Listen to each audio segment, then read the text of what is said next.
What's up? Okay, little jump scare for ya. Uh, Sorry about that. I was running a little bit late and I just had to go. I didn't have time to select music. What's up, dude? What up? What up? Negative review, Song Willow, hello.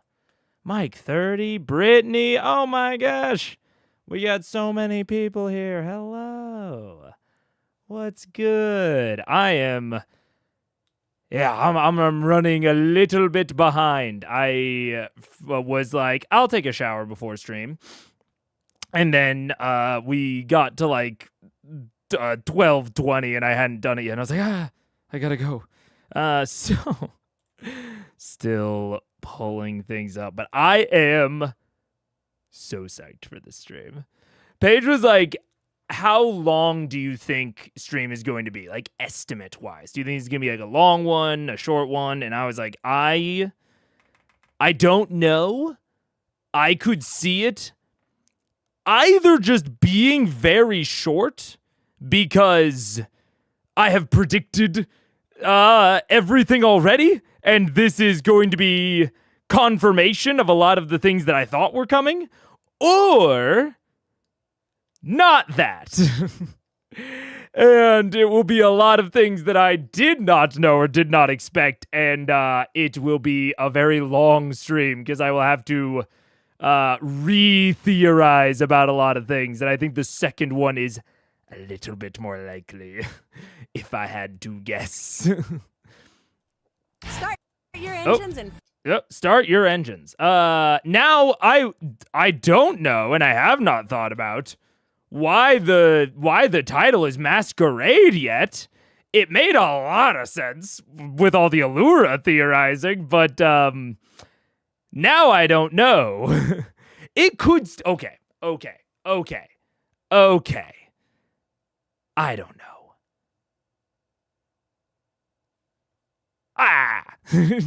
I'm very excited. And if you don't know what I'm excited about, if you don't know what this is, hello, my name is Mega. This is Critical Eyes. I'm a very experienced DM. I've been doing it since I was 14 years old, but I had never seen Critical Role before starting this series. And so this is a series where I watch through Critical Role. Right now it's campaign 1, and I talk about the good, the bad, the ugly, and enjoy the ride.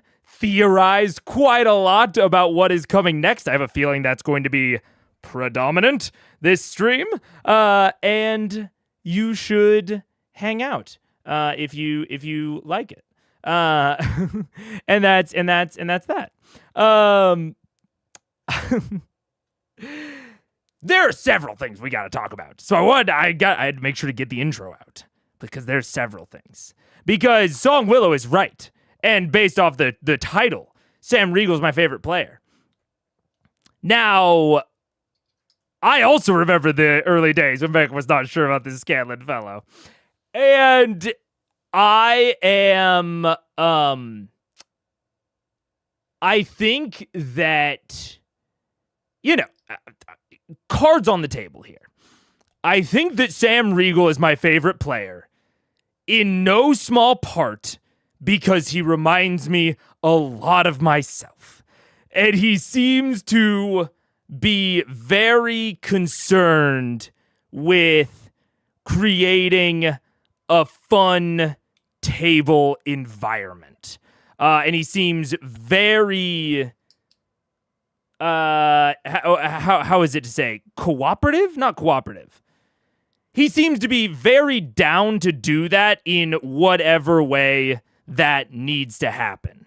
And I think that towards the beginning of Scanlan, being the stereotypical horny bard, whatever, that I think was probably very fun at a more like beer and chips style home game. And I'm not going to say that, I think he figured out the transition immediately. I don't think any of them did. But over the course of CR, I think he has progressively and steadily transitioned into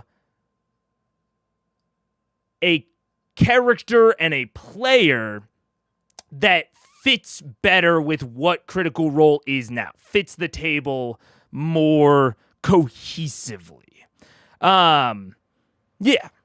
And I see him, and he seems so willing to do whatever is good for the story. Even if that means being the punching bag, even if that means being the more like in the spotlight role, if it means like really diving into a pretty vulnerable monologue that you could easily get clowned on for delivering on the internet, you know? Like, he does not seem inhibited. And that is one of the things that he doesn't seem inhibited in his pursuit of making the table more fun for everyone there, including the audience, but especially his fellow players and his DM. And I think that is what I aspire to be. Beyond any rules or heuristics, he seems to really embody in the best way what I think of when I think of the rule of cool, where he is sticking to the rules as much as he can, and as much as is reasonable, but is not afraid to flex them and throw them out the window if it is actually cool for the table, not just for himself. Yeah. So I'm the more I watch Sam, the more I like Sam as a player. He seems willing to do things that frankly, just other players at the table have not necessarily been willing to do, I think, in a lot of scenarios. And yeah. So I'm very excited to see what comes out of this one. Yeah. He did have some dodgy habits early on, to be fair, but had to smile. I think he'll grow on you. I think so as well. And sorry, I gotta turn off the heater. A lot of those dodgy habits, I think, can be, and this is honestly, I'm fully going to recognize that this is me being generous. But that is because, honestly, I feel that he has earned it up to this point. I think he has earned a level of generosity.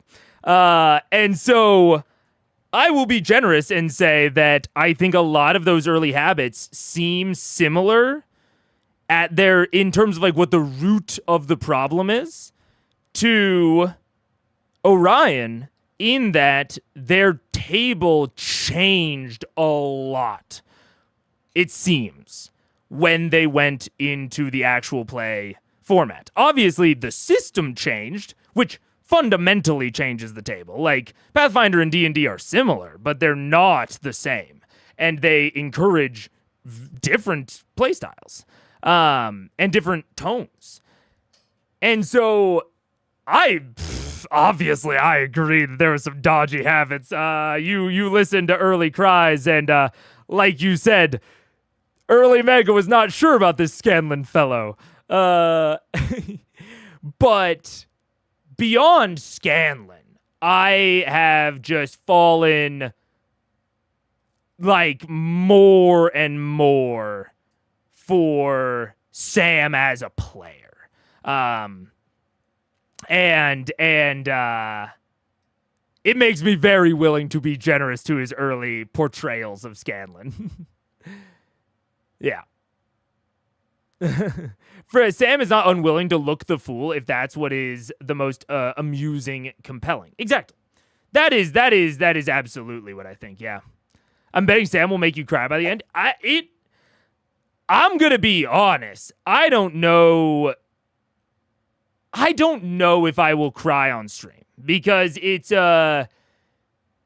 it's a different sort of level of like being perceived. And like I've tried to get much freer with my, willingness to cry in general in life. But I would also bet that Sam will do something that, were I watching this off stream, would make me cry. On stream, we'll see. It might be less of a barrier than I think it will be. And I guess to that point, it's easier to take the fool role if you're playing a character that's bad on paper. Power levels are also wildly different. Ranger isn't as bad in PF1E. Druid isn't as complex. Yeah. I mean, there's so many differences. Yeah. The tears will fall. We'll see, Ross. We'll see. In social settings, which I, for better or worse, consider this to be a social setting, my physicality is pretty controlled, I guess we'll say. It's very conscious, which I don't love about myself. I think it's one of the reasons that I get very exhausted after social outings. And it's something I'm working on, but it is still very present. So we'll see. I'm betting on no tears. I would go 50-50 on it at this point. We'll see. And I don't even know what's coming. I'm sure it's been brought up, but Sam asked Liam what would be the worst character he could, so Scanlan was made. It's from their podcast right as they started the campaign. It is definitely been brought up. And yeah, I think that, like, yeah. I think it is very much the case that Scanlan was made for a different table, a different environment than Critical Role became. And I think that Sam was a little bit slow to adapt, but I would also say that all of them were pretty slow to adapt. With Orion maybe being the slowest. And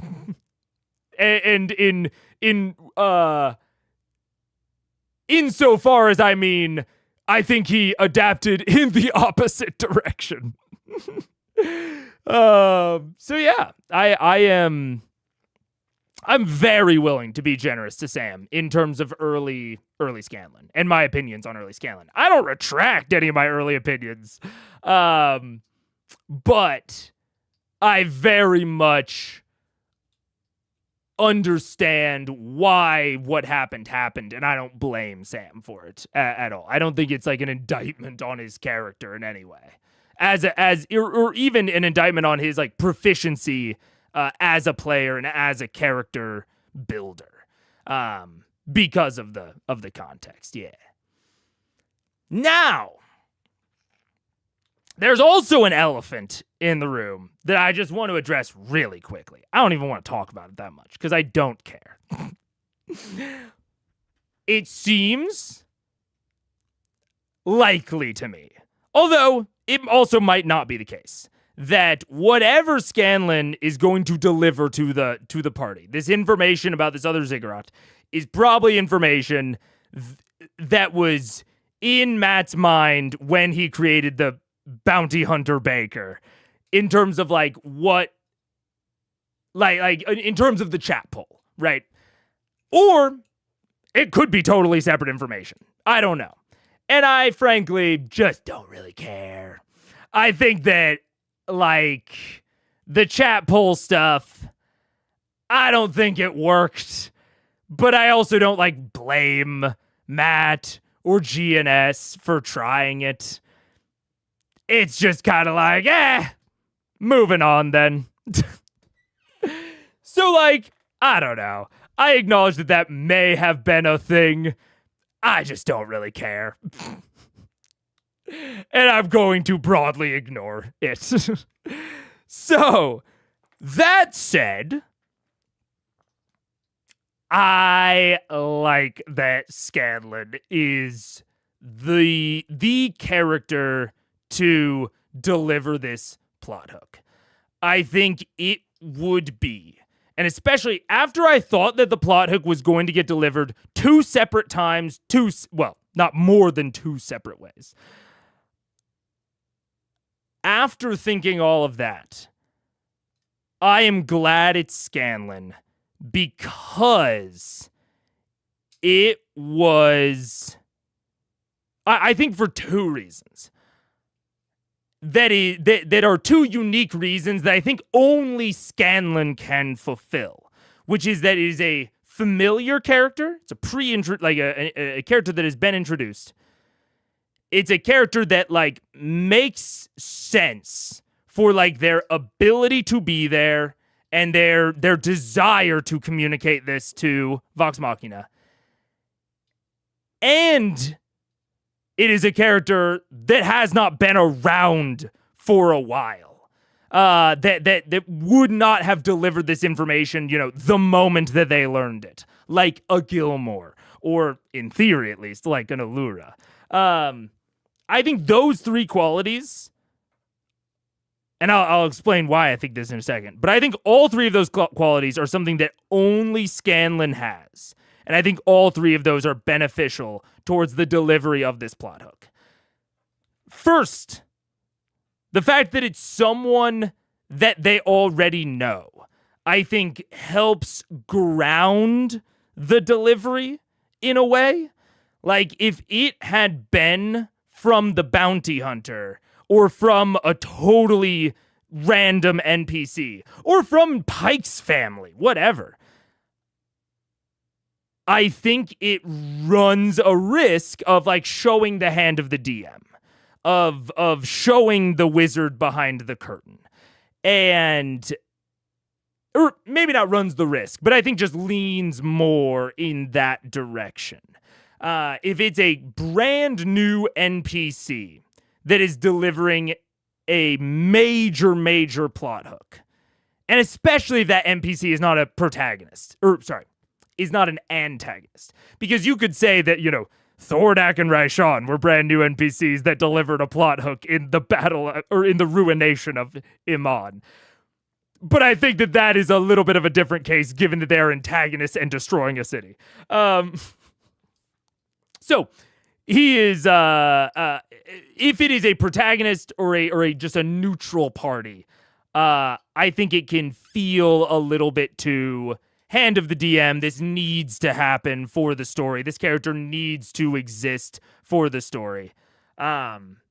If we've never met them before. Scanlan's a pre-existing character. And not only a pre-existing character, a major pre-existing character that we have continued to talk about off and on since his departure from the story.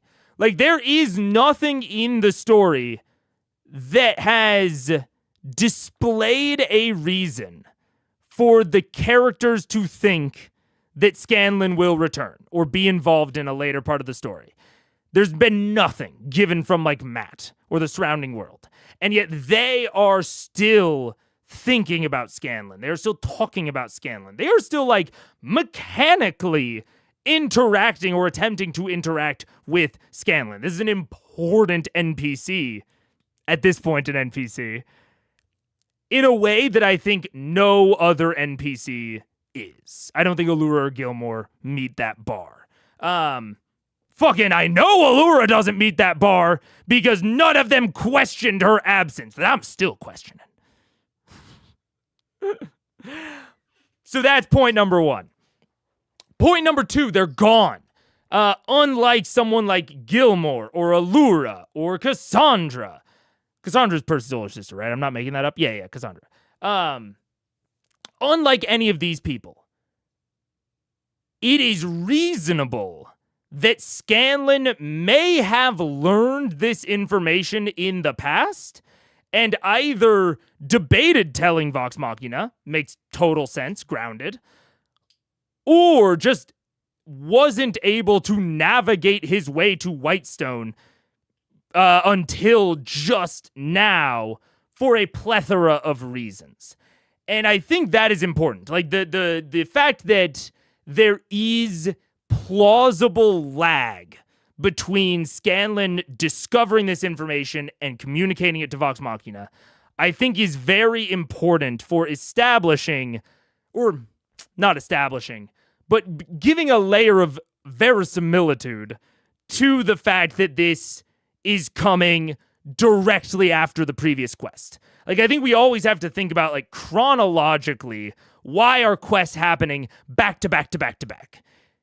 If they feel like quests are just getting introduced and then resolved one after another in perfect sequence, that can give a real sense of, like, the hand of the DM, the hand of the author. It makes the entire world feel more contrived.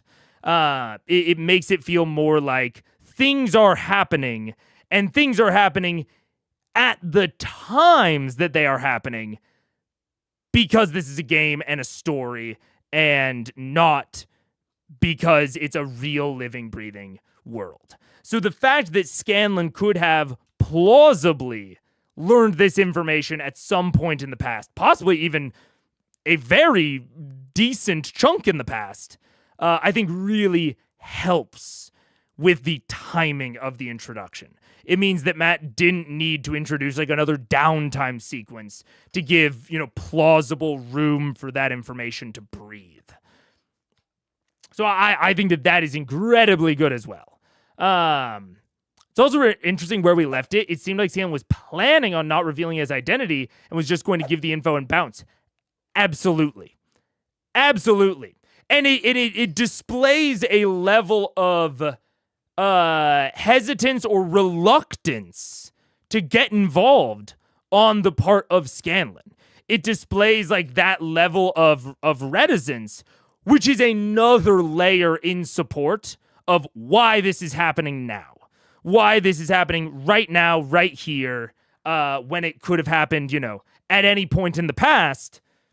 This displays a reasoning that it didn't happen in the past. He was hesitant. He didn't know if he should communicate it to Vox Machina, and he wanted a plan where he wouldn't need to reveal his identity. That takes extra time. That takes extra planning, extra thought, and gives even more of, like, a buffer around this information being delivered.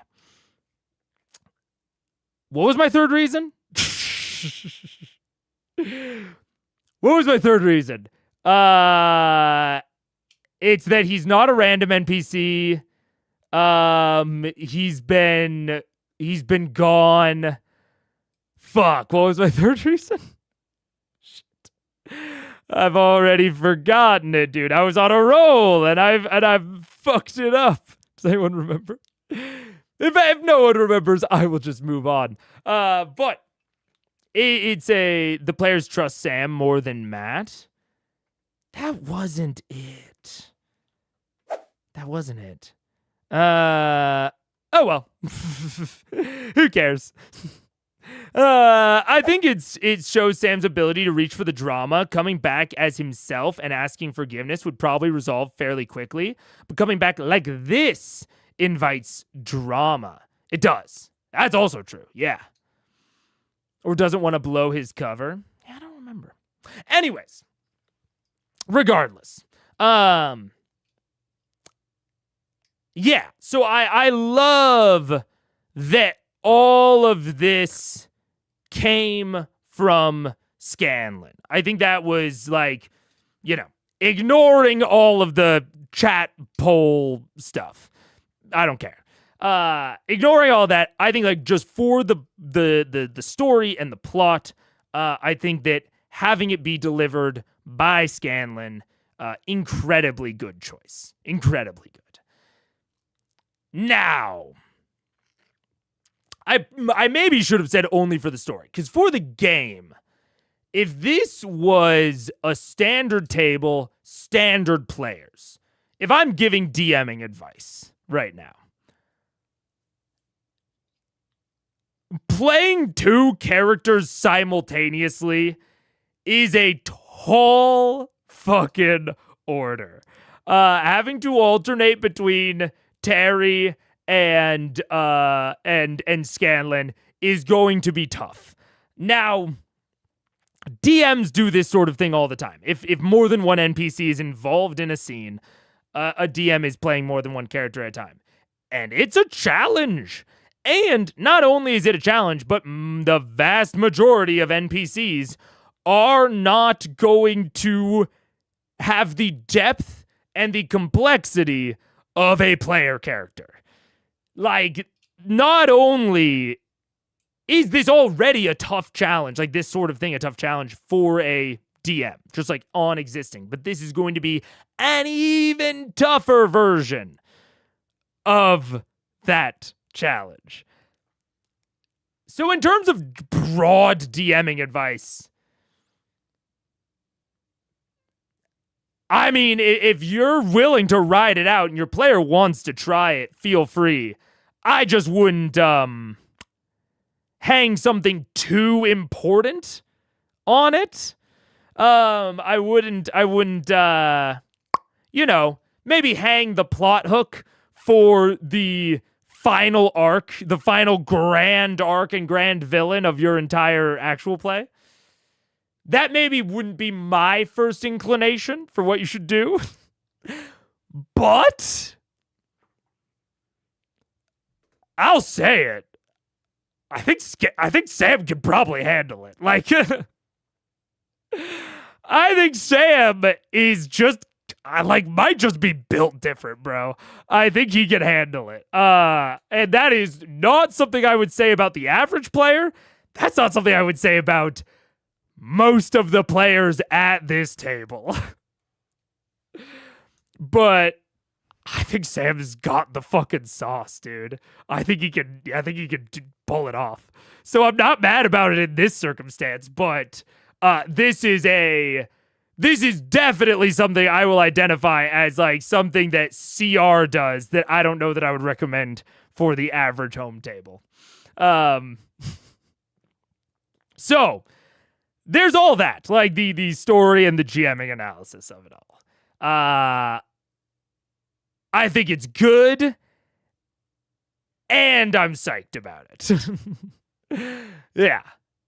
My broad DM advice for this situation that I love is don't do it. Yeah, a little bit. Like, to the average home table, don't do it. But it's sick. We have seen Terry and Scanlan in the same room? Now we have. But, okay. Now, the theorizing must begin. Because, okay. I need to switch screens. What the fuck? What's going on? What? It's like at a whole ass different resolution. Oh no, you're gonna be able to see how much you're gonna be able to see that I don't actually crop out this camera. No. You're not supposed to see behind the curtain like that. No, the hand of the author. Oh wait, I need to move it a little bit more to the right. Like a pixel, I think. No, a pixel the other way. Is that better? Oh my god, wait, this also changed. What's going on? What happened with the resolution of all my monitors? That's so weird. Can I please? And I can't select it. What is happening? That's not it. This is it. Unlock it. Bring it like two pixels to the side. Oh no, it's because it's too small? This is weird. I don't know what's going on. I think I fixed it. Oh no, it's still small that way. I don't know what's going wrong. There we go. Okay. Is this Sam Appreciation Day? Honestly? Yeah, man. I think it is. He's my favorite player, I think. I I'm someone that broadly doesn't like to pick favorites. I like to like things. I try really hard to be like pro stuff and not anti stuff. I mean, I am still anti stuff, but like broadly, I try to focus more on things that I like than things that I don't. But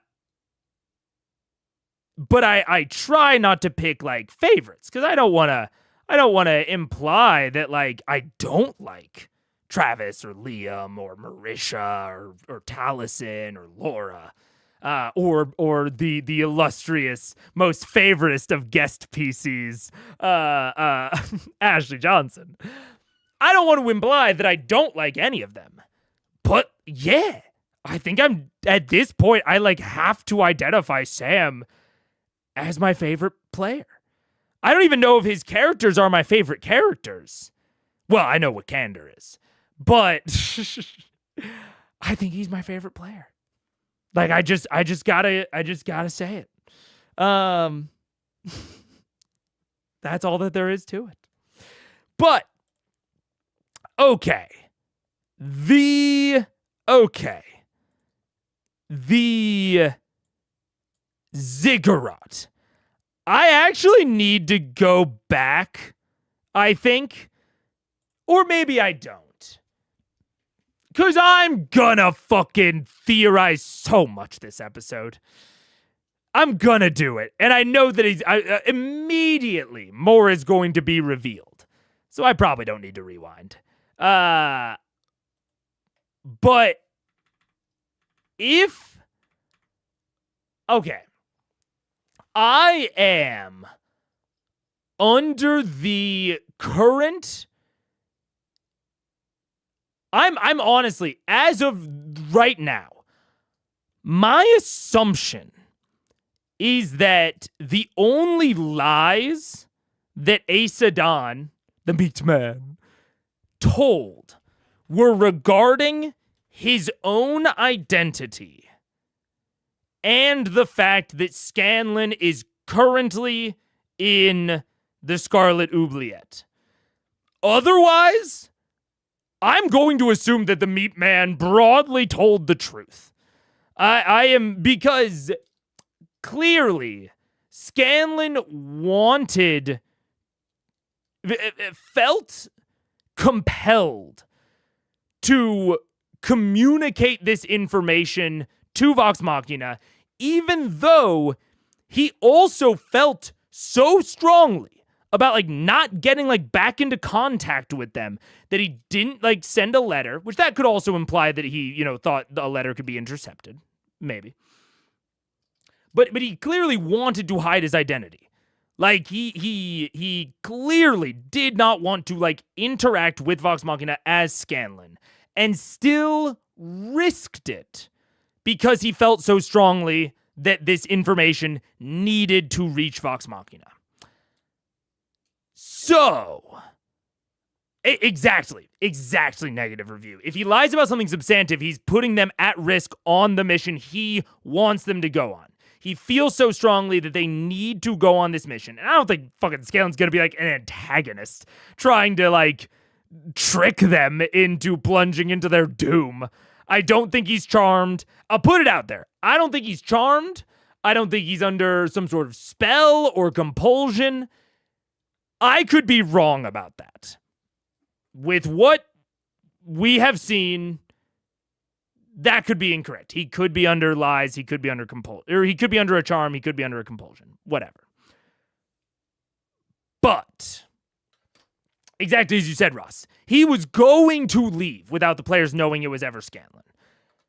So, I am taking everything that was said, if it was not directly about Scanlan's identity and the meat man's identity, as fact.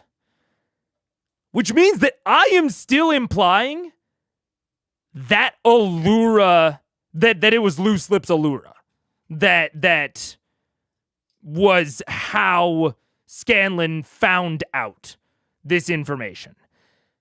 that is maybe the only piece that I could see going either way. Because in theory, that could be a lie to protect Scanlan's identity as a means of justifying why the Meat Man would think to come to Vox Machina with this information, because Allura is related to Vox Machina. So I could see that either being the reality or Scanlan making that up in order to, like, justify why the Meat Man is coming to Vox Machina.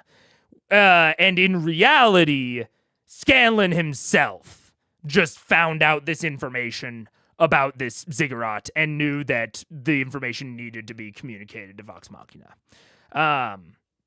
Either one of those seems plausible in my head. What did he say Allura had said specifically? Basically that she was inquiring about the ziggurats broadly, and that she made mention of a specific ziggurat, it seems in the vicinity, at least, of Ank'Harel. Now, the vicinity of Ank'Harel, especially within the minds of the players, I am taking to mean the entirety of Marquette as a continent and the Hesped Archipelago. I think maybe the Vesra is outside of the radius and probably any other continent. But I think that in the minds of the players, these things are close enough together as to, like, if it's in the Hesped Archipelago, I could reasonably see one of the players phrasing that as near Ank'Harel, even though geographically crazy to reference that as nearby. It seems, at least. Ank'Harel seems pretty far away to the south from the Hesped Archipelago, but I digress. With that in mind, I think I may have freaking called it, dude. I don't know, but I think I may have called it. And I think that the Glinshore, which, I feel Matt's pain here. And I think this is why my mind draws towards it. I just ran a session about a week ago, maybe 2, where I put out, in my head, such an obvious clue to my players. It was clear. Okay, I'll give the context. I'll try to shorten it up as much as I can. Essentially, one of my players' personal quests revolves around this sort of esoteric calling that he has, that he doesn't exactly know why he is called in this direction, but he believes that it is sort of like his destiny or his fate to follow this calling. And it is referred to as the path. Capital T, capital P. Proper noun, the path. And my players have been off and on so obsessed with the path. They have read it into so many fucking things. A million different situations. They have read into, maybe this is related to the path. A million situations where there was no relation whatsoever. And then, in my most recent session, I work it in. I work it in as one of the core starting points towards a potential solution to an exploration puzzle, where they find a note of a dead dude that references, I overheard some people talking about the path, or talking about following a path, but I don't really know what they mean. I haven't seen a path anywhere around here. The jungle's too thick for there to even be a path. Like, I even directly call out that the path is obviously metaphorical. And none of my players clock it. Not a single one clock it. None of them draw a connection at all, even a little bit, even after. Okay, there's another connecting piece where the path is also often related to the player in question, or the character in question, hearing a phantom wind, because the path is related to the outer plane of pandemonium. And the path is the spiral in the symbol of pandemonium, if you know what the symbol is. Anyways, it is often, when I have worked in the path, it has often been related to this phantom wind that only the character can hear and none of the other characters can hear. And there was a line of wind that I, out loud as the DM, said was carving a path in the sand as it went. And the player could hear the wind from a distance before he saw it, and before any of the other characters saw it, and none of the other characters could hear it, and they still are not drawing the connection. It just is not connecting for them. And I don't know what to do. I mean, I know what to do. Like, I have a plan, but holy shit. Sometimes your players just don't clock it. They just don't get it. And that's and there's nothing you can do about it. Like, they will just not make the leap. They will not connect the dots. The reason I say all of that is that I think there was such substantial evidence that there is more going on at the Glint Shore than the players actually found. I think it is radically obvious that there is more to the Glint Shore than the players found. Not only because, for several reasons. I'll just name a few. There is no reason for Ripley to have gone onto shore. No reason. She had, she knows that Vox Machina is coming after them. She knows the power of Vox Machina. She does not seem to be driven by ego in a way that I know chat argued that Raishan was. And that's why Raishan was a little bit, why she stuck around Viscon, right? At least Raishan had a plausible reason to stick around Viscon other than wanting to kill Vox Machina. I still think it was flawed behavior and that it maybe displayed an ego that chat has argued was displayed before. I don't think Ripley's ego has been displayed before.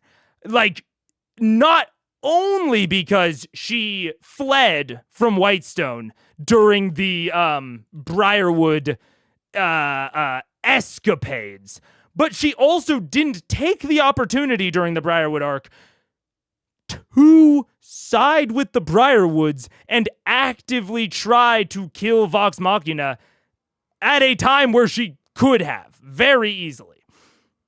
She fled.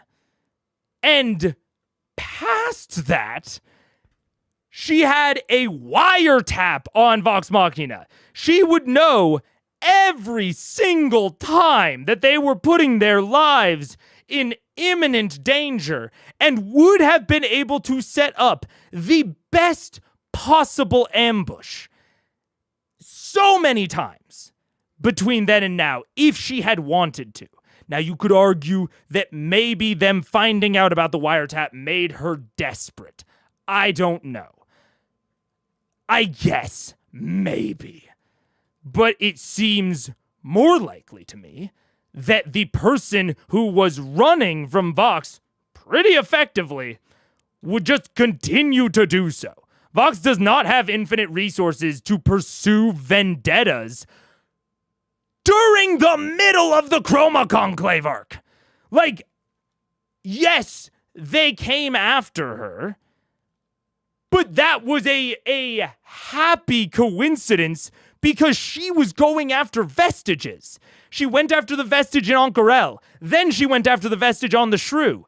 If she had just fucked off into the sunset, it would have been a real dilemma for Vox Machina. And I would argue that any antagonist that is characterized as being half as intelligent as Ripley would know that. And if they were going to set up an ambush for Vox Machina, they would not do it on the Glint Shore. I think that is representative of Ripley.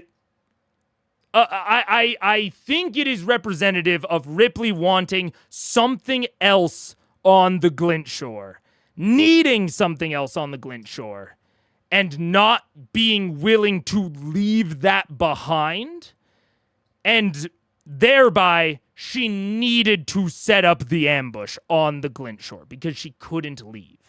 Or she didn't want to leave for fear that Vox would discover what is on the Glint Shore and prevent her from accessing it. This was not an ambush that was like the best possible ambush, or was done because she thought that Vox would hunt her to the ends of the earth. I don't think that is the case. I think it was an ambush born of necessity. That is what I would argue. So, even beyond that, even if we say that she was like just... Also, thank you for the 13 months, Elfpire Eva, and the 15 months, Daniel. Thank you so much. I appreciate it. Even if she did just view the Glint Shore as the best possible place to ambush them,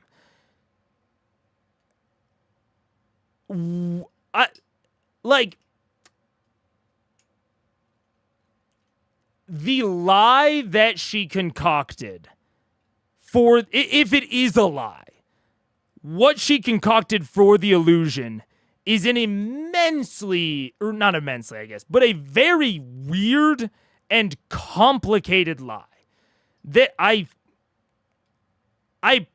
personally feel raises like even more questions and potentially would encourage Vox Machina to move out of the ambush zone. Like, she implies that there is something going on in the cave, right? There's something, they mention like a ritual, and they're bringing all of these crates of supplies, which don't seem to have been filled entirely with explosives, at least. They seem to have had also other stuff in them. That they are bringing all of this up for a ritual, presumably in the cave. And they spend a lot of time like pulling these things up to the shore, or up through the petrified forest to the mouth of the cave. Like, there's a very plausible scenario where Vox just doesn't engage Ripley and just tries to like play it out and see what happens, and like try to sneak around her and get into the cave to see what's going on before engaging her.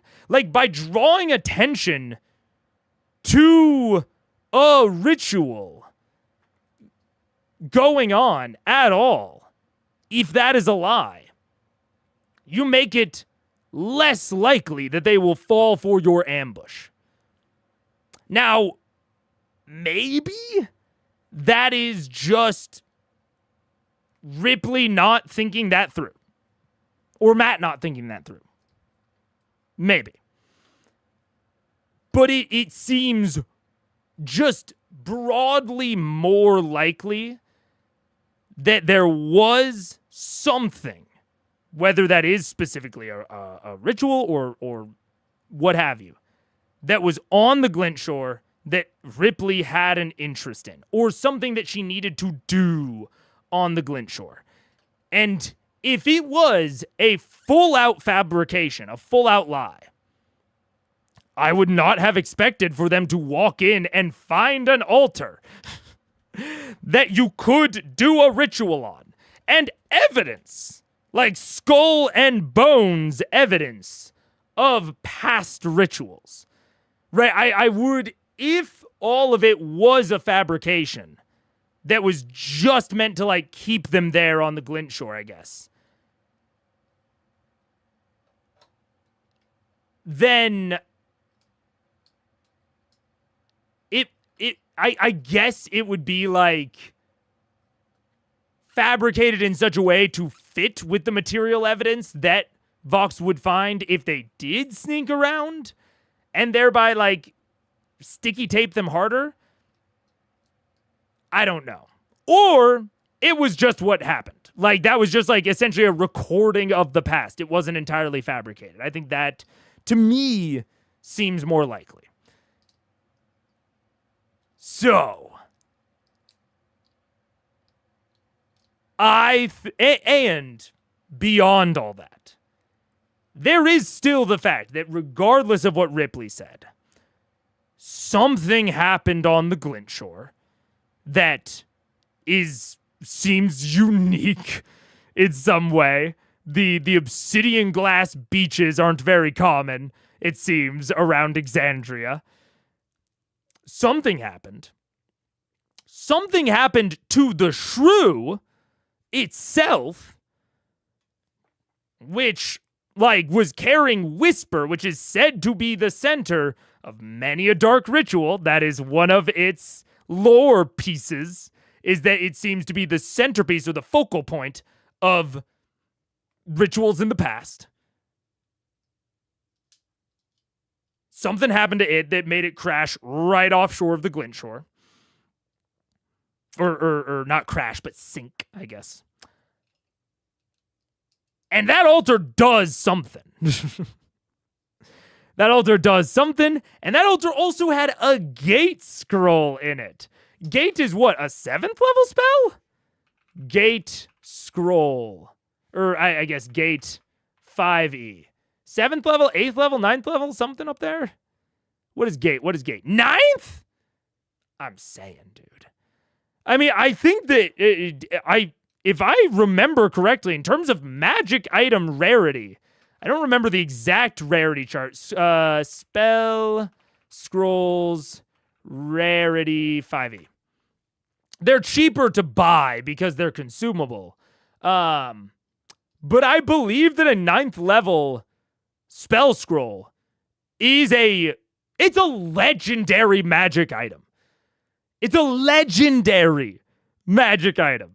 This is not something that just is just hanging around. In theory, this is a rarer magic item than some of the vestiges. Now, I think it doesn't feel that way because it's a scroll, but it does also imply that it was produced by a caster that had access to 9th level spells. Very powerful caster. And then just left there. Ripley's not a 9th level caster. Or a caster with access to 9th level spells. She didn't leave it there. So, something's going on at the Glint Shore. And I have long theorized that the Glint Shore is a ziggurat. Or an Ionian worship site. And this plot hook, I think, is going to prove me correct. I think it's going to prove me correct. And I'm excited. I could be wrong, but I think it's going to prove me correct. And I will also highlight that I think Matt has actually tried to subtly redirect the player's attention back to the Glint Shore since that entire session with Percy dying and the Ripley issues. I think that Opash's journal, the fact that Opash got like exiled to the Hesped Archipelago and then further exiled away, like there was like 2 stages of his exile.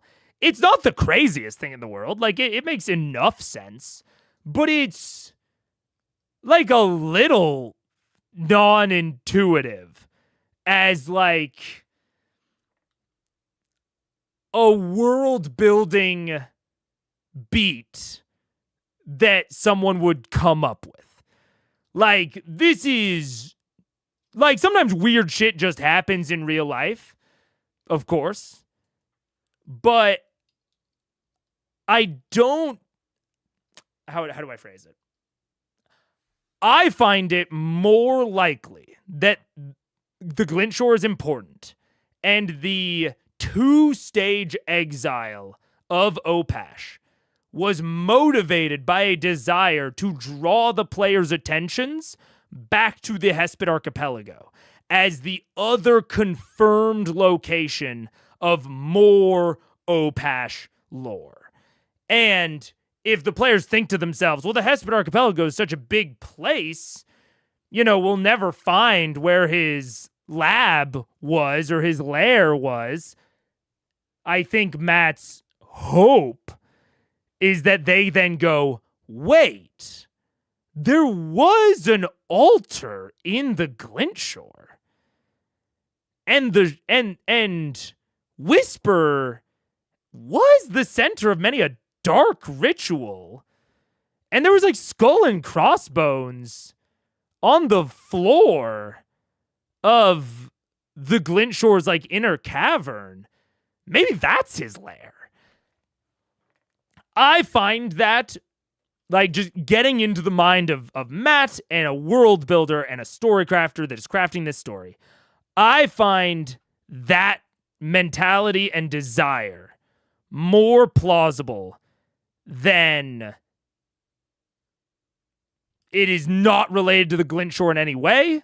He just had a 2-stage exile, and his lair is in a totally separate location in the Hesped Archipelago, and that's just like how it is and was. Maybe I'm wrong, but to me, that feels like Matt attempting to draw the players back to the Glinshore as a way to deliver the hook. And I think this beat with Scanlan is evidence that Matt, like, they were in clean up loose ends mode. And after they finished HOTUS, they're like, yup, all loose ends accounted for. And I could just imagine Matt in that, like, just rubbing his temples, just being like, well, I mean, like, not actually all loose ends accounted for. Not really. And then, you know, transitioning into the Trickfoots and the Terriarch and, you know, all of these things that he wanted to do for meta reasons.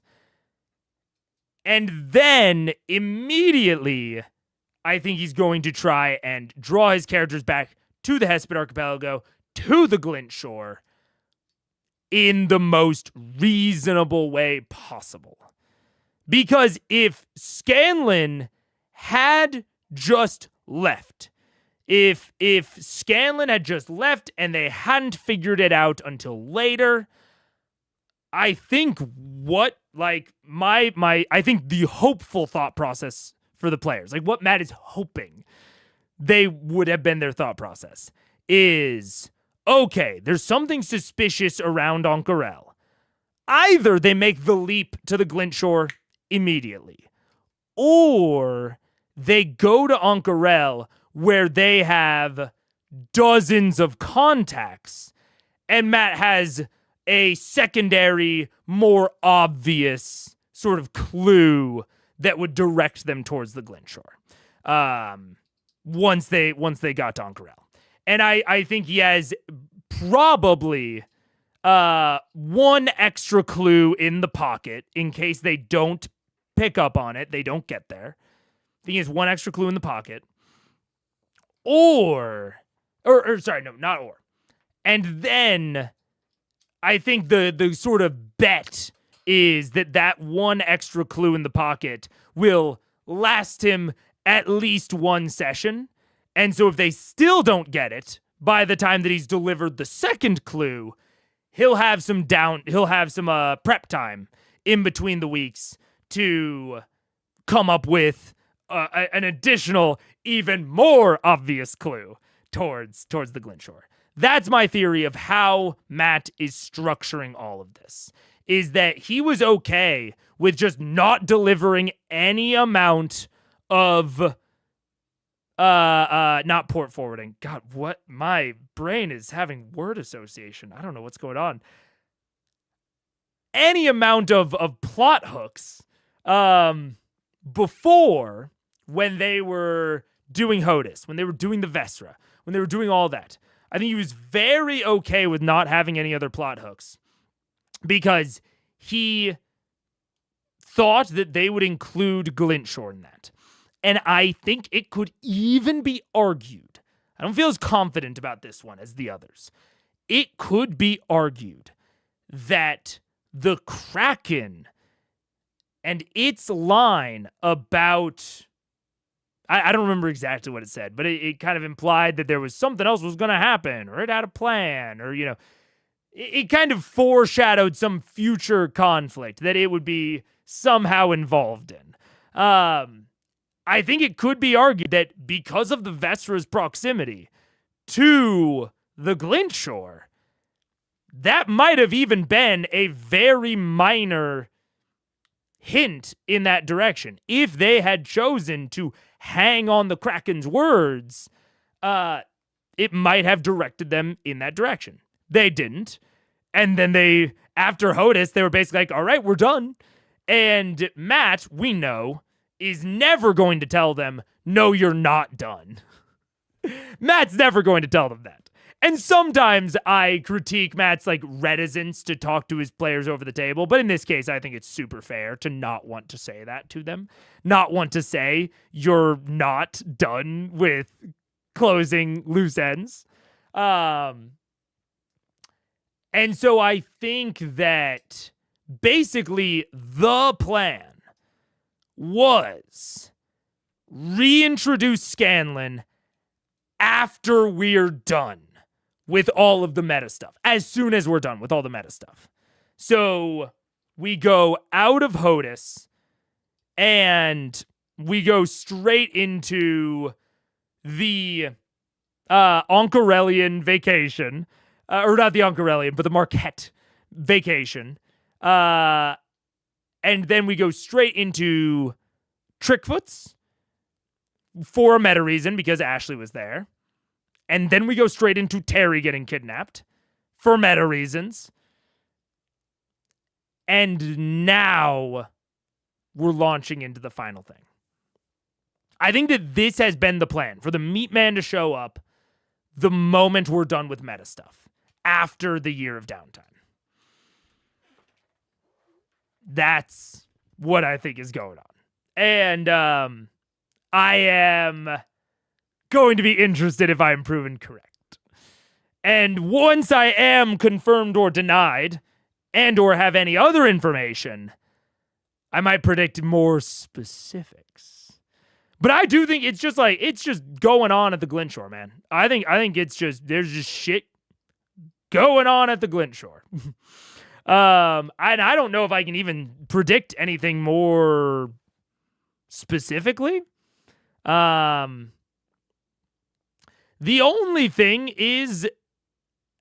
that I could see being the case, but that I am not going to attempt to confirm, there might have been a line dropped about this during their Marquette vacation. I'll give you an example of the sort of thing I think may have gone on that I did not take a note about or remember. I could see there having been a line dropped about, like, more people than normal drowning in the bay. Or more people, or, like, you know, a rash of disappearances. I don't think it was either of those, because I think that Vox would have inspected that a little bit more. But I could see there being a very casual line drop that will, in retrospect, imply that the ritual has been being set up at the Glint Shore to summon Vecna in a similar way, or using, like, similar mechanisms to how it was set up at the Briarwoods. But for whatever reason, it's going to be, like, less, or I can even see it being like, oh, the fishing has been sparse lately because the siphon is already open at Whitestone, so they might just need to, like, I don't know, like, chuck, like, they might be able to just, like, open the siphon and just chuck some shit in.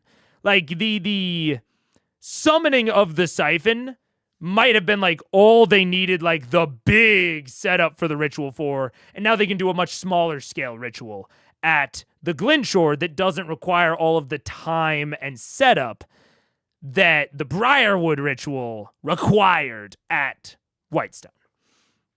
So I could see there being a very minor hint or foreshadow during the vacation.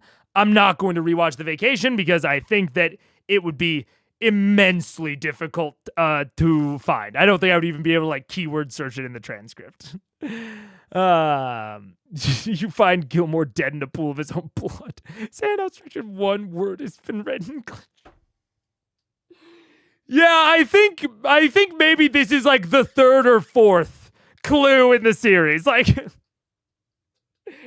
if they don't get that it's connected to Glint Shore after 3 more clues over 3 more sessions, I think this might be the extremes that Matt might have to go to get them to fucking go there.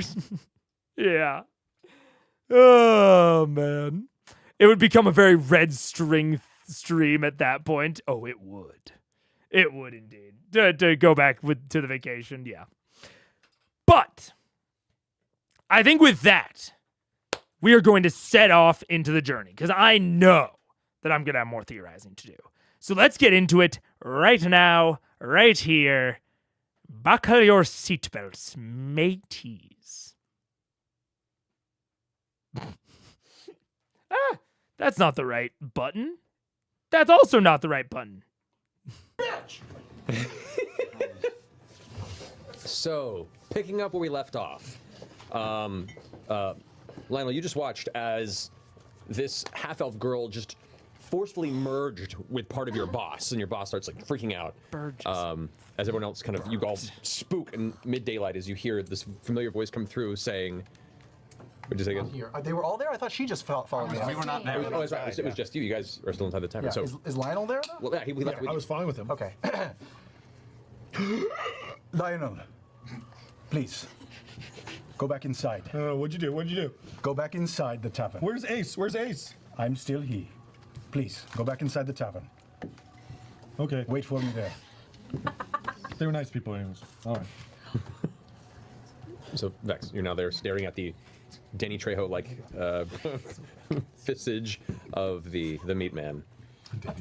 I'll grab her by the hand and pull her into, is there a back alley or a side place or a shadow anywhere?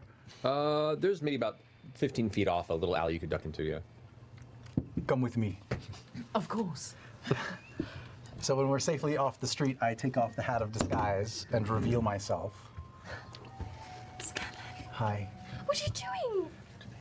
I mean, I knew it was you, but I thought you were going to reveal yourself to everyone. Which you do notice, Scanlan, definitely tanner skin. That scar you saw under the eye, still there on Scanlan. And the clothing and the outfit design is much more Marquesian than you recall. Definitely more Gilmore than Scanlan. Have you been there the whole time? Not the whole time, but for much of it. I didn't know if I could talk to you all. I hold his hand and just listen. There's a lot to talk about, but not here. I have appearances to keep up. I have people depending on me who work for me. Are you really the meat man there? I am many things. Darling. Well, I am. Okay. Yes, I am. But it's not what you would think. I'm not a bad guy. This is not the place to talk about this. Listen to me. Vex, there will be a time to discuss this, but right now I'm casting Modify Memory on you. Don't you do it. Yes, Don't you do yes. it. I push him against the wall. Can I break it? Can I break it before he does it? Make a wisdom saving throw. Well, actually, no. For this one, I have to ask you guys both roll initiative. Actually, that's what it's going to come down to. Yeah. Come on, come on. Because the minion- Vex. Dice roll. good. We got actual dice roll in the game. 24. 6. Okay. Okay. So he begins, after saying this, begin casting the spell. What do No. you do? I grab his hand and cover his mouth. Okay. I'll say go make a concentration check. So make a Constitution saving throw. I'm gonna have you. Let's see. For this, it's, just roll a d20. Constitution. You know what? As someone that is famously not a fan of legendary resistance or of concentration, but believes that they are necessary within the design of 5e, but wishes they weren't.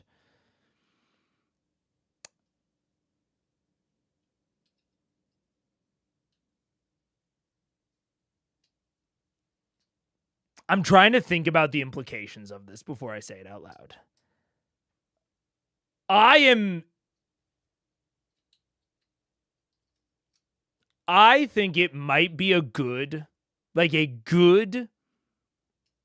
standard reaction option that all entities, player characters, NPCs, monsters have to be able to use their reaction to force a concentration check when a entity within 5 feet of them begins casting a spell. Even if that spell is only one action, or a bonus action, or a reaction, or whatever. It reminds me of Mage Slayer, which I wish I fucking liked. Because that's essentially what it does. Right? Whenever a creature within 5 feet of you casts a spell, you can use your reaction to make a melee weapon attack against that creature. When you damage a creature that is concentrated on the spell, this creature has disadvantage. You have advantage on saving throws against spells cast by creatures. My problem with Mage Slayer is that it is a feat that I would say is a bit of a non-bow. Like, I wish that I liked Mage Slayer. Mage Slayer is like the type of archetype that I would love to play. There's an archetype of character in fiction, and the one in specific that I'm thinking of is from the Powder Mage trilogy, if you know it. But this exists in other fantasies as well, where in Powder Mage there are like sorcerers. They're called privileged, and if you are a sorcerer, you are able to give up your ability to cast magic, to do magic, to manipulate the weave. And if you do so, you gain the ability to basically trade that for the ability to nullify the magic of other privileged within like a radius around you. I think that's fucking sick. This is not a like mechanical complaint or like that this like needs to exist within 5e. I just think it's dope. I am the target audience for a feat like Mage Slayer. But I would argue that Mage Slayer is a bit of a non-bow. And what I mean by that is like the opposite of a combo. It is less than the sum of its parts. Because while it does give you some like just direct, explicit benefits, like the advantage on saving throws against spells cast by creatures within 5 feet of you, that's just a straight up benefit. These two things, I would say, are non-bows with Mage Slayer because it's not a half feat. It's not a half feat, so it puts you behind curve in terms of the fundamental math of D&D. If you don't know what I mean by the fundamental math of D&D, I will direct you towards this webpage, which I will put into chat right now. The fundamental math of D&D on RPG Bot. This has a really good breakdown of how monster AC rises in accordance with PC level and CR. And the attack bonuses, the hit percentages, and you will notice there's a bit of a pattern because of that. So, at least, and Chat Noir brings up a very good point. All feats are half feats in 2024. So this is the older version. Honestly, I'm not actually entirely sure what Mage Slayer 2024, how it was changed. Let me see. Strength or Dex. When you damage a creature that is concentrating, it has disadvantage. So and see this, which I understand why, but this takes out the thing that I think was more important about Mage Slayer. I didn't know that it would. I was prepared to be wrong and to rescind my critique of Mage Slayer. But this still doesn't. It got nerfed. It only kind of got nerfed. Because this is like fundamental to my problem. Is that they like can't have it both ways. I would prefer for them to get rid of this guarded mind or this advantage on saving throws. I would prefer for them to just get rid of that. Because they can't just make this a half feat as it stands. They can't make it a half feat. Because it would be too powerful. But in the process of making it the half feat, they got rid of the thing that I think is important, which is the reaction to be able to like interrupt things.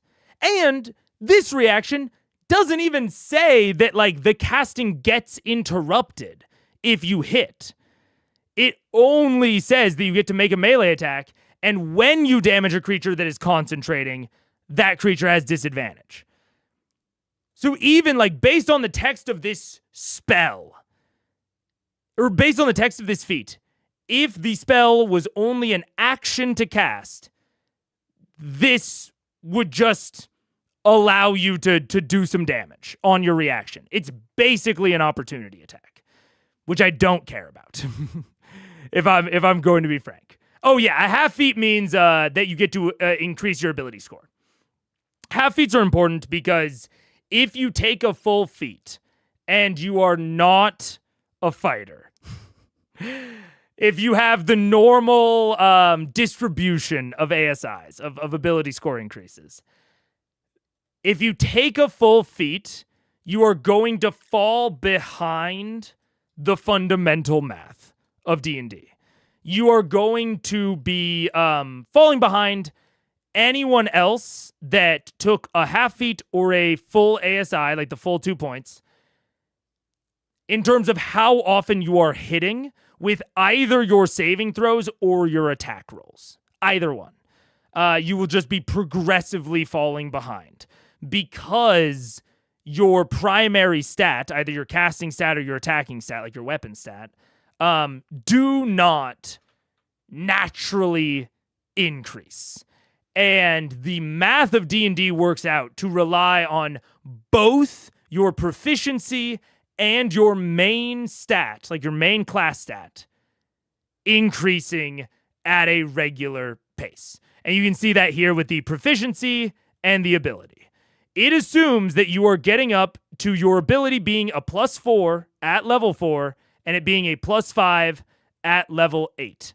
And then from then on, it doesn't assume that your ability increases beyond +5, but it assumes that your proficiency continues improving. This is why people can get away with taking multiple half feats, because it only puts you behind the math for like these 4 middle levels. And at one of those levels, level 9, the math actually works out to where you would already have a higher hit percentage. So it's even less noticeable at those levels. If you're only taking half feats, you don't notice really that you're falling behind in the fundamental math. But if you take a full feat, it is noticeable. You will be behind until level 12 at the earliest from the point that you took it. So that's the problem with Mage Slayer. And that's not always a problem, to be clear. There are many builds, like power builds in 2014 that rely on non-half feats, like Polearm Master, I believe, is not a half feat in 2014. So it's not that like they can't fit into a power build. My problem with Mage Slayer specifically is that both of the things that I think at least approach the fantasy of it best rely on you hitting creatures. So the feat, taking the feat itself, is putting you behind in your ability to hit creatures while enhancing what happens when you hit creatures. That's why I call it a non-bow. Is that the thing that it is meant to make better, it actively makes worse. Now, maybe it is, it is not, I don't think it's probably worse than, like, not having the feat, but it's debatable if it's worse than just taking a full ASI. Because it is actively, like, fighting against each other. My problem with Mage Slayer in 2024 is that it goes towards solving that by making it a half feat, which, like, the problem that I'm talking about with putting yourself behind curve in 2014, that is, like, the reason that feats are all half feats now. It also makes it easier to balance, but at least in my opinion, that's the reason. But my issue with this is that this, I would argue that this is only like a portion of what makes Mage Slayer like go after the fantasy. Like, this is fine. I like the 2024 version honestly more than the 2014 version. I can actually see myself taking this. But, and like, basically giving you legendary resistance. That's what Guarded Mind essentially is. It's just LR, but only one charge and only for the mental stats. But that, like, this is good. But I don't think that it goes towards, in my opinion, that core fantasy of fully locking down a caster from being able to cast in the first place, which I think that 2014 Mage Slayer kind of goes after here, but it only goes after that if the spell they cast is a concentration spell, which I think is unnecessarily limited. So if I were to work out a Mage Slayer feat, or again, I would just prefer for this to be fucking honestly a common action, is you can use a reaction when a creature casts a spell within 5 feet of you to attempt to interrupt the spell. You are not going to be making you're not making any sort of check. You're not making an attack roll. You're not making a contested like skill check. You just force them to proc or to do essentially a concentration check to even get the spell off. I think that would be good. I think it would cause me to, use casters more. I think it would create a much cleaner incentive for enemies to go after casters. I actually think that it would really provide a ton of how do I say it? I think it would provide a ton of reason to move for casters. I think it would provide a ton of reason to get out of melee and to run away. It gives, like Seth Theshalo said, it gives melee more of an edge against casters. I think it makes intuitive sense. And we could say, okay, maybe it is only spells with like verbal or somatic. I don't know. But like, I think it makes intuitive sense that you could interrupt the physical actions of someone attempting to cast a spell and thereby cause the spell to fizzle. I'd even be okay if we want to say that the spell slot doesn't get used up. That's totally fine with me. But like, if we're talking about a way, which I've talked about ad nauseum, to level the playing field between melee, martials, and casters, I do not think the course of action is necessarily to buff martials. I think martials are fun. Fucking sue me. But I think that the core fantasy of casters in D&D, in Dungeons and Dragons, and especially in 5th edition, is that they can cast big, flashy spells and effects. I think that is a core part of the fantasy, so I don't think we can actually nerf the power of spells. I think the designers of 5e want it to be big, want it to be flashy, and I think broadly the player base agrees. Which is, I think, why some of my solutions in the past have been poorly received, of like, longer casting times and shit like that. Because it doesn't feel, it makes them feel less powerful. And people don't like the idea of potentially wasting a bunch of turns in a row. But if this was just a common reaction, then you still need to worry about positioning.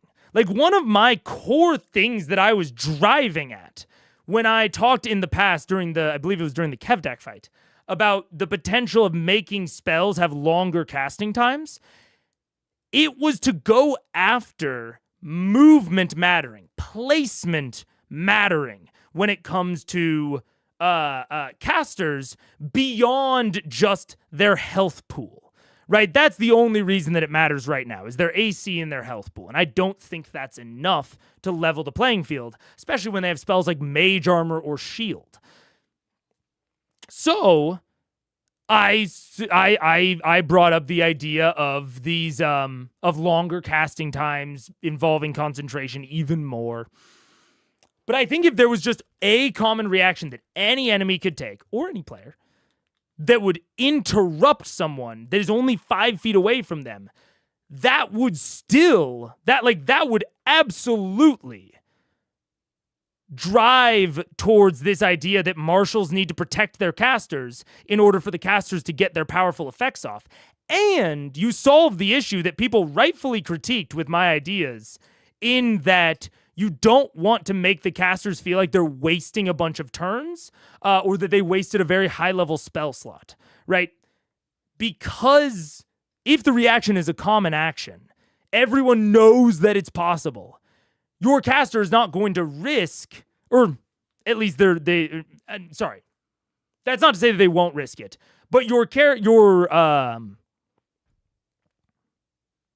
caster is very in control of the risk of the situation, right? If they use a high-level spell or a high-level spell slot within 5 feet of an entity that has not taken its reaction yet, that's on them.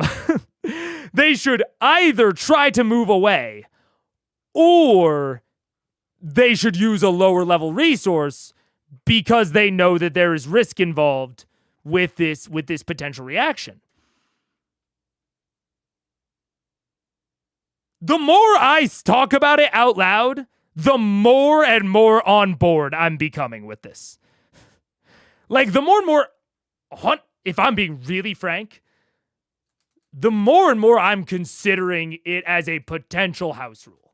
I'm going to have to think about it substantially more. I don't consider for 20 minutes before introducing house rules. I consider for days. But I think that would be a really good way to limit the power of casters while doing it in a way that is where the risk is very obvious to the caster and the player that is casting, very controllable, and it encourages movement and team coordination to protect the caster. I'm kind of fucking down. And now I'm going to read some chats. Let's see. I wish there was still something I wish was still here from 3.5 Pathfinder First Edition. Feats weren't optional and didn't replace anything else. Everyone got feats, and it really made 2 instances of the same class feel unique. Yeah, I mean, we can talk at length about the designers tying the core and fundamental progression. We can talk about the implementation of feats in 5e all day long. I will be straight up. I think it is maybe the weakest part of 5e's design. I think it's weakest in 2014. And I think that I'm not even going to... I'm going to be a little bit... what's the opposite of generous? I'm going to be a little bit stingy on this. A little bit critical. And say that making everything a half feat was not a good move on their part. It was a necessary move. If I'm being totally honest. Uncharitable. Yeah, if I'm being uncharitable, I would say that making everything a half feat is something that is approaching the thing that should have been done in the first place. And that, frankly, they're just too... Wizards of the Coast and its current design team are too cowardly to admit that it was a mistake. To not just have proficiency be the main method of progression and scaling. Like, they have progressively admitted it as they make more and more features scale off of proficiency, and as they made every feat a half feat in 2024. Like, they are progressively just admitting it, but they are not brave enough to go the full mile and just totally disconnect the two. And I frankly think they should at this point. Just give every character a free ASI and a free feat. Just do it. It's just that easy. Or have them alternate. I don't care. And like rebalance how much each gives you. Whatever. But yeah, I think it's maybe the weakest part. I think 5e overall is well designed. I love to rag on it, but it's popular for a reason. I think it is broadly well designed. I think the fact that feats are optional is like a level of crazy town that I think makes it, or it really exposes one of the core design philosophies of 5e, which is that it was meant to get people that had never played before into it, and it made a lot of sacrifices along the way towards that goal. Like, it was trying to make it new player friendly at the cost of fun and of like quality design. Because like calling feats optional, which is what the 2014 Player's Handbook does, and 2014 DM's Guide, is just silly.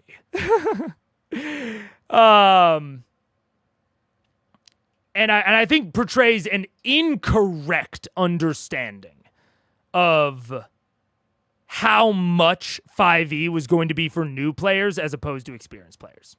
I think that broadly they made a lot of good changes compared to 3.5 or 4 in the direction of making it more new player friendly. I think advantage and disadvantage is incredible and is also clearly meant to make it more new player friendly.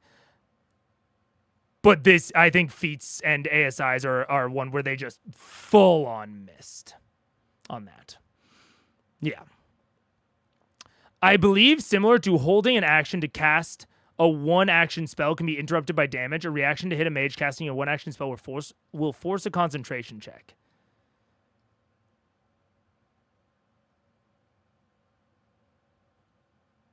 I don't know. I know I'm a little bit far back in chat, so I'm gonna zoom through. But my initial reaction is that might be Rye, that might be intended, but I don't think that's raw. The holding an action thing is spelled out in plain text in the rules. I don't think that is.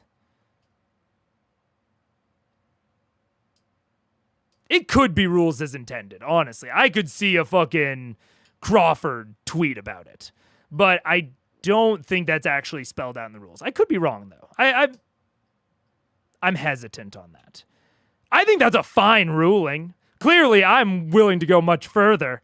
But, yeah. Some of the full feats are better than the 5% lag of not taking ASI, like Sharpshooter or Crossbow Expert. Mage Slayer is not one of them. Yeah, totally agreed, Bing Bong. Totally agree. Yeah. Essentially until the spell is cast. Yeah. I think that's a totally fine ruling. And like, I will, like, to support that ruling, I think highlighting the whole, like, hold an action, its concentration in between that and the trigger, I think is absolutely supporting evidence of that ruling. I think if you made that ruling at the table, I would be in full support. But I don't think it's actually raw. Yeah. Mega, this is very counterspell in nature. Yeah. It is.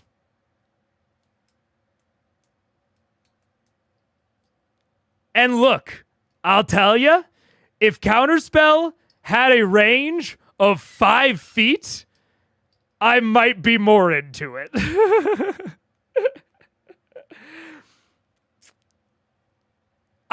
Look, you gotta make compromises in game design.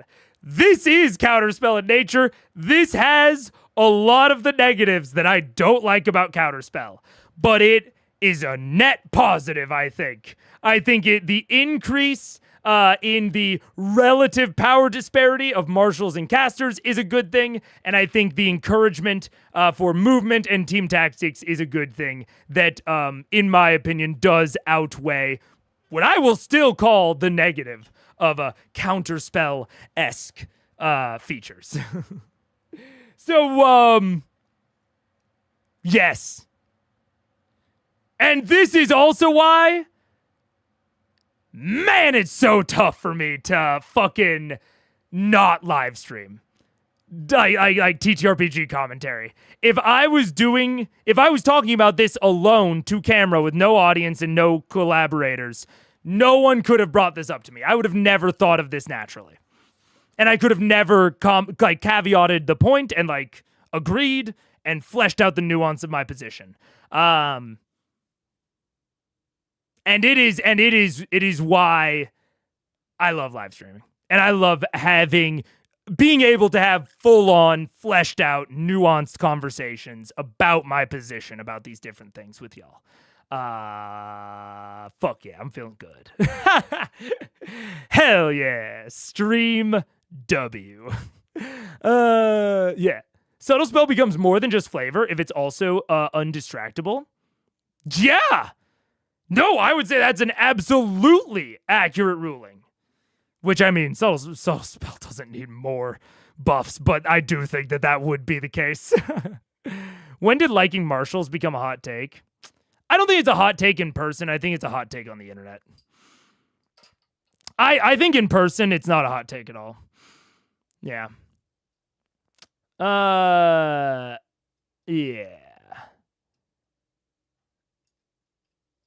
Oh gosh. Oh no. Oh no. Oh, there's so much. Oh god. Okay. If you had a particularly insightful comment, repeat it. Because I'm gonna have to skip through. There's been too many. Yeah. New Mage Slayer, while within 5 feet of the caster, they can no longer cast any spells with a somatic component as you reach out and slap their hands mid-cast. I mean, obviously not a serious suggestion, but I do think you're, like, honing in on a lot of the verisimilitude that they could use to inspire some of these mechanics. I absolutely think that that's, like, not a crazy line of thought. Now, you know, that particular implementation, maybe not. But I think that, like, getting fucking components involved in this is not crazy at all. I think getting verbal or somatic components involved here is not a route that I would rule out, personally. If we say that, like, you know, anyone using a reaction to interrupt the casting of any spell is too much, limiting it to only spells with a somatic component, I could be down with. Now, I think that presents some issues in that the spell book is not balanced with that in mind, and so you're going to be disproportionately nerfing certain spells over others in a way that might not be necessarily what you intend. But I don't think it's a crazy line of thought, is all I'll say.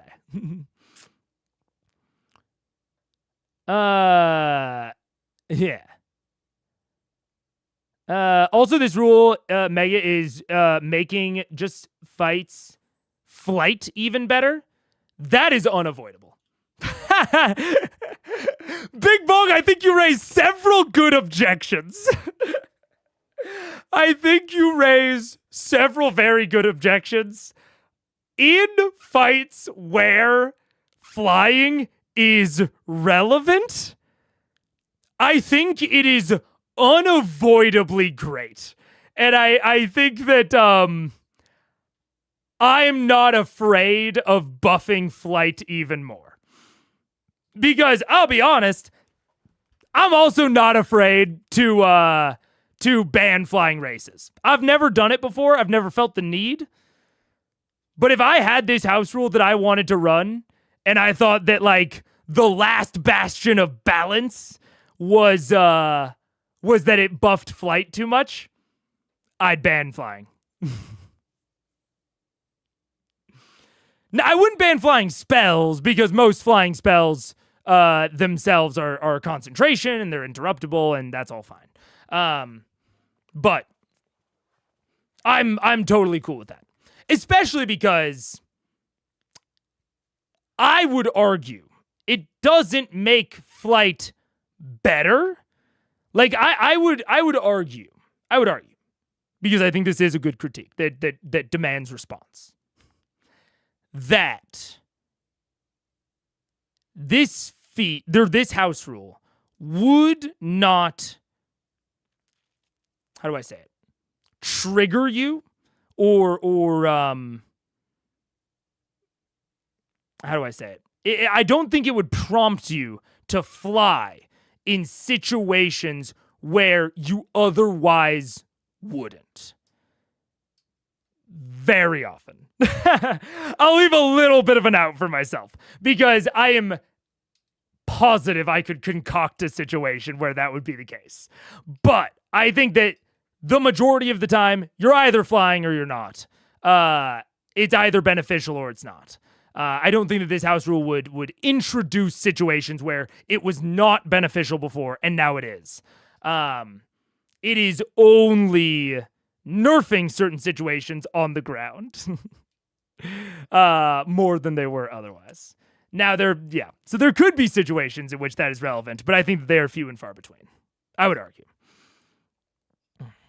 But I do think I think you're identifying very fair mechanical impacts and, like, mechanical second order effects of this house rule, which I think is immensely important when considering house rules. Like, that is the exact type of thing that I think DMs should be doing when considering whether or not to put in a house rule. And it's the type of thing that if I do really actually consider this for future tables, these are the sorts of like downstream effects I will be like trying to think through fucking in the shower and on walks and shit before I ever actually introduced it to my tables. Is it worth it?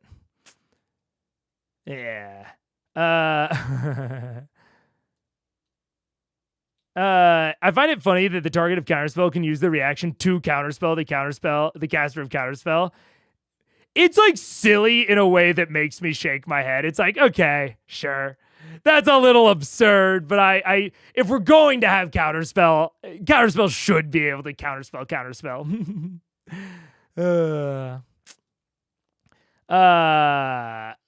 My only problem with counterspell is that its particular cost benefit leads to adversarial playstyles. Lamau Ebster. My problem with counterspell is my problem, like my core problem, because I've talked about counterspell before. I don't need to rehash it. But my core problem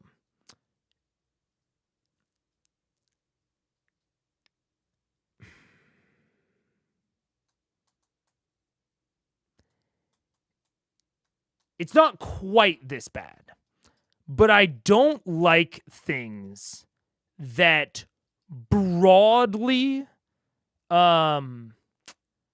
trivialize or prevent adversarial like options, if that makes sense. It's my core problem with 2014 Ranger is that like 2014 Ranger absolutely trivializes certain obstacles or certain challenges that a DM might put in front of that Ranger and is completely useless otherwise. Counterspell is completely useless if you do not fight a caster enemy ever.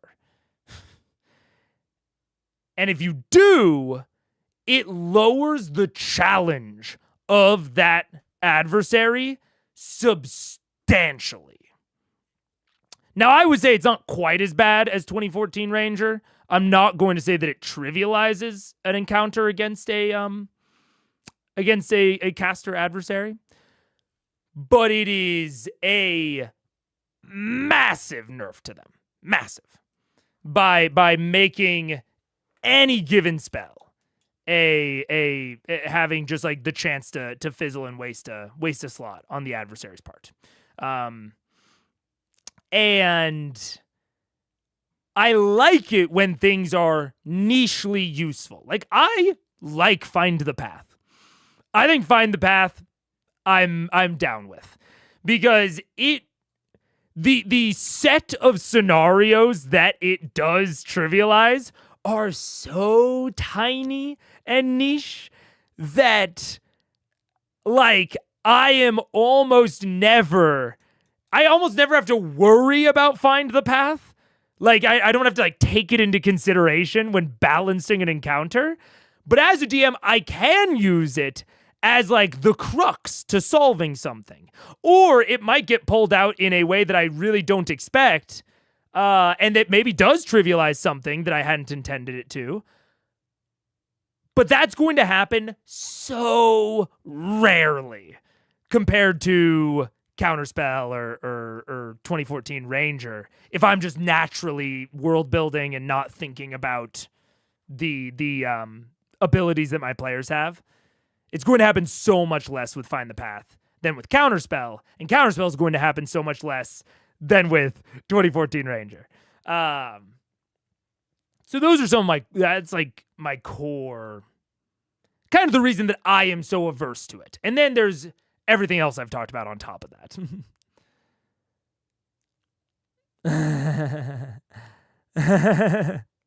97 minutes of mega, not over 30 seconds. It's 4 minutes, I'll have you know. And I also see this. Yeah. Making players maybe make the player choose to interrupt one of the spell components, making them gamble on which one will interrupt the spell.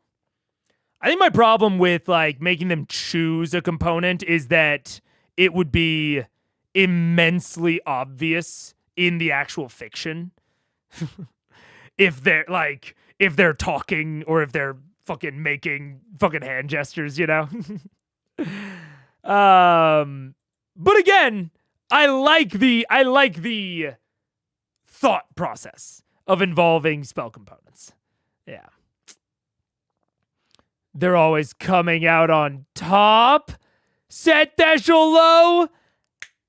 Hey, let's go. All right. This encounter makes me think how often some of the team actually found him. Since then, Grog and Pike were actually looking, and he just modified their memory. That is possible. That is possible. Spell components are largely not used as well. They are also like largely ignored, which like I'm very sympathetic towards involving spell components more because I like them and I think they should be used more. So I'm very sympathetic to any system like even the guessing system, even though I don't see it in fiction. I can see it mechanically. I can see that being like the gamble that you have to take, and you're also like gambling with the cost of your reaction. But there is just like this underlying sort of not understanding, but just fact that like they are underutilized and underbalanced. So making a mechanic that hinges on them is going to have probably some pretty unforeseen consequences down the line that are going to be very difficult to they're going to be very difficult to fully wrap your head around as a DM.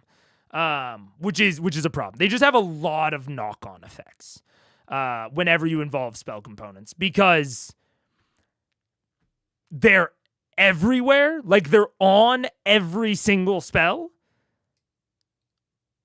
but they're not distributed amongst the spells in like a cohesive and sensible way. They're sort of haphazardly put in there, kind of without much consideration because there's just not a lot of shit that interacts with spell components. So they don't really, the designers didn't really need to worry about it too much. Which means that if you start interacting with them, yeah.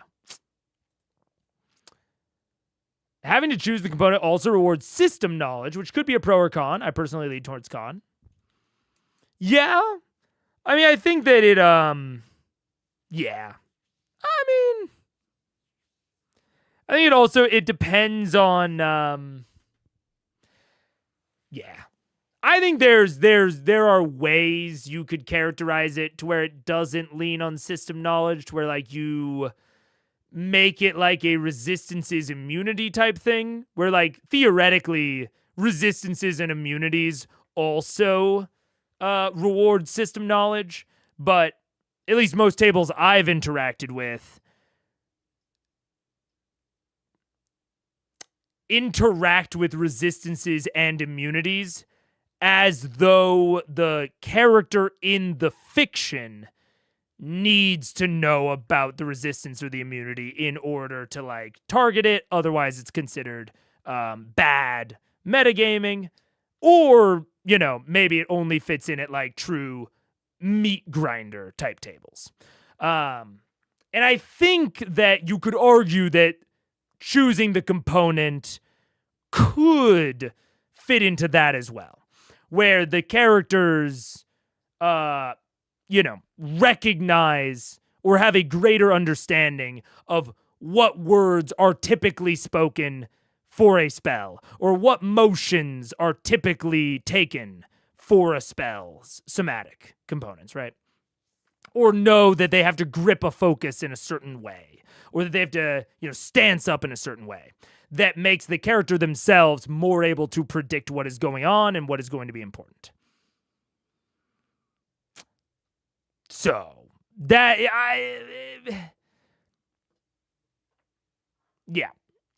I think whether or not it rewards system knowledge on the part of the player somewhat depends on the table. I say very hesitantly. Somewhat. Though it could be interesting for bards or sorcerers, targeting i.e. verbal components and making subtle spell for sorcerers be better at hiding for targeting the component. Absolutely, yeah. Yeah. It's kind of like this looks like a job for Aquaman trope. Yes, I love Aquaman. I don't like Superman. Superman is too broadly applicable. Aquaman is very niche. I like that. Spell components is kind of a weird mechanic. Regardless of how you feel about them, it's like what they did with alignment. It doesn't matter anymore, but we won't remove, or some people will riot. Yeah, I mean, there's clearly legacy stuff in there. They're using it to make jokes. There's puns worked into a lot of the material components, which is fine. Have fun with your fucking game. I don't give a shit if there are puns in the material components. But I do think it is evidence that these aren't super serious mechanics.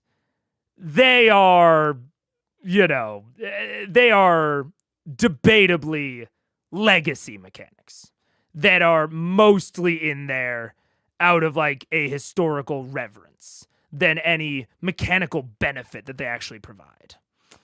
Yeah. I don't think I'll ever not have a love-hate relationship with Counterspell. It's somehow both overpowered and broken while being weak if wasted. Yeah. I'm with you, Joshua. And that's kind of why I don't like it.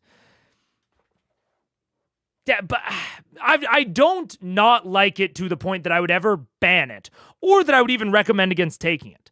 I recommend, if we're playing with 2014 rules, I tell my players, don't do Ranger, unless you really want to. They are weak, they're difficult to interact with. I do just straight up recommend away from them. I would never do that with Counterspell. I think it's fine, but man, do I just personally not fuck with it. Yeah.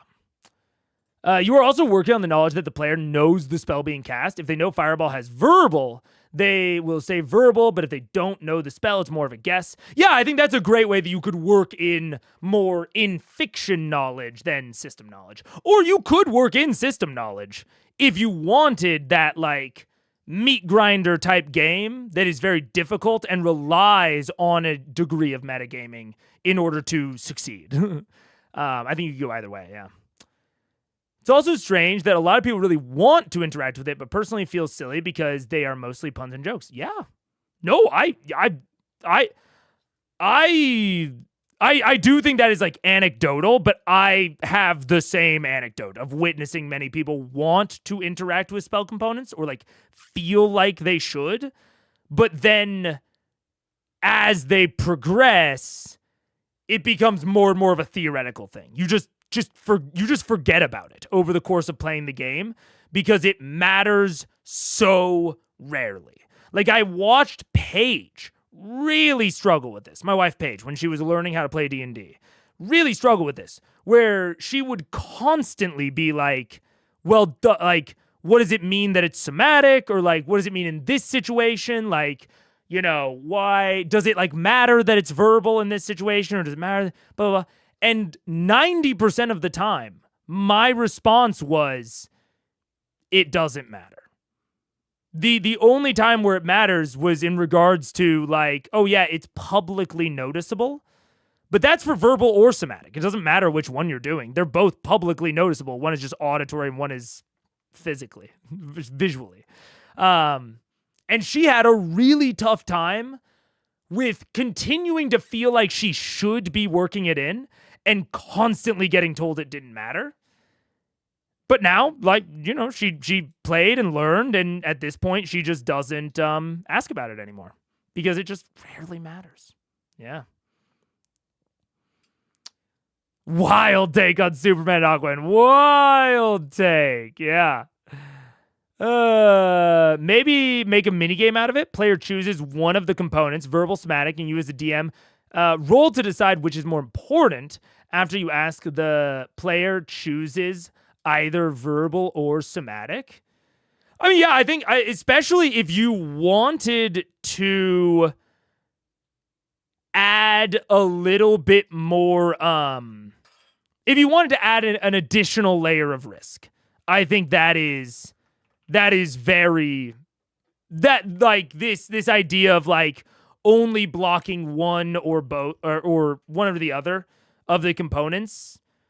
I think you could go on a thought process with this. I'm not sure that I lean in this direction. Because I generally, very generally, big asterisk, generally, don't love stacking roles, essentially. Because within this discussion, the assumption is that, like, if you're trying to interrupt them, you're making them roll a concentration check. So there's already a check that is being procced to essentially have another check, or, you know, not even, because this is kind of random, but I guess not even a check, just like another sort of random dice roll gate. I guess it is a check. It's just a 50-50 check with no modifiers. Yeah, I guess it's essentially like a DC 10 or 11 check with no modifiers. To stack checks like that makes it be, you know, there are 3 result options where the caster gets to cast their spell, and there is 1 result option where both checks succeed, or I guess 1 check succeeds and then the other fails, where the spell is interrupted.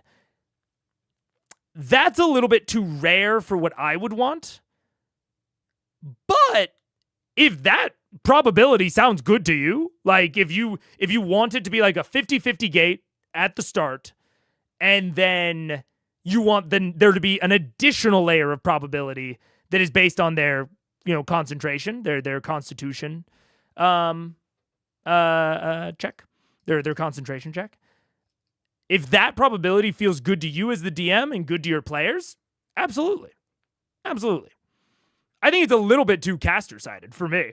I would rather it be purely down to how well or not well the player, or the entity, I guess, in any case, can perform concentration checks. I think I would rather put it on concentration checks as like a part of the build. And building for concentration checks makes you just flat out better at this thing, which it still would with this minigame. Just it would have less of an impact, and I'd rather it have more of an impact.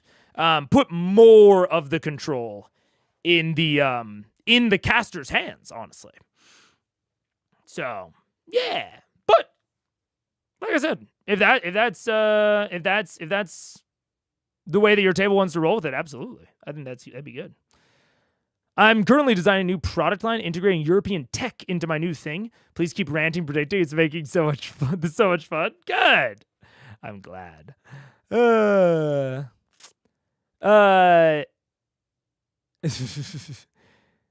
Let's see. I'm trying. I really like to read all chats, man, but there's too many. It's too good of a conversation. So I'm going to have to skip ahead a little bit. Hearing that not recommending 2014 Ranger, which I agree, considering my first ever character was a Dragonborn Ranger. Holy shit, that's that's tough. I also recommend against Dragonborn. That somehow became a tank of the group because I had high con and strength. Yeah, man. And it's like, man, if you want to play Ranger, I'm not going to ban it. Never going to ban it. I don't think you're going to have as much fun as you would on a different class. If you disagree, if you think you're wrong, DM, I will have more fun on this class. And I'll talk them through the rationale. But if they think I'm wrong, fucking go for it. I'm not banning it because it's difficult for me to have fun with, or that it like unbalances the table like crazy. I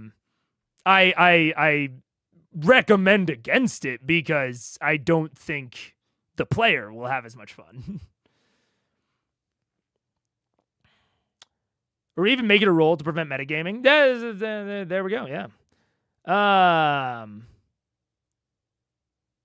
Yeah, I can see it as you explain. Yeah, which like, yeah. I think this all of this takes it into the realm of probability. And so once you take it into that realm, you can absolutely apply things to tweak the probability in whatever direction you feel is like the right balance to make it an interesting decision. Because I think that's the thing at the end of the day, is I would want this to be interesting. I would want it to promote movement, to promote team-based tactics, to promote interesting decision-making on the part of the players.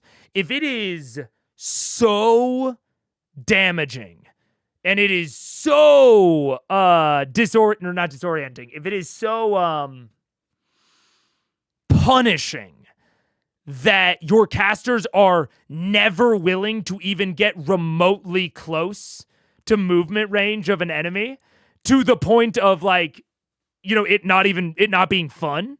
Like if that is what this does, it's not worth it. We've got to nerf it in some way to make it more caster-sided. And it's why I like basing it on concentration, because it's something that players can interact with. But fundamentally, we have to make sure that it is promoting interesting decision-making and not just achieving the goals that I want it to achieve in my head, right? It's at the end of the day, we want it to be interesting, not just in theory it promotes fun movement because I have said so in my mind. That's why we need to test. Yeah. Rangers take more work than many classes, but are inherently possible or anything. No, they're not. They just take more work. They're annoying for me. Yeah. When I introduced 5e to my dad a couple years ago, I was going to not recommend Ranger, but he absolutely loves Aragorn and wanted to make a character like that, and I did not want to ruin his fun. Totally fair enough.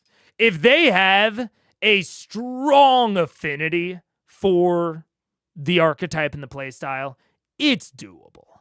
But if I already have a player that's coming to me and being like, I don't really know what I want to play, and like I don't detect like a strong inclination towards a particular archetype, I'm recommending them away from Ranger. But if your dad loves Aragorn, one of the like quintessential Rangers, yeah, absolutely. The updated Ranger options in whatever book that does make it less situational, but the power level is still kind of without GM work. Yeah, I mean, I think it. How do I say it? I think it is less situational, but I think it made it less interesting as well. I think it made it very bland, which is fine. I don't blame it. But I still find it pretty bland, and I think the ways to make it not bland and also in concordance more powerful does still require some GM work. I disagree with Aragorn being a 2014 Ranger. He's more of a fighter. Oh, to be clear, I don't think Aragorn is the quintessential 2014 Ranger. Do not get it twisted. If I had to build Aragorn as a 2014 class, it would not be Ranger. But I do think that when we talk about like the class fantasy and like what 2014 Ranger was trying and failing to be, I think he's the quintessential Ranger in terms of the fantasy of what a Ranger is. I think 2014 super duper tries and fails to accomplish that. I think that is like kind of its core issue, is that it fully just falls flat on its face to implement Aragorn. And I would argue that it is largely because Aragorn's like Aragorn and a Ranger in general, I think the core class fantasy is the knowledge and ability to survive and navigate in harsh conditions. I think that is the core fantasy of a Ranger. And I think that Aragorn absolutely demonstrates that. And the fact that he can fight is more towards the ability of the Ranger. They can survive in harsh conditions because they can fight off a bear. But I think that the ability and the knowledge to survive in the wilderness under harsh conditions, I think that's the core. And I think you can see the attempt in 2014. But because survival mechanics are just not really present in 5e, like there's not a robust system around getting lost. There is rations, but like they are so hand-waved so often, and there's so little support beyond like a few random tables, beyond how you should go about like how the economy of rations should work for players at tables. Exhaustion is a joke in 2014. I do think they made it better in 2024. I'll fully give them that. I think it's way better in 2024. But like that's the closest that they come to an exploration mechanic. Travel pace is one table. One table. And there's just suggestions on how to use the rules light sections of 5e, namely the skill checks, in accordance with like situations that you might run into that feel like exploration. There's guidance on DM fiat. That's about as much as we get. And I think with that in mind, Ranger just shouldn't be a class in 5e. It just shouldn't be a class.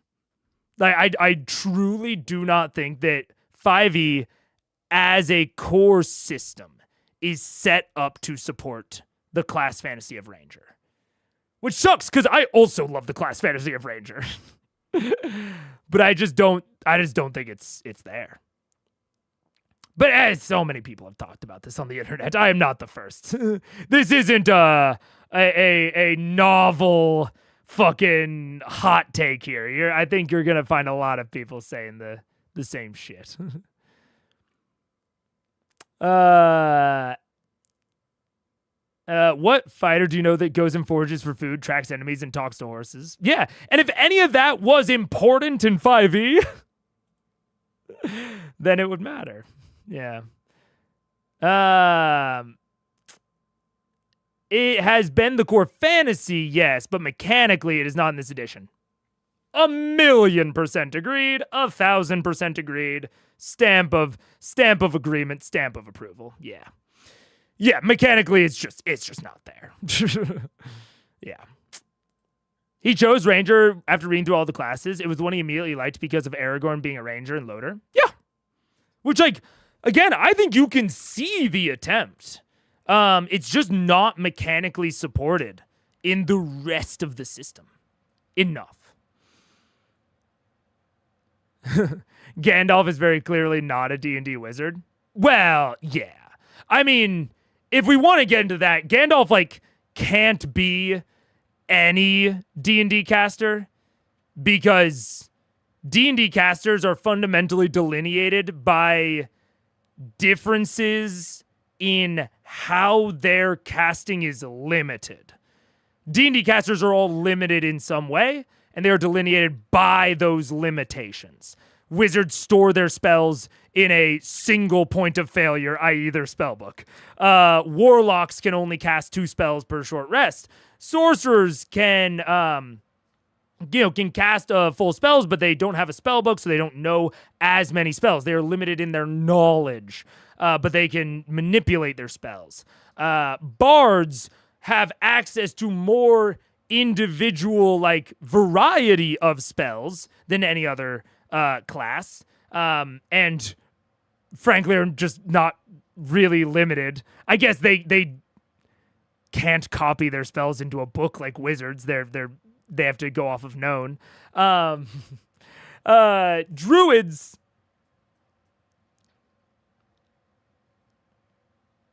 only have access to a certain subset of their spells every day, I guess. Same thing with clerics. But again, they're all limited to some degree.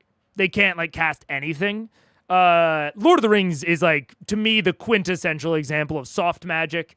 Gandalf has access to the spells that he needs when he needs them, and does not have access to them when he does not need them, or when it would be actively detrimental to the story for him to have access to them. i.e., why they do not take the eagles to Mordor. So I think it's a bit of a losing battle to even compare Gandalf to D&D classes, because fundamentally the ways in which they are limited are fundamentally different. Like, D&D is hard magic. Lord of the Rings is quintessential soft magic. But it is still a fun conversation to have to highlight that. TBH, I liked the Paladins as horse girls idea, but they didn't go hard enough into it. Totally agreed. I think Paladins as horse girls would have been weird, but fun. But they just didn't commit enough to the bit. Yeah. Yeah, we gotta get back on track. Fucking shit, man. We gotta actually watch the episode, what this stream is actually about. Saving throw. Yes. Do I Roll add d20 and add your dex modifier to it. Dex modifier or dex saving throw? Dex modifier. No. No. No. No! What? So, that's like, It's like Harry so Potter. as you go to push, so as you go to push him into the wall, you go and slam, but you accidentally hit between where his foot and the edge of the stone is, and it causes you to stumble forward and slam into him. You fall over. You in the process, she hits you in the side of. Do we accidentally kiss? Is that what's gonna happen here? Almost, but instead you both accidentally end up elbowing the shit out of each other. She falls over, you tumble over her, and you become this like tangled pile of soreness. The spell is lost. Damn it.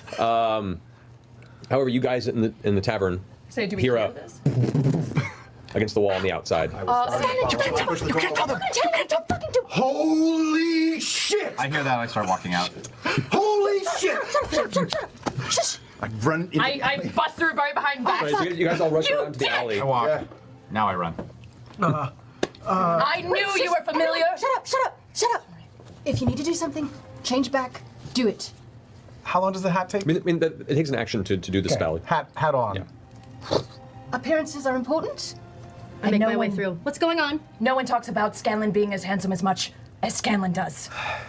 That was your first giveaway, mister. We're in an alley though, off to the side, right? Yeah, you're in like a dark alley right on the. Hold on, I'm giving him a big fucking hug. Hard to do, but yes. I watched it. So Lionel, everyone just charges out of the tavern. You hear a big commotion and voices on the side. What's going on, you guys? What's happening? Can I? I think they're attacking him. At this point, you watch the other ones now grabbing Yeah, him like it looks like merging. they're attacking. Merged So again, just like Max. I can't. I want to protect him. Okay. As he should. So what are you gonna do to protect him? Okay. I was curious because that's a fun way to interpret the scenario. It's fun, it's drama, whatever.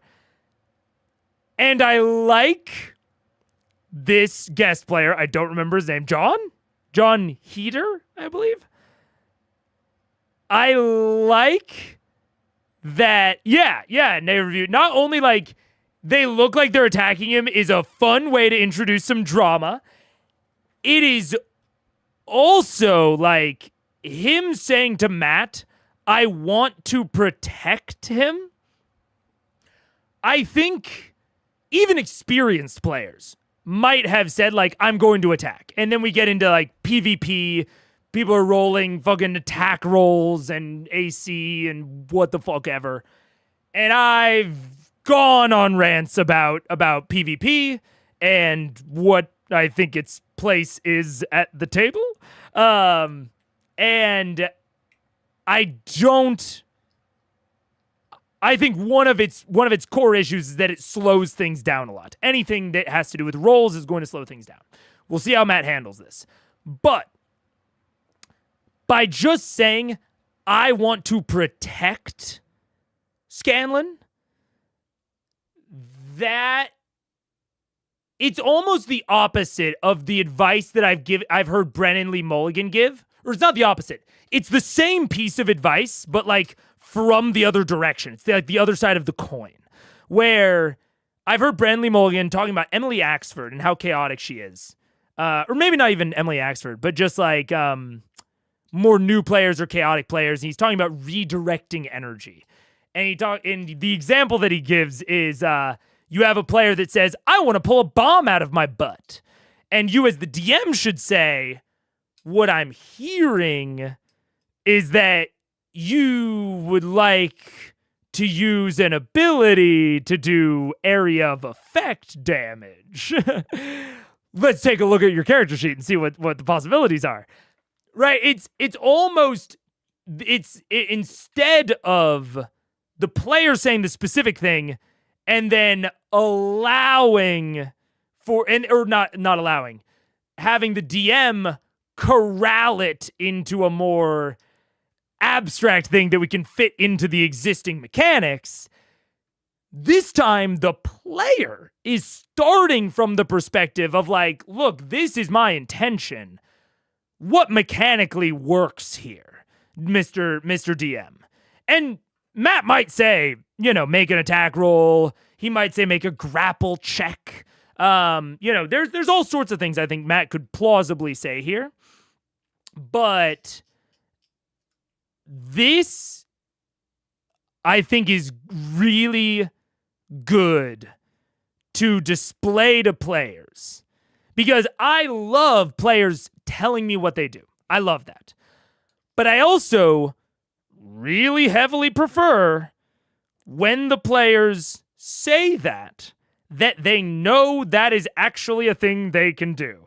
So in the case of pulling a bomb out of your butt, if you're experienced, you should know that you can't do that, right? And if you're not experienced, I think you need to hedge more in the direction of doing things that you can do, even if those are limited, and sticking to your sheet. And so in a situation where you want to do something, either as an experienced player or as a new player, but as the experienced player, you know that you can't really do it. And as the new player, you're not sure if you can do it or not. And you can't figure it out on your sheet or in the books or whatever. In that land of uncertainty, I love falling back on intention. Being like, this is what I intend to do. I want to do an AoE effect or spell or attack. Do I have a cleave so that I can do an AoE spell like that? I want to, in this case, protect Scanlan. DM, do you, or other players, do you know any options for how I could do that? I think this is a really good display of like a heuristic of a like fundamental fallback option as a player that I think you should have. If you're uncertain if something works, if you're uncertain if you can do something, or even if you should do something, especially if you're new to a table, you're not quite sure what their vibe is yet, you're not quite sure the tone yet, I think falling back on intention is a really good strategy. Hasn't heard of the viral butt bomb third-party feat. Yeah. Does Mega for real not know who Jon Heder is? I just joined the stream. Honestly, hey, Heder, I might not have picked it up if I had just seen his face. I would not have recognized him if I didn't already know he was Napoleon Dynamite. He looks very different to me.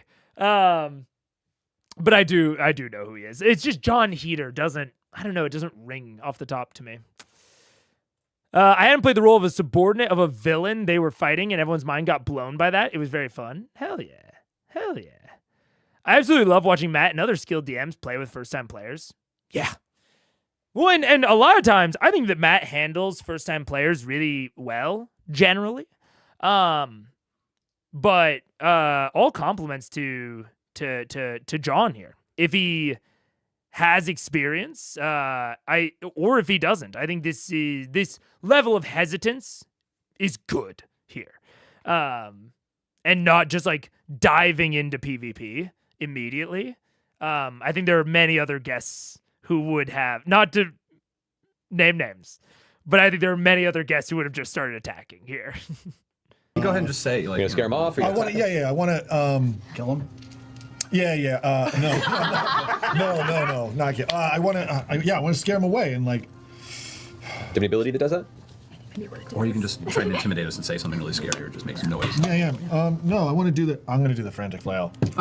Okay, all right. So as you're hugging him, you guys watch as the half-orc turns the corner, spooks, and then suddenly you watch as like something beneath the armor kind of glows briefly, and he starts flapping his his arms, going right at you. I need you to make a wisdom saving throw. Okay. What? Okay. It'll be explained later. It's not. Does it have anything to do with charm or sleep by any chance? No. No. Okay. All right. Oh, that's fine. It's like a fear thing. Okay, so it doesn't spook you off. It's just a little weird. As this giant man is now honking and waving and flapping his arms at you. It doesn't seem to be affected by it. It just kind of gives you a strange look. Yeah. It's okay. Stand down, Lionel. I can defend myself. Because you know I'm good for. I know. That normally works on everybody else. You are my best man. Okay. And I appreciate your concern. But these people pose no threat to us. That is a really good accent. Yeah, you're so good at that. What are they talking about accent? They are beguiled by our foreign ways, and they are scared of what they do not understand.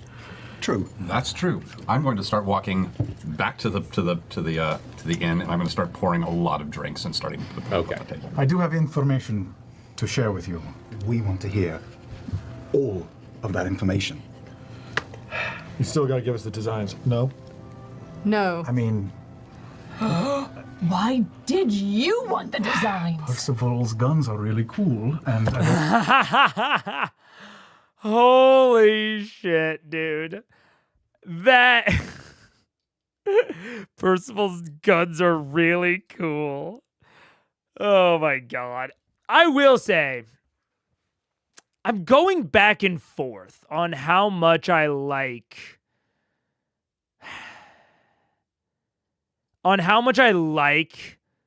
Chud not knowing Scanlan's identity, like the secret identity, because I think there are positives and negatives to it, and I'm not quite sure how it works out in the balance, honestly.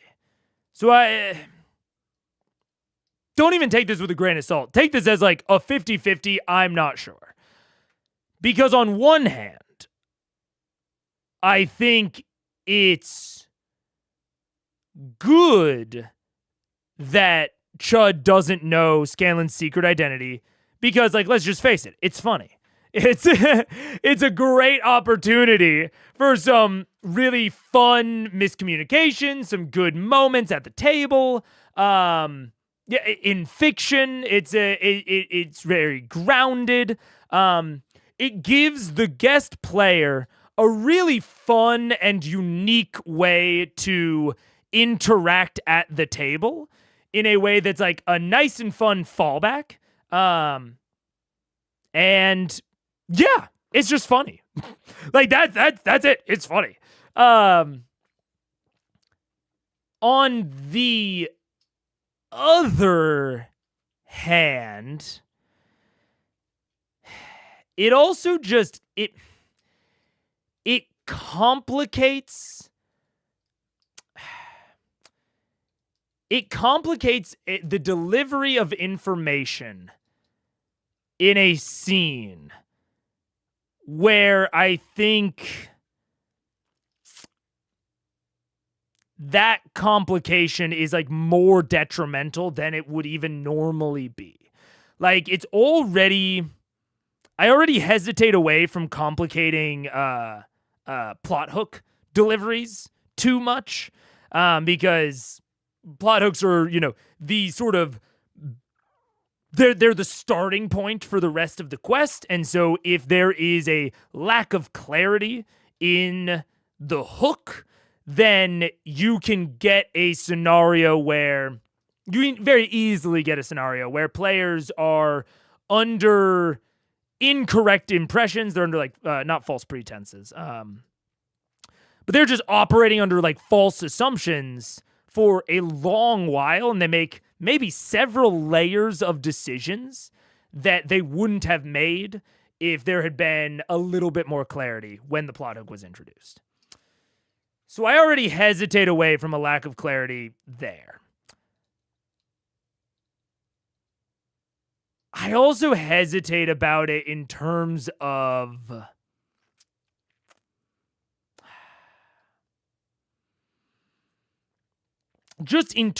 like I don't quite know how to phrase it. Like the awkwardness of interaction. I think that it is fun and funny, but it also presents like a challenge. It presents a layer of friction towards communicating right now that I'm not sure that will make it more difficult to communicate, and that's like the complexity that I was talking about, but also just like elongate the communication. Like this is going to take longer than it would if they could just freely discuss without having to worry about, Lionel discovering the secret identity or whatever. I don't know if that increased. I don't know. I think it's very funny, and it's introduces a lot of friction. I think both are true simultaneously, and I don't know how it weighs out, I think I'd still discourage it unless that player was experienced, but it's certainly more justifiable if they wanted it. Oh, what, like the duck? Yeah. I do love that he really came in here and said, I want to play Napoleon if he were in a fantasy world. It's fair. We will never know how bad it would have been in theory because Lionel almost immediately told them the meat man and got their suspicions up. Oh, I'm not talking about the situation in which they never uncover Scanlan's identity. I'm not talking about that. I'm talking about this situation right now, post-reveal. I'm talking about the situation where Vox Machina knows the Meat Man's secret identity. They know that it is Scanlan. And Lionel doesn't. That's the situation I'm talking about. Where I think that situation, that like the party has more information than Lionel.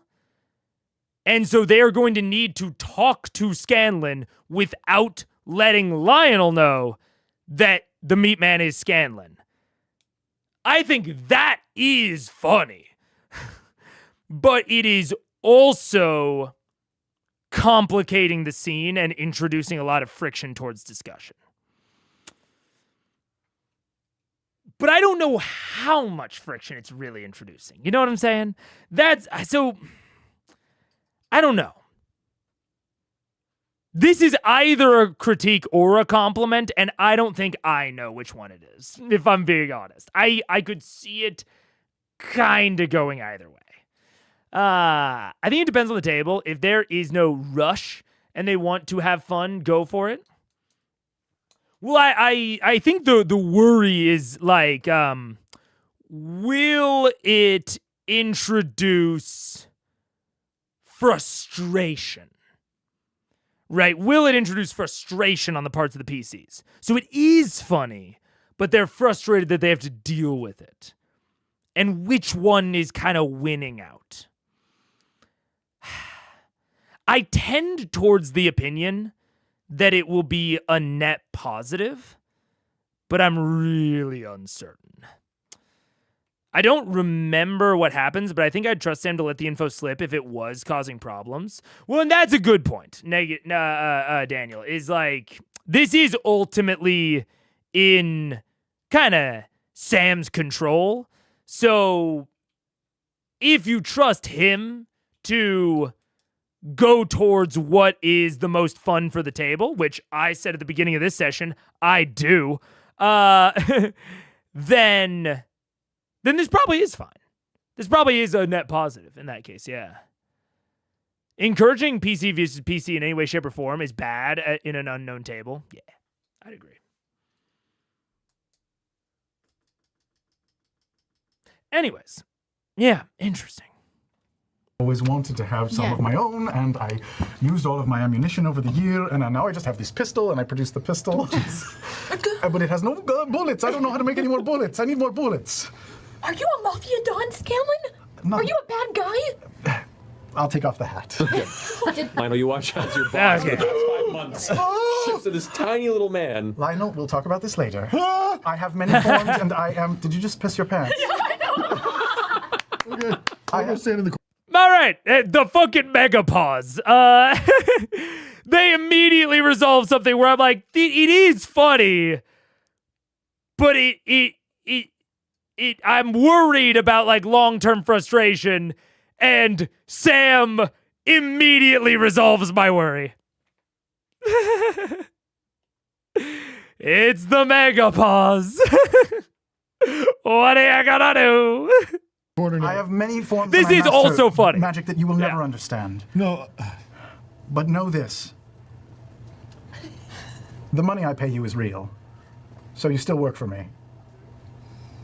That's true. Okay, I'm good. All right, just hang tight. I mean, you can stay. Stay here. Okay. Mop yourself up or something. You're good. And Lionel's immediately coming on side because, like, I think a lot of the fun and humor, like, I think we still got all of it. And then we got the humor of the reveal, which is its own separate thing. And I think Jon, if I had to guess, I think Jon Heder's mind is going, is there any more funny to be drawn out of this? And it seems to me, at least, that Jon Heder's comedy, is very much like draw out maximum possible comedy and then move on. Stop. And so he's like, okay, yeah, I'm good. Like, even in my memory of Napoleon Dynamite, I don't remember bits lasting for an incredibly long time. Like, I think sometimes there were layers of like, oh, this is drawing on the comedy of like this absurd thing just keeps going. But I don't remember that being a core part of it. I remember it going relatively quickly through bits. Yeah. Good man. I'm sorry I do these things to you. You're so tiny, though. I'm strong of heart. Never been that strong, but anyways. I pull Chard. Lionel. I pull Lionel aside. And I kind of grab him by the face a little and I say, we need you to be coherent and honest during this. And I cast Enhance Ability and give him Owl's Wisdom. Okay. I'll take that. Alrighty. I'm not going to fight back. And increases your wisdom. Look. if we're talking purely mechanics here, that's probably a wasted spell slot. That's not gonna, I don't think Chod's gonna have to make a lot of wisdom checks. But that is only mechanically. This is maybe, at this point, I've watched enough CR that I can't say it's, the best I've ever seen because I've forgotten shit at this point. But within memory, this is one of the best examples I can think of as, like, flavorful use of, like, how do I say it? Working in mechanics, like, really strongly working them into flavor. It's at least one of the best examples that comes to mind. And that is not only, not easy to do, but I'll be really interested in how Lionel and Matt play this, because I think that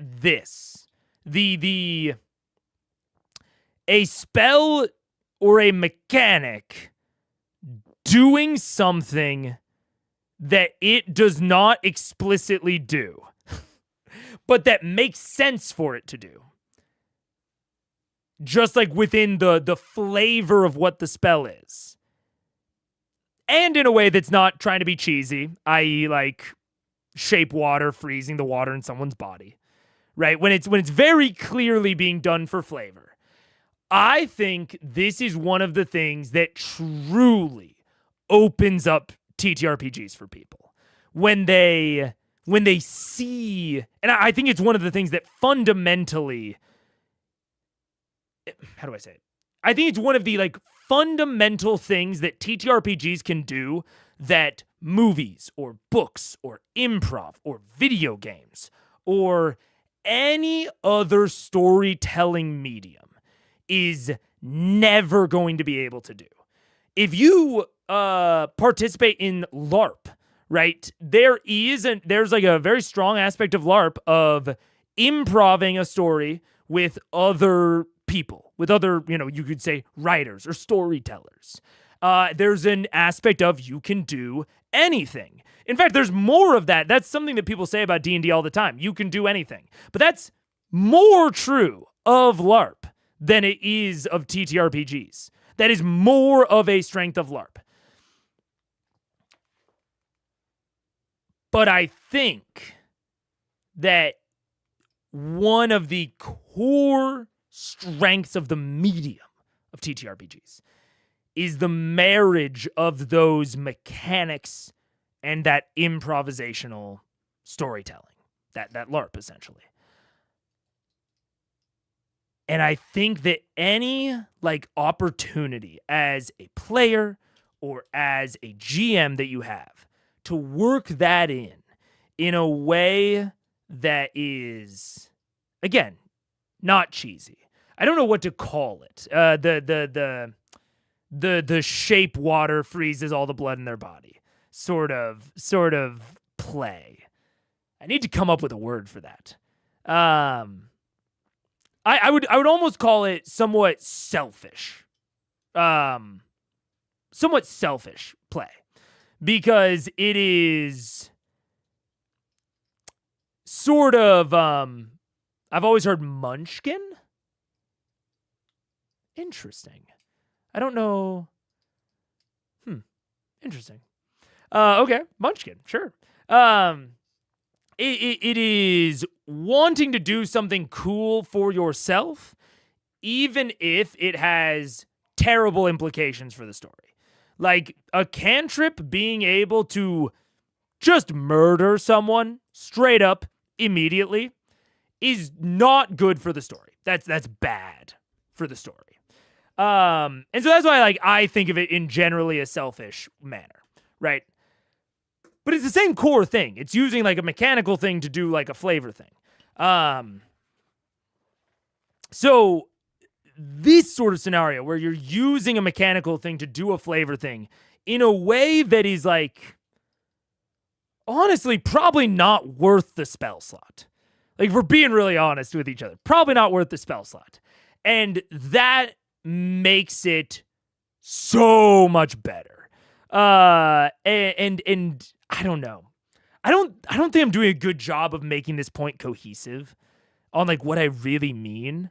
But like I think this is almost the lifeblood of what makes TTRPGs as a medium truly unique, is the ability to take a mechanic like you see in a video game, or like you might have seen in a video game and be like, oh, I wonder how fucking Chun-Li's dragon, I don't know much about Street Fighter, her dragon fist, I wonder how that would affect this other thing over here.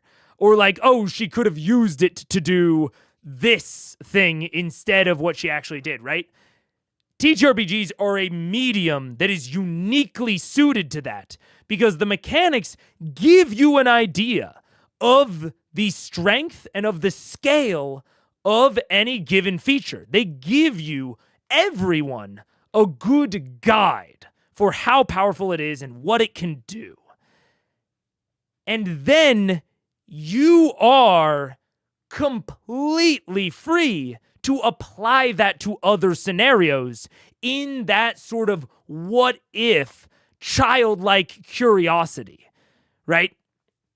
And this is one of the best examples I can think of this.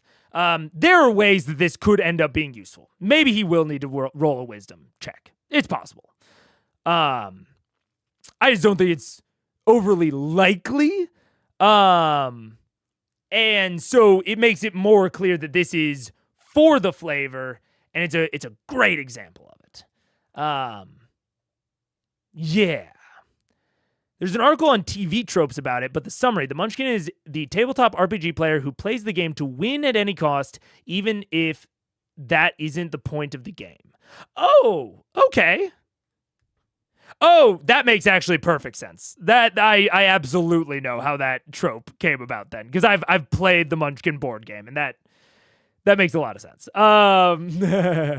But yeah. Interesting. Well, yeah, I guess I would kind of call it Munchkin behavior. Yeah. Not a perfect match for what you mean, but in practice, people often just use it for just people who want to be ultra powerful. Yeah, no. I get it. I think it's at least close enough to what I mean. Like min-maxers. I'm glad you brought this up because I do want to explicitly delineate what I am talking about from min-maxing. I have nothing against min-maxers. Absolutely nothing. I think min-maxing is purely a table tone thing. I mean, fuck, I was on an esports team in college. I've got nothing against min-maxing, to be very clear. What I am talking about is people who read rules in ways that they were like people that explicitly like buck rye, like rules as intended. I think you might have a min-maxer that and like these are overlapping circles. This is a Venn diagram. There are definitely munchkins that are min-maxers and min-maxers that are munchkins and munchkins that are not and min-maxers that are not. But I think there are plenty of min-maxers that want to be as good as possible within the intention of the game. Maybe within, we could say, rye. And I think there are min-maxers that want to be as powerful as they can within raw. I think these are the types of people that would use, like, coffee lock, right? And then I would say that there are people that maybe they're min-maxers, but they are looking for any possible argument to gain power, even if it is not explicitly supported by the rules, because blood is not water, to be clear. It's a liquid, but it's not water. Even if it's not explicitly supported by the rules, and when it is clearly not intended. I also lump the peasant railgun under this. If you're not aware of the peasant railgun, look it up. But I don't want to re-explain it. I hate the peasant railgun. It's like the ultimate example of this sort of thing, of like this munchkin sort of playstyle. Maybe loopholing, sure, yeah. And so yeah, I want to delineate between like min-maxers and these like sort of we'll say loopholers or munchkins, where it's like the munchkins that I'm talking about are looking for any excuse to use something in a more powerful way. They're not looking for what the system is meant to do or what the system says you can do. They are looking for anything that the system says you can't do and doing everything else. Yeah. Munchkins are kind of the bad side of min-maxing. A little bit, yeah. Yeah. I'd say that that's a fair way to characterize it, yeah. She's a high-level druid, 2-level spell, our chump change. That is fair, Mr. Know-It-All. That's fair. But min-maxers are fine in a group of all min-maxers with the right DM. Absolutely. It can be super fun. Yeah. It's all about the attitude. Yeah. People looking for exploits are not the same as min-maxers. Yeah. They can be overlapping concentric circles. Like, you can be a min-maxer and you can look for exploits, but they're not inherently the same thing. Not even a rectangle square situation, I would say. Yeah.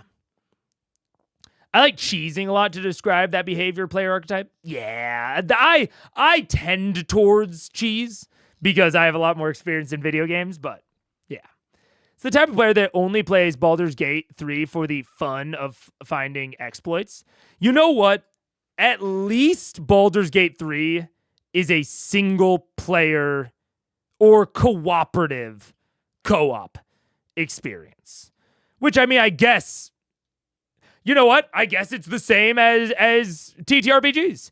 If you want to play at a table where you're fucking exploit hunting and everyone's exploit hunting, and that's the understanding of the GM, and that's the understanding of the GM, sure. It is. I think it is all about being at a table of individuals that are within some range of you on this. Because I think you could think about it kind of as like as a spectrum, although it's, I think, more of a Venn diagram. Yeah. As a min-maxed, most I have played with specifically banned strategies that seem like they are unintentional because they tend to be powerful. Yeah, absolutely. Yeah. I think the ideal rules lawyer doesn't care about winning or losing or power. I think, yeah.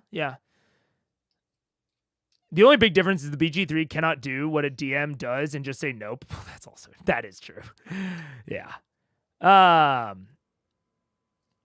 Anyways, I think we're relatively in alignment. I think I've made my case clearly as I'm going to. I love this from Marisha, and I am hopeful that either Jon Heder or Matt does something substantial with it. It doesn't need to be big, but just, doesn't just like let her cast it and then like have no effect. I want there to be some sort of effect, but honestly, if there's not, it happens. I like that Marisha is at least trying to kind of set up to kind of tee up the putt, if you know what I'm saying. Setting them up for like a layup. We'll see if they actually end up doing it, but still good on Marisha. get advantage on wisdom. Yeah, but now I can't erase his fucking memory. Yeah! You just been going crazy with that. Oh, and so there is the mechanical aspect of it. I don't feel like I know Marisha well enough to read the non-verbal fucking body language of this laugh. Maybe this laugh means that was her intention. Maybe it means that it was not her intention. Either way, cool on it.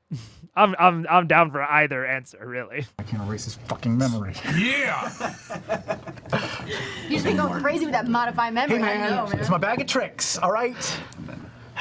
So we're gonna do this in an alleyway, or we We gonna go gotta to drink watch. We and gotta you watch. tell I us? can't Should we go back where the inside? fuck you It's an are? empty fucking bar. Yes. Okay, let's go back inside the tavern, but just know this. He doesn't drink, all right? Sure. Whatever. Come on. All right. We want to hear what you've been doing for a year. Come on. All right. Thank you for remembering. You're my guy. You guys make your way back into the tavern. Thank you for remembering. You now have the delightful experience of role-playing two characters, Sam, No problem. That's in the gotta same scene. suck. Welcome to mine. I can kill Terry. I have to go check on Doty. Look at the time. Goodbye. Oh, yes. Look, this is that guy we were telling you about for so long. The skeevy asshole that you always talk about. Well, the guy who Yes, picked the us. skeevy yeah. asshole. That would be the one. It's pretty handsome. Scanlan? You would say that, wouldn't you? I think I'll go with you, Terry. Pike. It's Oh. fine. Yeah, I'll go too. What? All right. I want to listen. I'm curious. Talk to us, man. All right. Talk to them. Don't let them leave. You all can stay. It's been a while. Look, I mean, we'll see what they end up doing. I could see it going either way. I will say, it depends on what you want to, like, get out of the character, right? Like, I think this is truly down to, like, character motivations, but I want to highlight something that I think is a valid route and also would be, how do I say it? I think would provide some flow benefits of Pike and Grog leaving. Now, I don't think they should leave if their characters would not leave. I want to make that immensely clear that I don't think that anyone should, like, sacrifice their role play or their character's intentions in a pivotal scene like this with Scanlan coming back. However, if it is more likely that, your character would want to leave, or even equally likely, I would just point out that there are some benefits in just removing people from a roleplay scene. It makes scenes go faster and smoother if there are less voices in the room. Now, that's not always an issue, especially if you have, like, a lower player count. If you have 3 players, even 4. But that does start becoming an issue at, like, 5+, where I think one of the reasons that Vox Machina falls into analysis paralysis so fucking often is because they have so many players. It is hard with that many voices in the room to come to a consensus quickly. It just raises the chance of hitting analysis paralysis.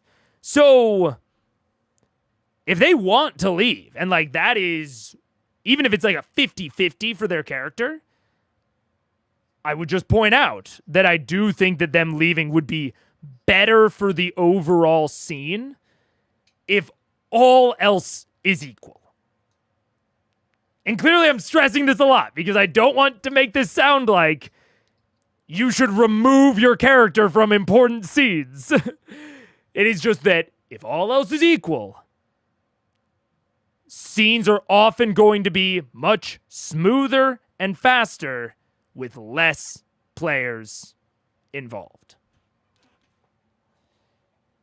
I would especially do this, like, if I was one of Vox Machina, I would obviously have my own character intentions or whatever, but I think a lot of times if I'm thinking about it from the player's perspective, I insert a character that I've played in the past.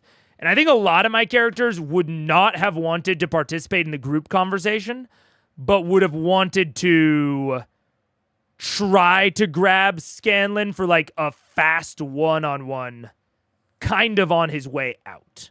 Just to like kind of give him a bit of a dressing down and yell at him a little bit. But they would have been trying to control themselves so that he could deliver all the information first and he wouldn't get scared off. So I would still get to have my roleplay moment. It would go quickly because my character wouldn't want it to last very long. And the scene where the information gets delivered to all of the where there's more characters involved would go faster.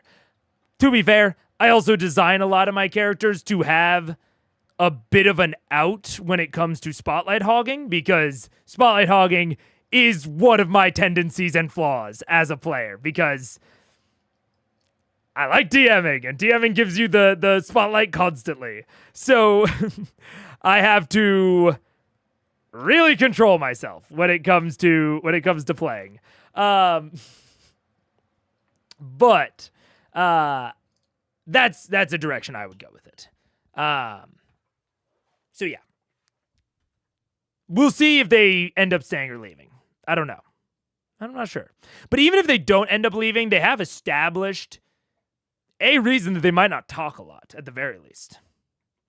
Yes. Yes. Yes, just stay. It's fine. Is it though, Scanlan? What would you Is have it? done if I had just decided to open fire on you? I would have I would done have what stopped you, darling. I knew it was him right away. I would have done what Scanlan Would would have always stopped me do. after 3 rounds at the very least. I would have won and killed you. I mean, I'm super powerful and awesome. Yes, but really, this was not a good plan. Scanlan, there are some hurt feelings in this room, and it might be time to address those. I know. I know. But for now, let's just catch up. What have you guys been up to for the last year? Oh, no. After you, dear. After you. I'm chief of my people. Oh, you did your Aramente. I did! Wow. I wish you were there. I mentioned you in everything in my speech. You did? Yeah, That sounds nice. yeah. Anybody else ascend to new heights? No? Yes, Yes? yes. Your turn. None of your business at the moment. Tell us your business. Where have you been? I went traveling a bit. I did what gnomes do. I went into the forest with Kaylee. And Oh, is that what? I'm not going to hover on this for too long. But I will say, so far, I'm not super convinced, but I also want to acknowledge that I think this is one of, if not the most complex emotional landscapes that Critical Role has tackled in a scene. It also might be partially because I've kind of like, I haven't seen Scanlan in a while, so like I've kind of forgotten his like direct character mannerisms and how he interacts, but it feels a little bit stilted. Yeah, no, Percy definitely seems bitter. And I mean, it's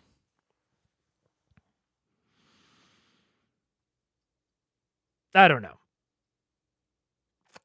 I don't even know really what I'm looking for. This is a tough acting challenge for them to really convince me that they extremely missed him, but also they are very happy to see him, but also kind of they aren't, but they want to know what's going on because he clearly has important information, but he's being a little bit cagey because he didn't even want to talk to them as himself, and they know that he didn't want to talk to him as themselves. So it's a very complicated scene, and it feels very stilted. But I'm not really.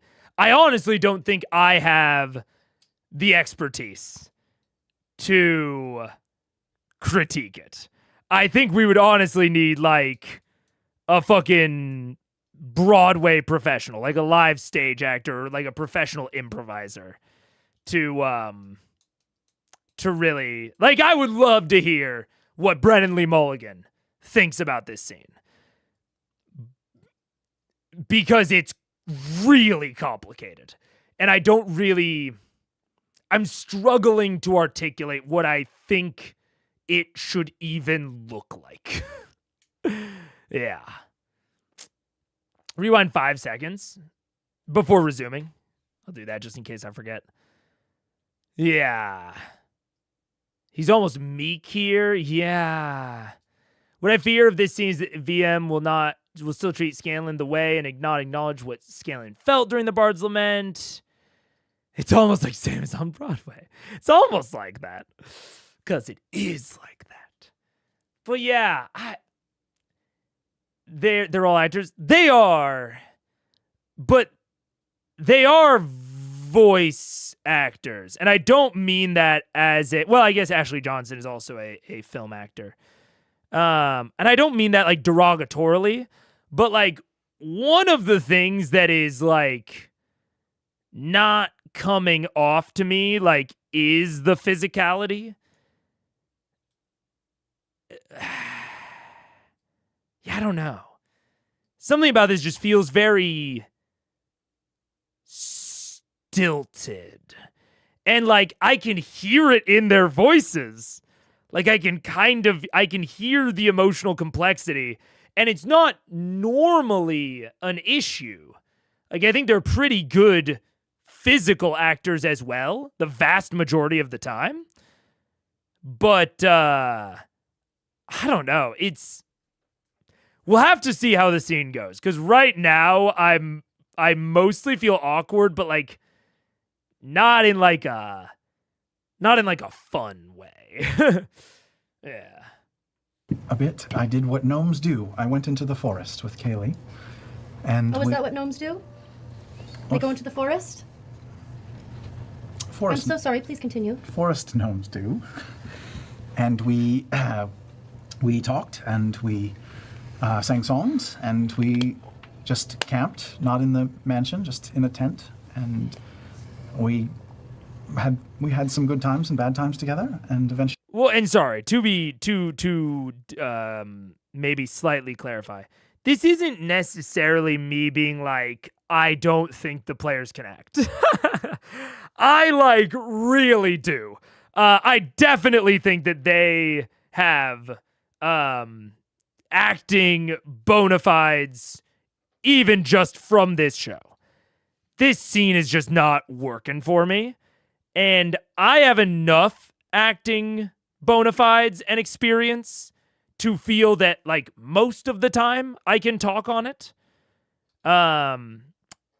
But this is such a complicated scene that I feel like I would need more credentials and expertise to like really analyze it thoroughly. But yeah. Actually, we found our way to Ankarel, and some stuff happened, yada yada, and I'm here now, you know? I mean... I try to pass my hand through Lionel's stomach to see if he's actually Kaylee. Is he? You feel like tons of ab. And it bounces off and hits you in the face. With your own hand. Oh. I was with you on that one. Serious. It really was. Serious abs. That's good. Where's Caitlin now? All the way up. She's with me, huh? No, did we leave her back there? Kaylee's in Ankarel when We left her. essentially She is... It's complicated, but right now she is the meat man. Oh. She is back in Ankarel, taking on the business while I'm off here. How are you two doing? Pretty good. We're a good team. Yeah. Does she like you now? Like is a strong word. Really not. Love is a stronger. Yeah. That's why really people is. use like. Yes, like is strong. really already halfway That's there. that Owl's wisdom if there. even. Yeah.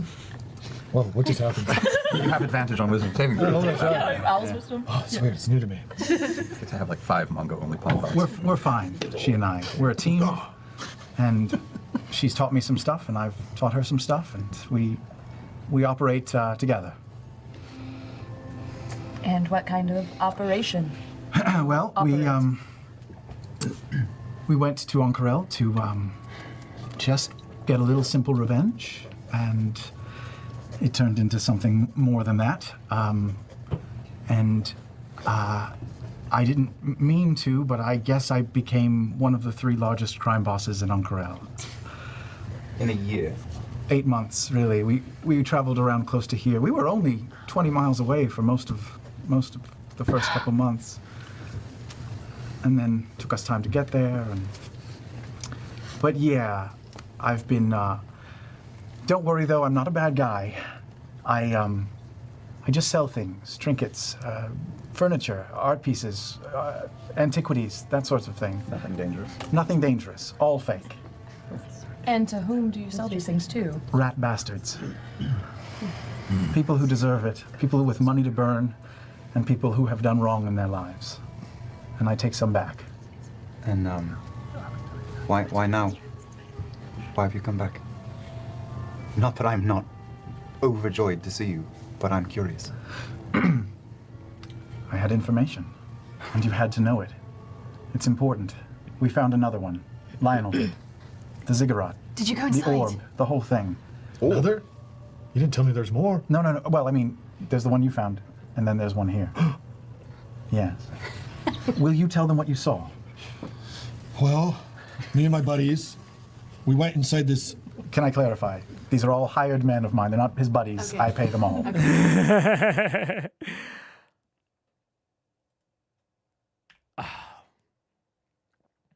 I just need to process it for a second. I don't even think there's a lot of theorizing to do. There's another ziggurat and another orb.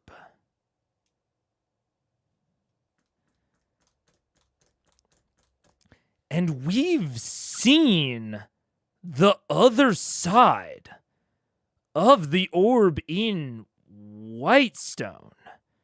So, dude, if it hadn't been for Vex firing the Oracle arrow in like an episode or 2 ago, it would have been instant unquestioning for me. These are obviously connected. Like this is obviously the output of the Whitestone ziggurat. But it's not. Probably. It's probably not. It's not. It's not. Because Lionel didn't go to the Shadowfell. And there wasn't a ziggurat in the Shadowfell. There was just the weird tower. So this either... Okay. This means that there is a separate sect. Well, okay. There is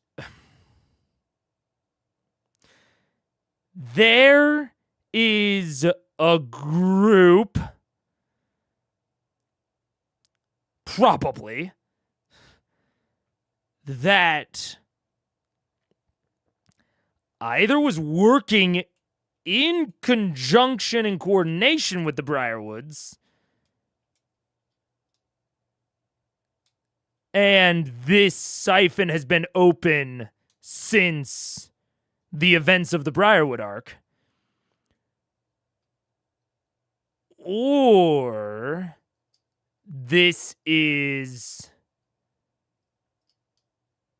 a group that knows how to open a siphon that has done it since the Briarwood arc in the broad vicinity of Ank'Harel.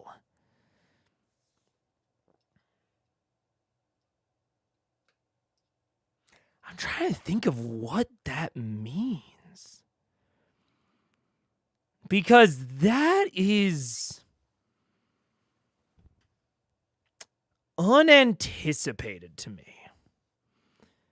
That is like,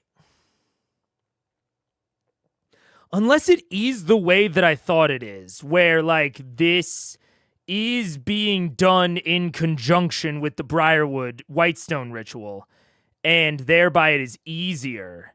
Like, the Briarwoods needed like a decade and dozens, if not hundreds of bodies in order to do the ritual.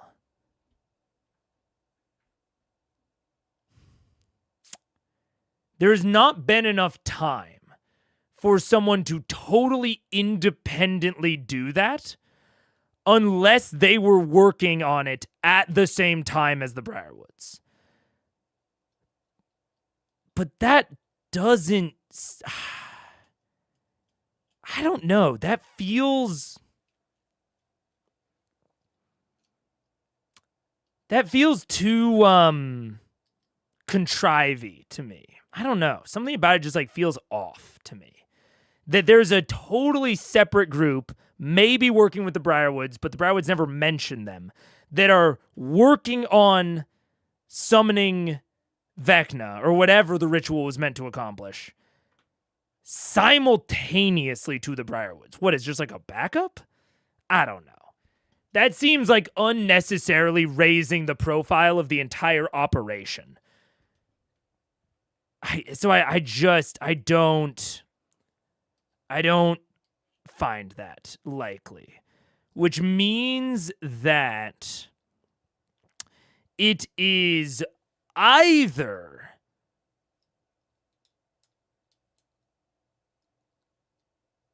I don't buy that these, I don't think these people have been, whoever did this has not been working on it for the same length of time as the Briarwoods. That just feels too awkward in the story for me to rock with. Which means that the ritual that this one has enacted required less resources and or time than the Whitestone ritual. It could either just be to summon a siphon, but not necessarily do whatever Delilah was going to do after that. Because we know that the Briarwood ritual was stopped midway through. So it was meant to do more. So we could imply that, like, the siphon being there, it doesn't require nearly as much power, nearly as much setup. And whatever Delilah had planned after that was what required all the bodies, the corruption, the residuum reinforcing, all of that. Now,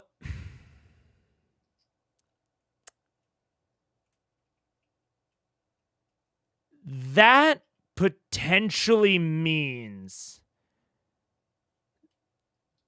That means that we don't know anything of if it's just to summon the siphon. I don't know why. Or I don't know that we can even assume who did it in that case. It could be someone good. That it could be a good guy. They could be on side. And they were just trying to make a fucking vestige. Because we know that the siphons have just been like they're tools. We know from the histories and the research that they've done on the siphons that they were pretty neutral. They seem to have been involved in some of the stuff that caused the calamity. But it also says that, like, some of the vestiges were made with them, and we broadly viewed the vestiges as, like, a positive thing, or like at least like on, you know, kind of our side of the bad good divide.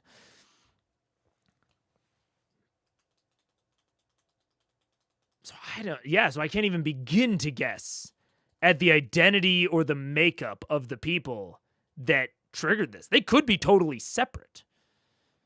from anything going on with Vecna. Interesting.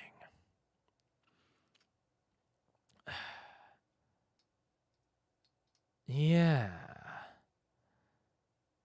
I feel like this has to be other Vecna cultists, but then why was it seemingly abandoned? Like, Lionel isn't describing any enemies so far. Ritual suicide? Maybe. That's the thing is I don't any identity that I put in place seems just as likely as another. What part of this is not what you were expecting? Is this not what you've been theorizing? I'm surprised there's a siphon active. I thought we were going to see preparation like we saw during the Briarwood arc, right? So during the Briarwood arc, we see residuum, we see bodies being collected, like we see all of the preparation for the ritual, and it is only during the confrontation that not only do we not see the siphon before that, the siphon didn't exist before that. Delilah Briarwood summons the siphon during denouement or whatever, or maybe Race to the Ziggurat. If I remember correctly, I believe that when they first enter the Ziggurat pit area, it is the siphon is not there. It is only it forms as Delilah does something.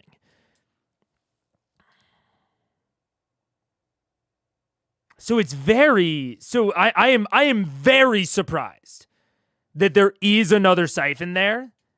Because also with Vex's Oracle Arrow, I don't think it's the output of the existing siphon. Weird. This might be a low power ritual. It could be a lower power or like an ancillary ritual. That could be it. Yeah. It's like a contractor the Briarwood's hired. Elon D. Sons. Maybe. Yeah. It's a tool, plain and simple. It's true neutral. Yeah, the siphon itself is neutral. So yeah, I don't think we can know anything about the identity of who did this. Could be both. I mean, maybe they're friends now, but okay. Well, no, they're dead now. That's fair. I guess if they weren't buddies, then I shouldn't feel bad anymore. The bad feelings will go away. We went inside this mountain, following some people that.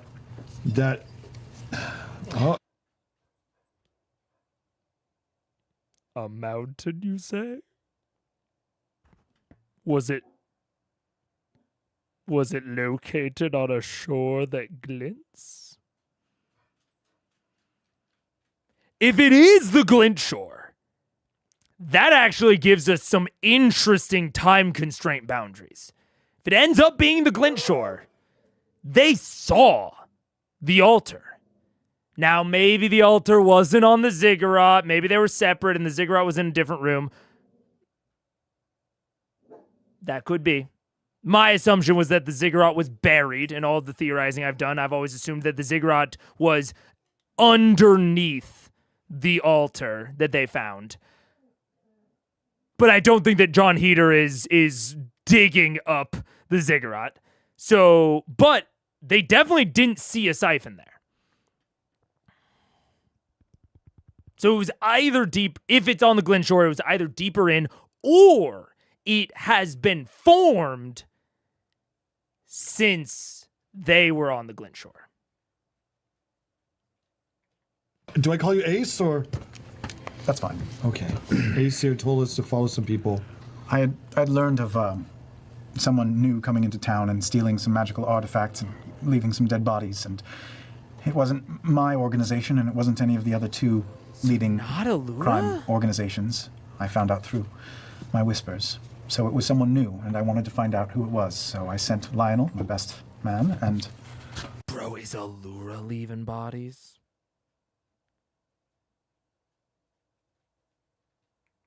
his buddies to investigate. There's a comma there. Go on. Yeah, and he knew he could trust us because we were awesome. We were going to go get some information. So we followed them into this big tunnel that goes into the mountain. We had to go through. It took a long time. on We had the to fight glacial. like a lot of cool stuff along the way, but nothing important to this. I mean, all the details are good. Just when you tell a story, lots of details. Lots of details. Yeah, it paints a picture. Well, I've never been good at stories. You're doing great. But when we got to the middle, we found a big, giant pyramid. Wow. Or a Ziggy Star, what? Ziggy Stardust. Is that what you call it? Ziggurat. Wow. Pyramid's good. Pyramid. We're with you, We yeah. found a pyramid, and we saw all these guys hanging around it. And right at the top of the pyramid was this big, black ball. Looked like a pearl, but it was giant. Wow. It was at the top of the pyramid, and these guys were wearing these really cool, like, but scary hoods and robes, and they were throwing stuff on the black orb, and it was like breaking and absorbing the stuff. And then this one guy. What were they throwing in? Oh, it was anything. It was some of them threw treasure, some of them threw some real. Okay.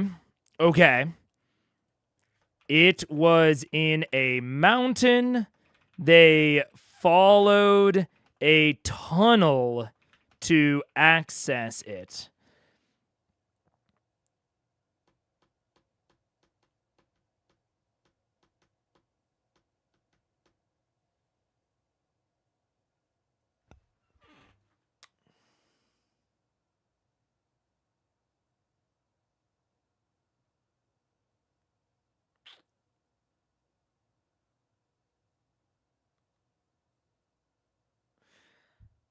I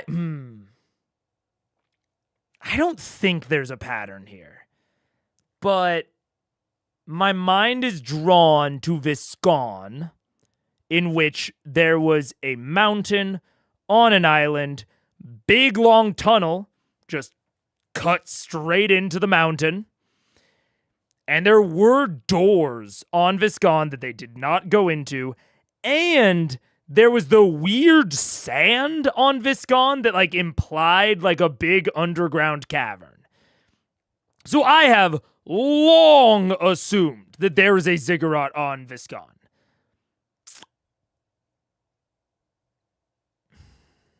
But then the other ziggurats that we're like aware of, one is on Yugg-Varil, which is not in a mountain. One is underneath the Slayer's Take, which is not a mountain, and then one's underneath Whitestone. And my thought was, Whitestone is like settled in this like kind of weird valley. I wonder if it was originally a mountain and that the sun tree like getting planted like flattened it.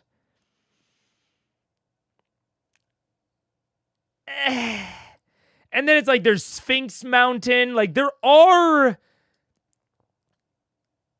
I mean, I guess Yugg-Varil was under Craghammer. So I guess possibly the assumption could be that, like.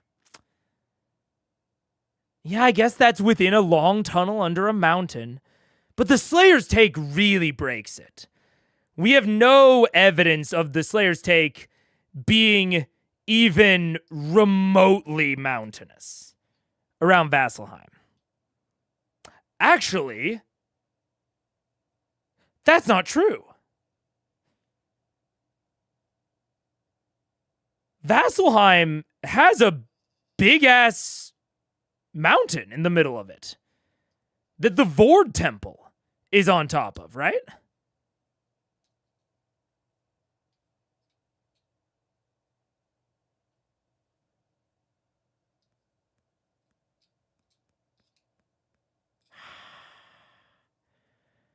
This feels, I don't know. This feels like a stretch even for me. I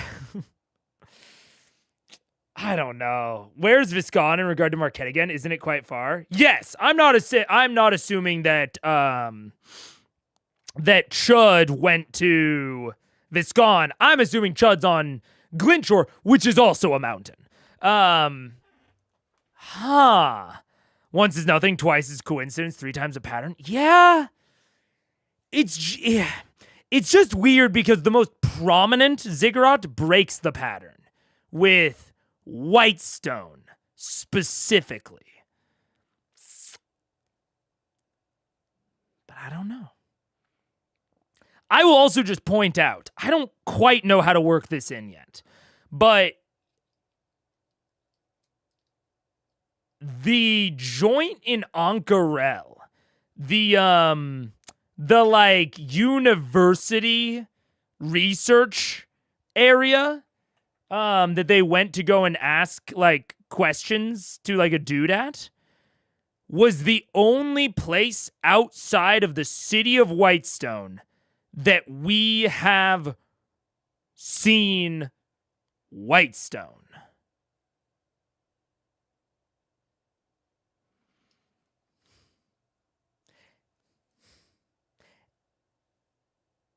And the Briarwoods were refining the Whitestone into residuum. There seems to be like a quasi-necessity to the Whitestone itself as a material. And dudes in hoods and robes doesn't sound... Like, frankly, the Vecna cultists that we've seen so far seem to be more like hide-in-plain-sight type cultists. They don't really strike me as the robe and hood wearing type. So I kind of... Whitestone set in the Alabaster Sierras mountain range? It is. There's just no direct mountain that is like directly next to it. There's the parchwood that surrounds it, and then the Alabaster Sierras. There's a bit of a separation. But it would be a crazy world building detail if like the Sun Tree like flattened the area to make it like more settleable. That'd be kind of kooky. They followed a tunnel to access it.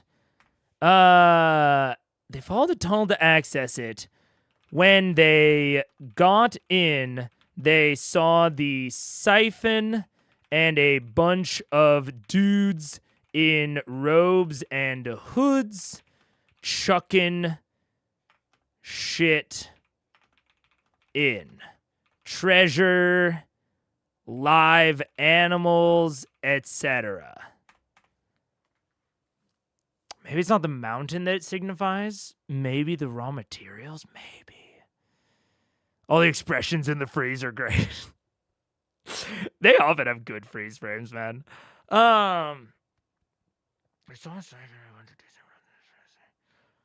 Okay. I'm going to take my first stab at a prediction here.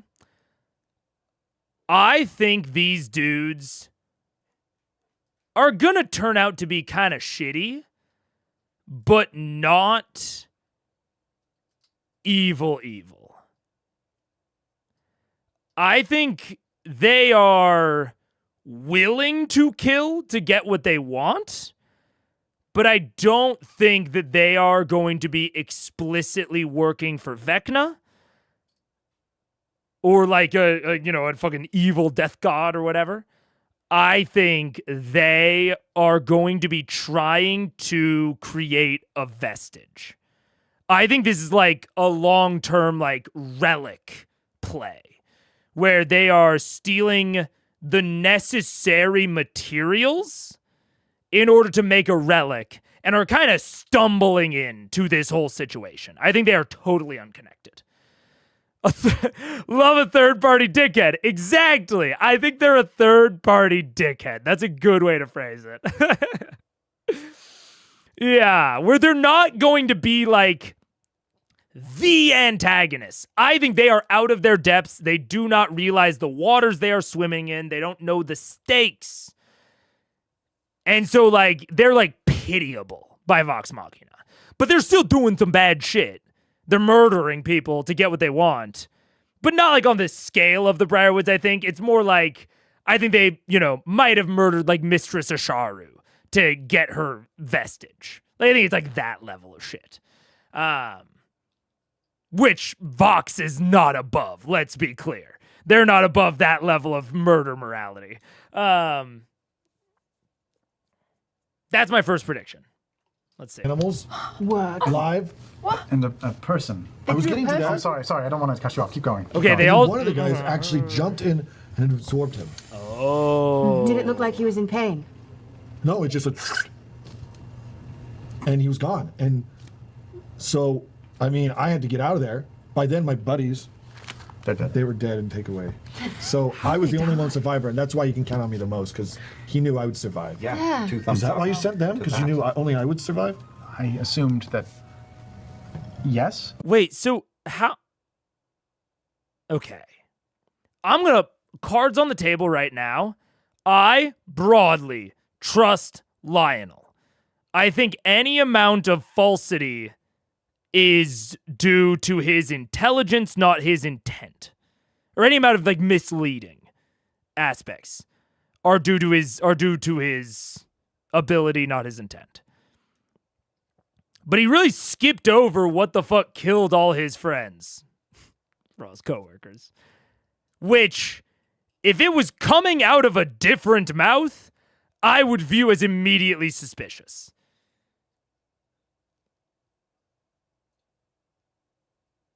I don't think Chud's gonna be a bad guy.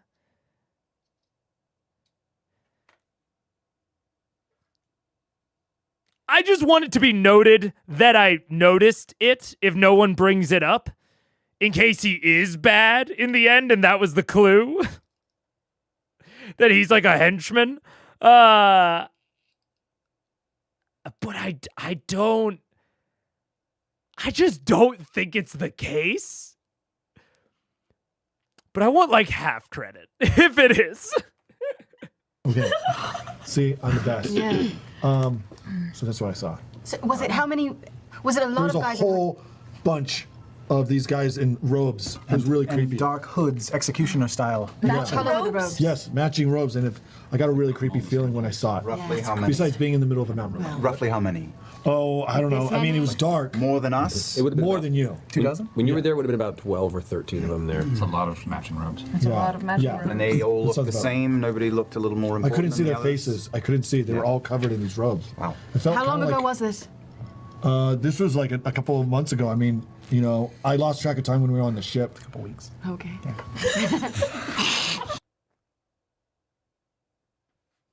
This was a few months ago.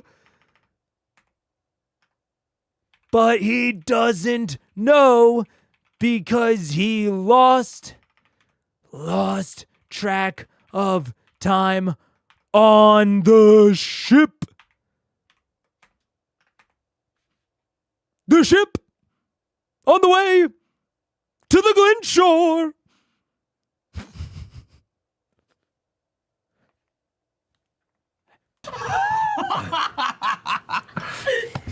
I was asleep for most of the ship ride. Yeah. I was pretty sick. Yeah, I get sick too. I understand. It was hard to tell. His face is always green, so we couldn't really Right, tell. Yeah. Let's do that. You guys were good. You guys gave me all the leftover stew that you had. Yeah. No. Jonathan, no. No way. Okay, so... So wait, and then you saw Laura there? That's bullshit. Is that bullshit? No, it's all total bullshit. Ah! No, I'm sorry. Fuck! Damn it. Shit. All the Allura stuff was bullshit.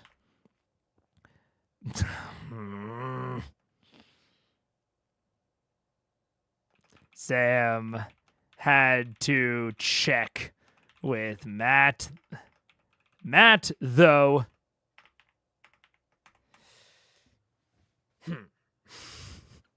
Was that Maver? Don't go giving me logic to ruin my plot theory.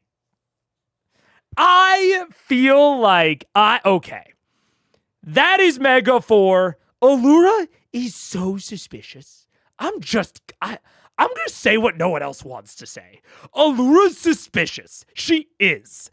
And I'm tired of pretending she's not. Okay? I didn't want it to be a new Kima thing.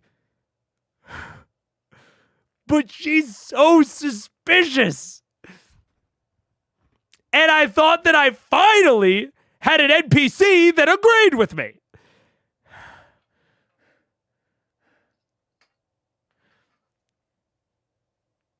I will say, if I was a DM trying to play rookie-doo on my players, maybe I would make Allura the fake target of suspicion to dissuade from the fact that she should be the real target of suspicion. Fuck. I don't know. Allura is Kima. They're the same. They're the Demigorgon. Allura and Kima are the two heads of the Demogorgon. The awesome, sweet female lesbian lover Demigorgon. Fuck yeah, dude. That'd be sick. I'd love that. Have we ever seen them in the same room? How would you feel about the story of VM has to come in and save Scanlan from the bad guy that was hiding under his eyes the whole time?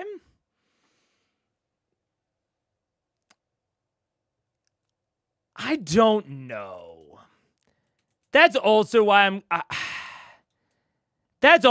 kind of like, man, I don't know. It's that. Yeah, that's why I don't know. I don't see Lionel being bad. It would feel like a weird rookie do, especially with him being a guest PC. But I'm not against guest PCs being evil. Trying to play what on your players? What did I say? A rookie do? Is that what I said? I don't remember.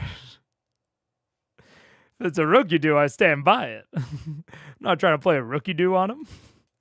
A rookie do. You guys know what a rookie do is. Don't pretend. A rookie do. A rookie do. It's a cheat. It's to cheat or deceive. I don't know this website. This is linguistlist.org. I don't know. Oh, it's a Baton Rouge. Is this some of my very light Southerner coming out? I've got some distant, not quite distant, but like my family used to live in southern Missouri in like my grandparents' generations, and they still have a bit of Southerner in them. And I think it seems as though this is a bit of that coming out, because rookie do is just a normal word in my family. And I never thought about it beyond that. That's crazy. I assumed it was an Americanism because I'm British, but it might be a regionalism. It seems like it might be a regionalism. Yeah. I've never heard that before. There you go. Yeah, it's like, I don't know how to explain it. Yeah, it's like a cheat or like a, but you can also, it's a noun. It's a noun and a verb. So you can run a rookie do, or a thing can be a rookie do, but you can also rookie do someone. Which is like, it's basically to trick. It's a trick. It's a trick. You can sub it out with trick. It's a little bit more playful, I think, in connotation than trick. But it's basically trick. How you can use trick as a verb or a noun. It's a trick. Oh, rookie do is a trick. Yeah. Do you say fugaboo? I've never heard of fugaboo. Because I've also never heard that. Fugaboo sounds like someone who's trying not to say a slur. That's crazy. Any noun can be verbed TPH. I mean, that's fair. That's fair. I have no idea where it comes from. I've never thought about it before now. My new fave after William Nilliam. William Nilliam's a me original. If I understand it correctly. I've never heard anyone else use it, at least. To rook someone is to defraud them? Oh. Interesting. A rookie do. You're doing a rook. Fair enough. I love the flexibility of the English language. It is, for all its faults, it is flexible. Sorry, I lied to you. Red hair. Oh, you suddenly lied to us. Wow, I feel so I didn't shocked. know. Listen, I wanted to tell you this information, but I didn't know how to do so. I still don't know what's going to happen. You all might draw your knives and kill me right now. I just wanted to get this No, information. they won't kill you. I promise. Thank you. Nobody Trying to wants get to me kill to you. give you Well, my that's gun debatable, so- designs? Just some ammo. For Scanlan. what? For my gun that I have. You have a gun? Yeah. He I have a stole it gun. from you. Remember? Fuck yeah, You gave bro. it to, no, you gave it to him. Yeah. No, I love didn't that. give it to him. What's your best Do you case? want it back? No, please don't. Give it back. No, it's mine. What's your best case scenario here? What did you hope would happen? You'd come and tell us these things, and then what happens? You next? would go investigate. With you? No. You would No? go investigate, and I would go back to my job. So you're just here to be an errand boy. That's all you want. To help us out. Yes. You traveled to a separate hemisphere to be a messenger. It's only a couple weeks. Can I inside check him? Who, me?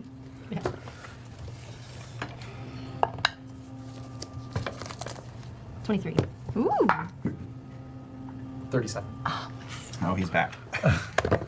Hard to read.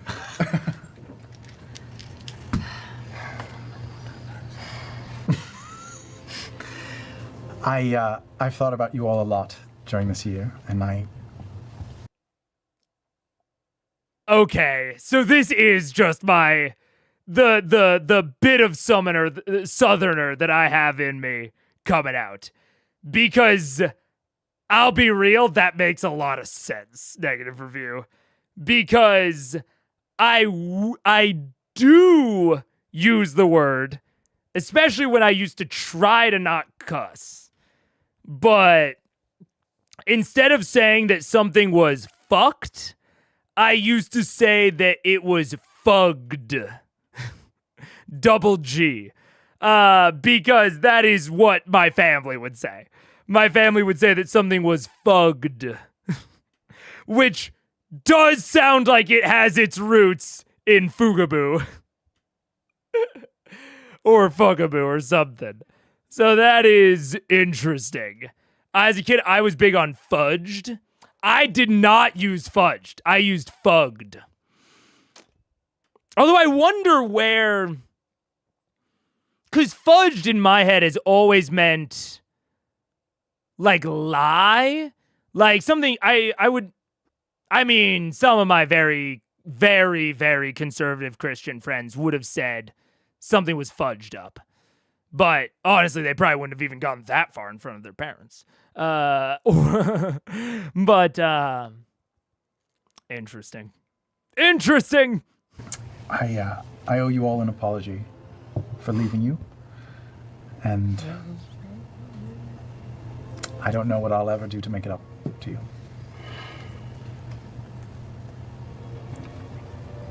We deserved it. No, you didn't. No, we didn't. There was a night. There was a night early on, a few weeks after I left you. It was just me and Kaylee by a campfire, and she was asking me about myself and my life. And she has this thing. I don't know if it's a spell or a special ability, but she can always tell. You know what I just realized? I think one of the reasons, and this might be... I realized the emotion that I am getting from this and why I think it feels off to me and I'm having trouble, like, investing within this scene in the way that I invested in, like, say, I don't know, Bard's Lament or something. Or, honestly, most of their, like, pretty emotional scenes. Is that I personally feel that Vox Machina, or maybe not Vox Machina in general, but the people that are most vocally angry, so Pike, Grog, Percy, Vex a little bit, Less so these two, honestly. I think these two are interacting a little bit more reasonably. But I kind of think that this foursome is trying to think of the right word for it. And I don't mean they're players, to be clear. I mean they're characters. I think are being a little bit petulant and childish and selfish. I understand. Maybe not Vex. I think Vex is somewhere in between them. I don't know that she's been that welcoming. I don't know. It is primarily these three. I agree with that.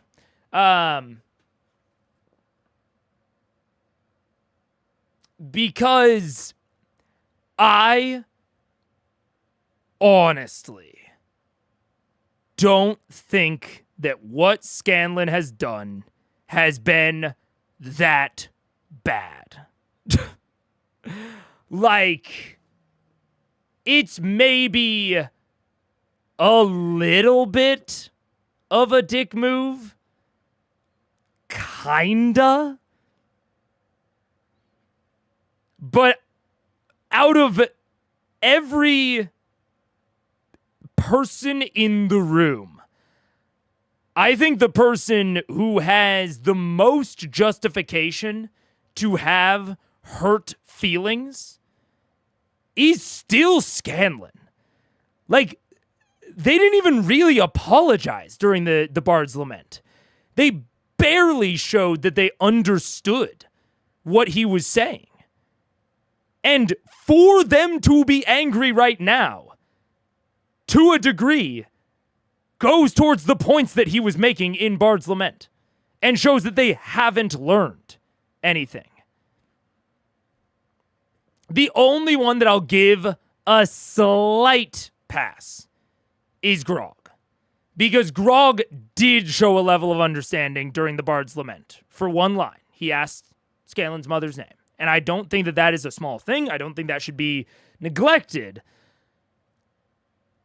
But they are just, I don't know. They feel as though they seem to feel, how do I say it? I feel like they are being presented as feeling a level of entitlement to contact with Scanlan. And I think there is some truth to that. I do believe that friends have responsibilities to each other. I truly do think that. I think that friendship does come with responsibility. But how this reads to me is that Scanlan told them they failed in their responsibility as a friend, and they got hurt by that, understandably so, and they are now upset that he did not give them the opportunity to do better. But I would argue that he had no responsibility to do that. I think that if they fail in their mutual responsibility, that lessens the mutual responsibility of the other person, because it implies a lack of actual friendship.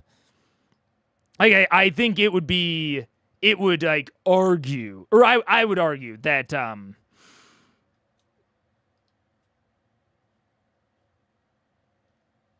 they should be more focused on they are the ones that need to like apologize and make up for a like lapse in responsibility on their end.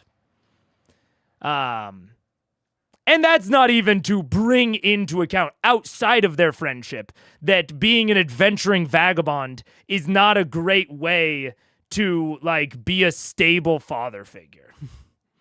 And that is, again, a core part of the Bard's Lament, is that he died and is now, and then was resurrected in front of his daughter. That was like a core misunderstanding of who he is as a person and what he would want, and proof positive that they were not actually friends. And so I don't think that Scanlan has any responsibility to them. The responsibility is on them. And I think that they should be willing to work through it with a little bit less butthurtedness when he is willing to come back to the table. So I don't know. For someone that broadly didn't like Scanlan very much, I think they're being pretty unfair to him, personally. Yeah. Scanlan is acting a lot more mature and calm and open than he used to be. That contributes to the weirdness. Yeah. Yeah. I think they feel like it was some sort of betrayal because they had so much emotion and desire to get him back only for him to leave. Yeah. And again, I view that as selfish. I think these three characters are just displaying a pretty substantial level of selfishness. In that, they were already doing that by resurrecting him against his wishes. And then even more that they're hurt because he wasn't, grateful for it. Or at least that he didn't, portray his gratefulness to them. Yeah. I think Ashley should be given some grace because she wasn't present, even though Pike was. That's fair. I mean, to be clear, this is not me giving any of the players shit on this. I mean, it's a critique on them if this is not the thing that they are meaning to convey. I would hazard a guess, if I was a betting man, I would say that Travis probably means to convey the emotion that I'm receiving. I don't know that I would bet on Ashley and Taliesin meaning to convey that. Maybe they are. I don't know. I'm not in their heads. But this is me talking about what I think the characters are portraying. And I think the characters are portraying as selfish right now. And if that was not their intention, if that was not Travis or Taliesin's or Ashley's intention, I will say I do give Ashley more grace because you're right, she wasn't there. And frankly, she wasn't able to speak the words she would have wanted to speak during the Bard's Lament as it was actually happening.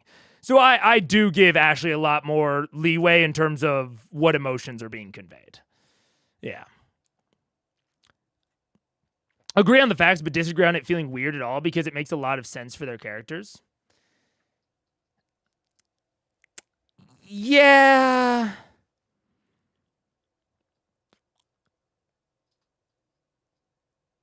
Yeah, I don't know. I don't know if it is, I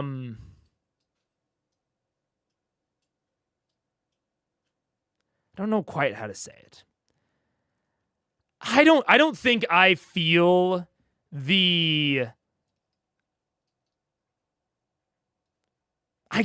think it's purely an opinion thing. I don't feel that it makes a ton of sense for their characters.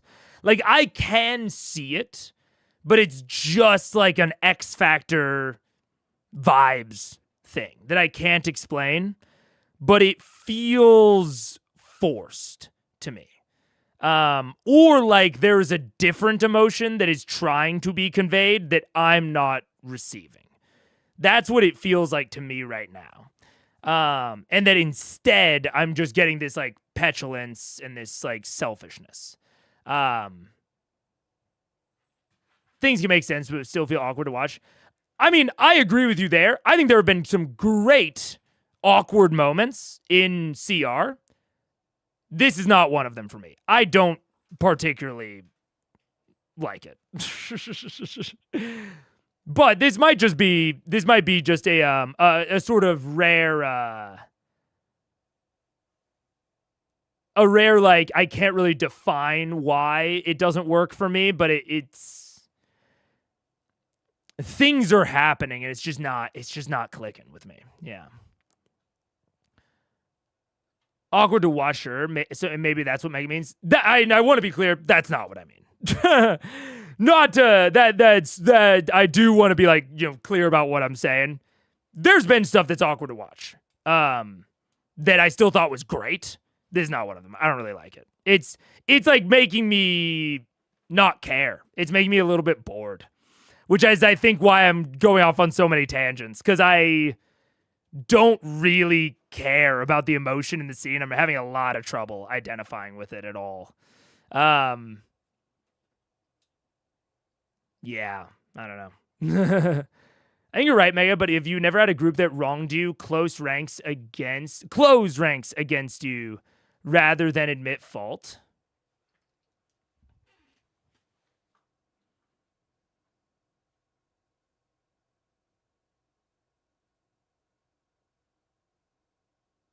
No. That sounds like a real thing. Like, I totally believe that someone else might have gone through that. I can honestly say, legitimately trying to think about it, no. I don't think I have. But I also...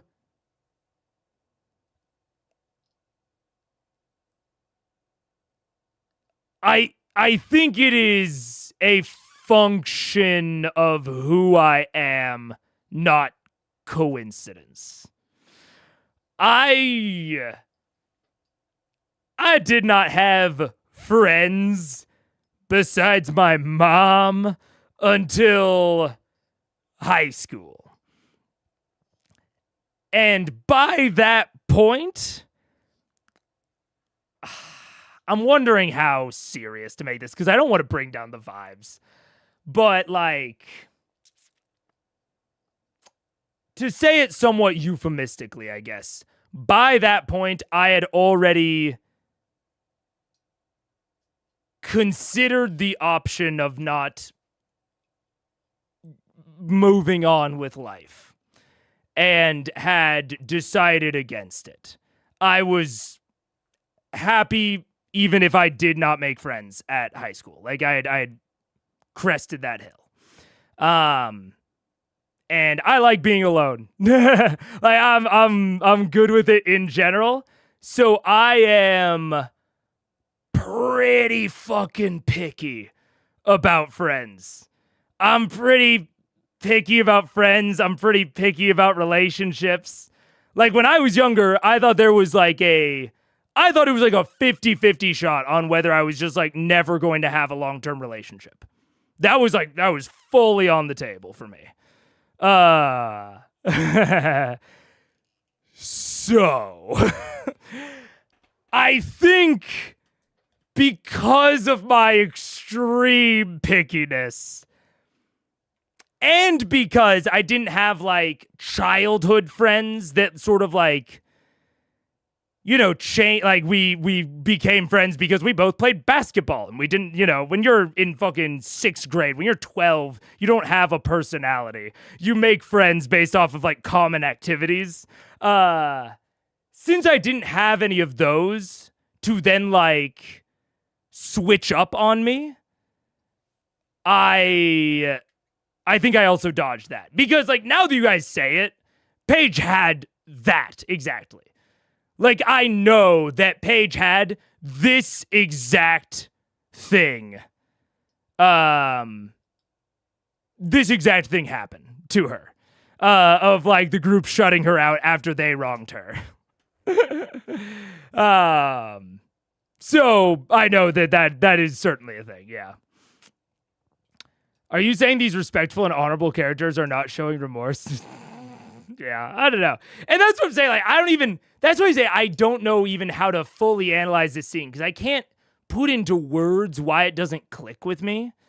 But like their behavior is so like I like just so fundamentally don't fuck with people that would behave like this that I can't even imagine it being the characters that have been portrayed otherwise. And, you know, I don't know what that says about me. Yeah. Yeah. I do think part of it is that in character, it's been a year, so their feelings have all soured a bit.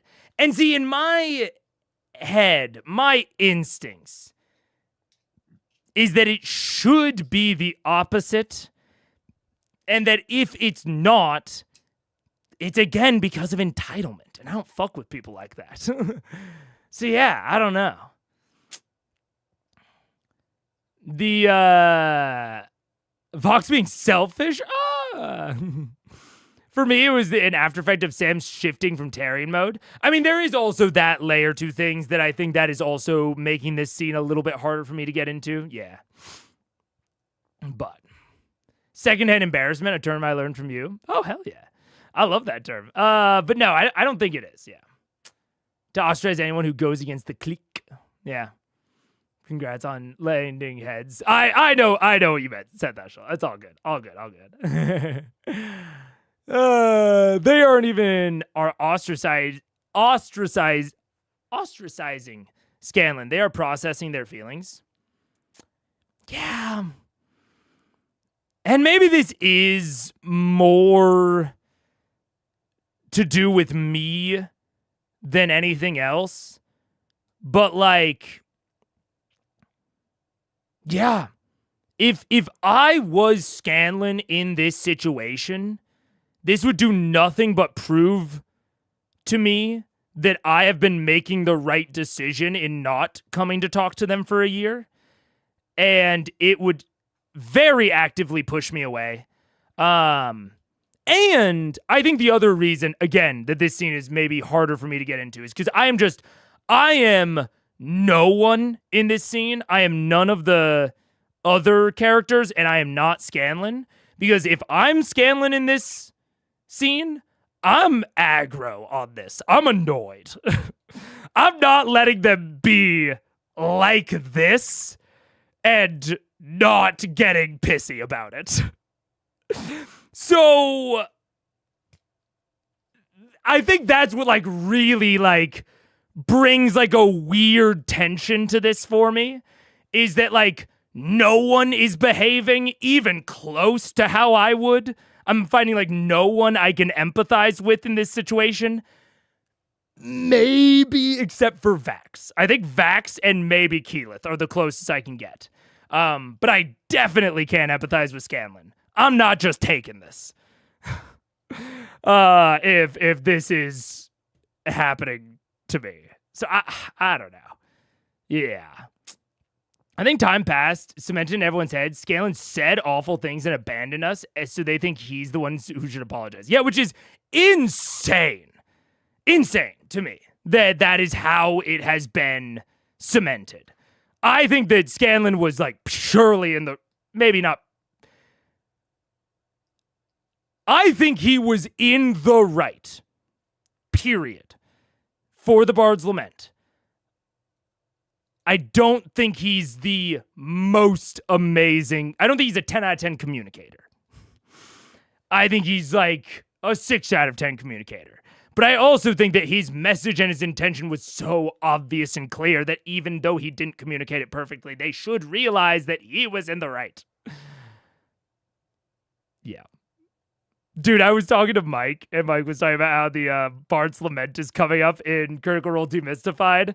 And he was like, yeah, man, I need to be on my A game for that recording. So like we canceled something else because he wanted more time to work on the script and the recording for Bard's Lament. I was like, yeah, that's gonna be a long one. There's a lot to talk about. I'm glad I didn't have to script something for that to talk about that. Oh man. But yeah. Just channel your gay heart. Yeah. So yeah, I don't know. I need to get further. I need to get through it. This is a bad habit I have of like tangenting when I'm not super into a scene because it's like the opposite of what I should be doing. But let's roll. When I'm lying, she's the only one. And I was trying to spin some sort of bullshit to her about my past, and she called me on it and said, you know, the truth. Let me hear it. And I told her everything. I told her about all the lives I had ruined, and about the women, and about all the other Kayleys out there that I know of, and the ones that I can only assume exist. And everything. And she spat at me, and she gave me this scar with her knife, and she left. And I thought that was it. I had ruined it. But before dawn, she came back, and she unrolled her bedding, and she went to sleep, and woke up the next morning and said, "What's for breakfast, Dad?" And I realized that I've been wrong, that you don't leave your shit behind and keep going. You take it with you. And the ones you surround yourself with better get used to the smell. And she stayed with me despite all my flaws. And when I left you all, it was the first time that I had realized that you were all really flawed people. Really flawed people. And I left. And I did not come back. And I was wrong, because family sticks around, even if you kind of hate the other person. And I didn't. I betrayed you. And I've lived with that shame for a year.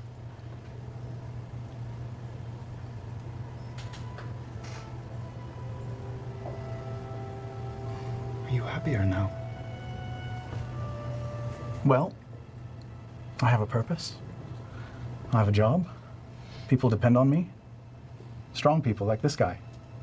That's you. Me. Yeah. And smart people. And Kaylee. And I'm a pretty big shot.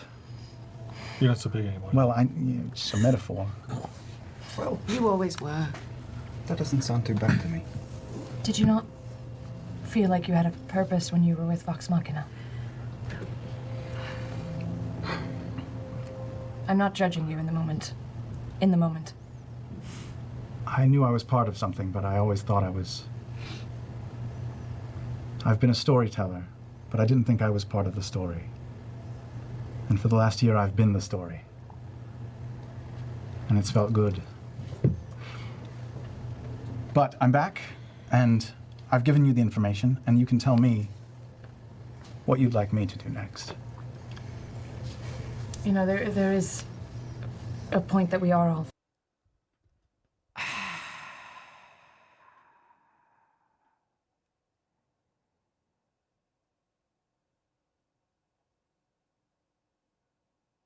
Yeah, I'm kind of with you, Manifalo. Like, I'm thinking about it, and I'm like, you know...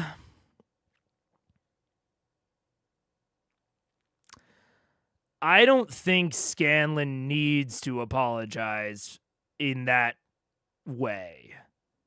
Or for those things. But... if he does want to reconnect, and he is acknowledging the flaws and seeing these people for who they truly are, maybe there's a level of recognition that he kind of needs to apologize, or else there is maybe not a route forward with some of the characters, regardless of if that's fair.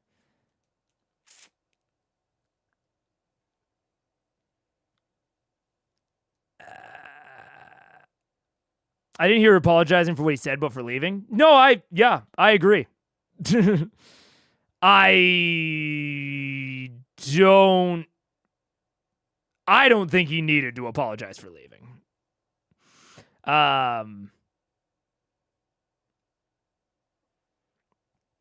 And I wonder if Scanlan thinks that either. Honestly. I don't know.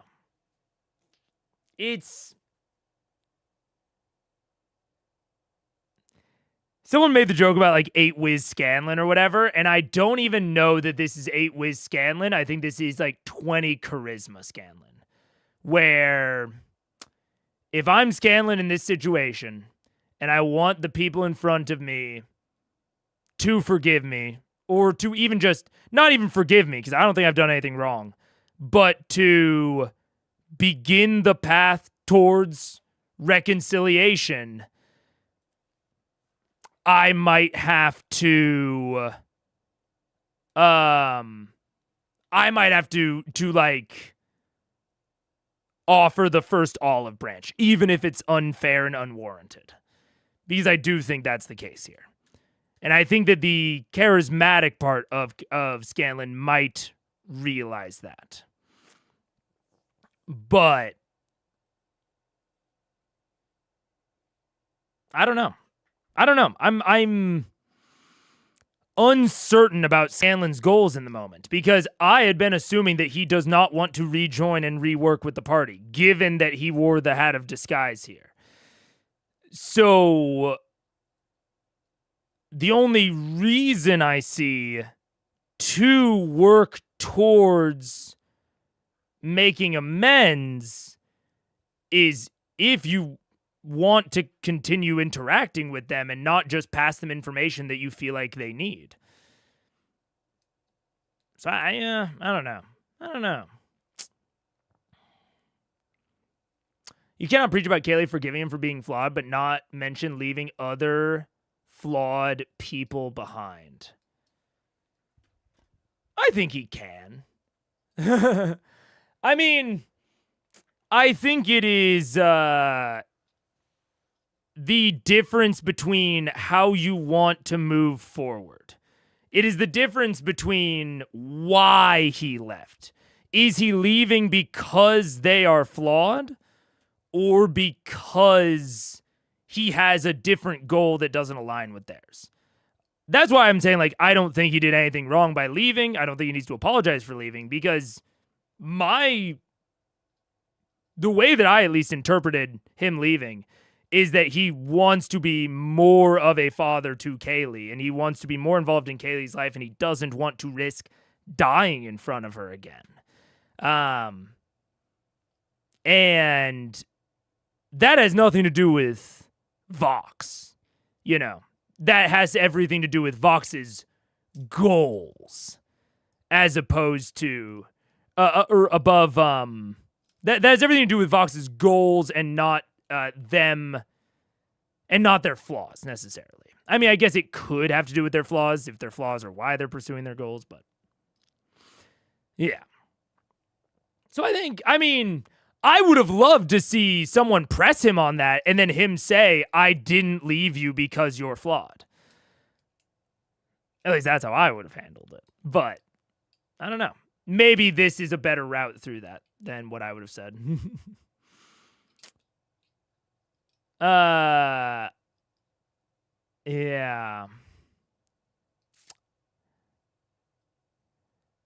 Yeah. I don't know. Family, but we are also all friends. And there is that old saying of, be careful of the friends that drag you down. Maybe we were dragging you down.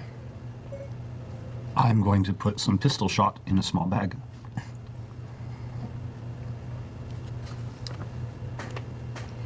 What's Kaylee's mother's name?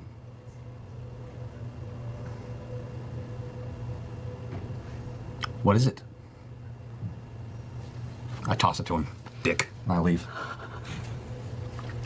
For the record, it's Sybil. I think I actually hear something. Wait, I'm sorry. Did Percy just say, for the record, it's Sybil? How does Percy know that? Did Scanlan ever tell them Kaylee's mother's name?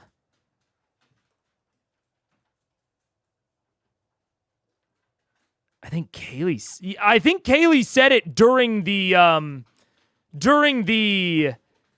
not contest, but during their where she almost killed him. When they went up to his room and he didn't know when she revealed that she was his daughter. Percy had Scanlan investigated.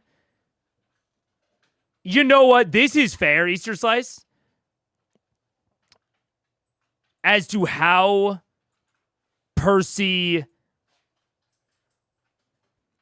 at least in theory, could have gotten that information. But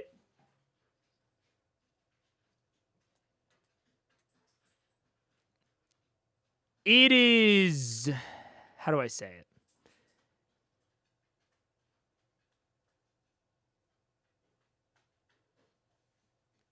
It's I don't know that that Percy didn't investigate Kaylee. I'm not saying that. But yeah, I'm kind of with Bing Bong. Percy discovered everyone Scanlan ever slept with and figured out which one is Kaylee's mom. Like, it is, you know what? I think it's fair. Well, okay, actually, no. I don't know if it is a slash hand wave, because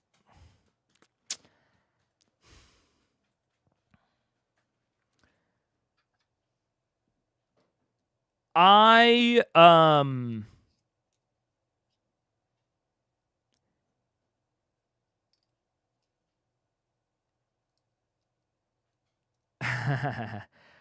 trying to piece together how to say this. He spent 400 gold trying to find a Scanlan. You think he didn't have someone talk to Dr. Dranzel? You think that Dr. Dranzel knows Kaylee's mom's name? Or that they could find him? They actually, confirmedly, they have not been able to find Dr. Dranzel. So, I actually do know that they didn't have someone talk to Dr. Dranzel because they tried and couldn't. But I doubt he even knows Kaylee's mom's name. And this is more of what I'm kind of on, Manifollow, of like, this is,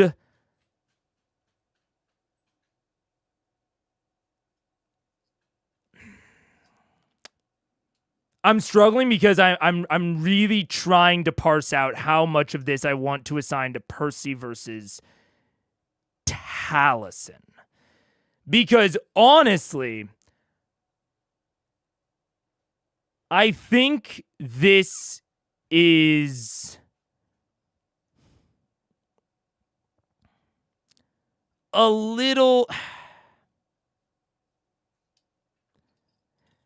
It depends on how flawed Taliesin wants to make Percy seem, I guess. Because this is already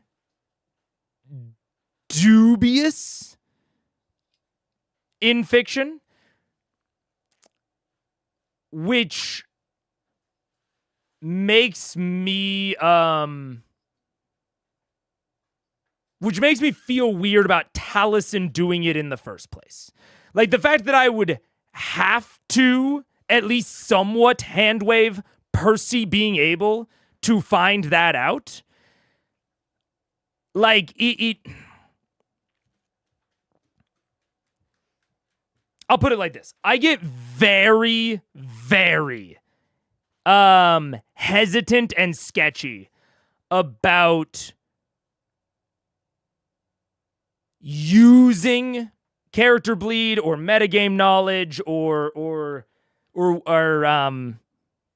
any of that sort of stuff to portray flaws, especially when the portrayal of the flaw is somewhat improbable in the fiction. Like, the actual way that the flaw is manifesting and the context around it is improbable. I get very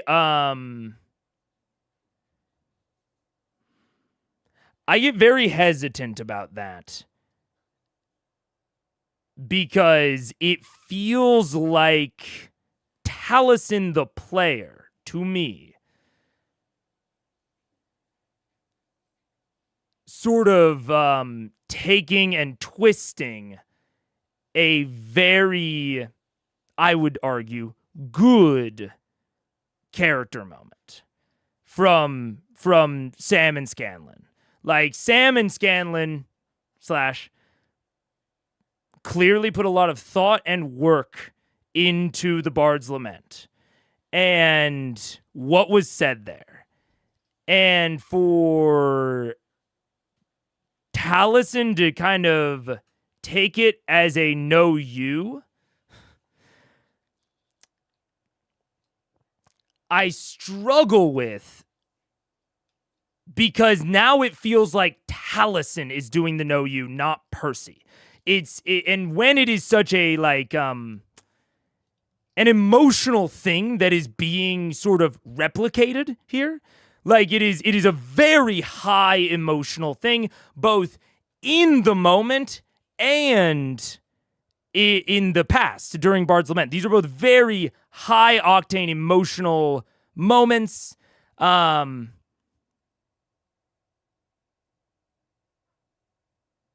yeah, it feels I really want to land on like the right level of critique, because I think this deserves critique, but I don't want to go too overboard because I don't think it's the worst thing in the world. But it's like, it feels very, or it feels just, I don't know. It feels a little, honestly, disrespectful to Sam. Like, if Taliesin wanted to portray Percy very flawed, I get the instinct to just do this back to him. But it feels to me like he didn't respect the level of effort. I think this is it. This is it. I think I found it. It feels like in this moment, Taliesin did not respect and reciprocate the amount of effort and thought and like the depth of care that Sam put into the Bard's Lament and what he said and portrayed during the Bard's Lament. I think if Taliesin wanted to portray Percy flawed, like, obviously it took me by crazy surprise when Percy, you know, like, mentioned possibly having Scanlan killed in a previous episode. That obviously took me very off guard. I was not into it at first. But I actually came around on it. I was like, okay, you know what? Percy getting really unreasonably mad, sending out people to find him. Okay, sure. That's fine. But this feels, unfortunately, almost a little lazy on Taliesin's part, which kind of sucks. I don't think, and that is not a word that I would often associate with Taliesin Jaffe. Out of all of the things that I would think about his playing style, laziness is not in the top 10 words that would come to mind. But that is what this feels like, and it sucks when it is derived from something that was such a high peak. It feels worse to me. So I don't know. Would you have wanted Taliesin to spend time at the table and RP out finding this? If no, hand wave. I don't think this is a good portrayal of the flaws, is what I would say. I think if you are not willing to spend that time at the table, this shouldn't be the route. Because they are willing to put in time and RP at the table for other portrayals of how the PCs are reacting to Scanlan leaving. We've had several instances of them talking for substantial lengths of time about it. So that's not off the table by any means. And so they could have. And if they're not willing to do it, yeah, I think I think if they're not willing to do it for something that is referencing something this emotional, I think you should pick a different route to portray the flaw. Yeah. Flawed, very flawed. Taliesin can just be lying. I would love if that is not Kaylee's mom's name. But I think it is. Or I think it's at least going to be. Yeah. They traveled together a lot, and Kaylee had no reason to be secretive with him. Yeah, but they also didn't, like, chat, you know? I don't know. I lean pretty hard away from Percy feasibly being able to discover Kaylee's mom's name. It's not really something you casually talk about, as evidenced by the Bard's Lament. And personally, I have to do some mental gymnastics for it to even be possible. But I don't know.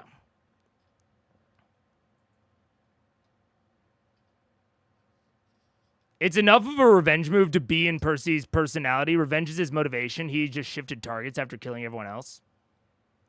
Yeah, I don't know. Yeah. Vax came very close to discussing Scanlan's mother's death by goblins in episode 1. He did notice that Scanlan looked weird and pushed a little. If Scanlan had let him push just a little bit more, it might have come out.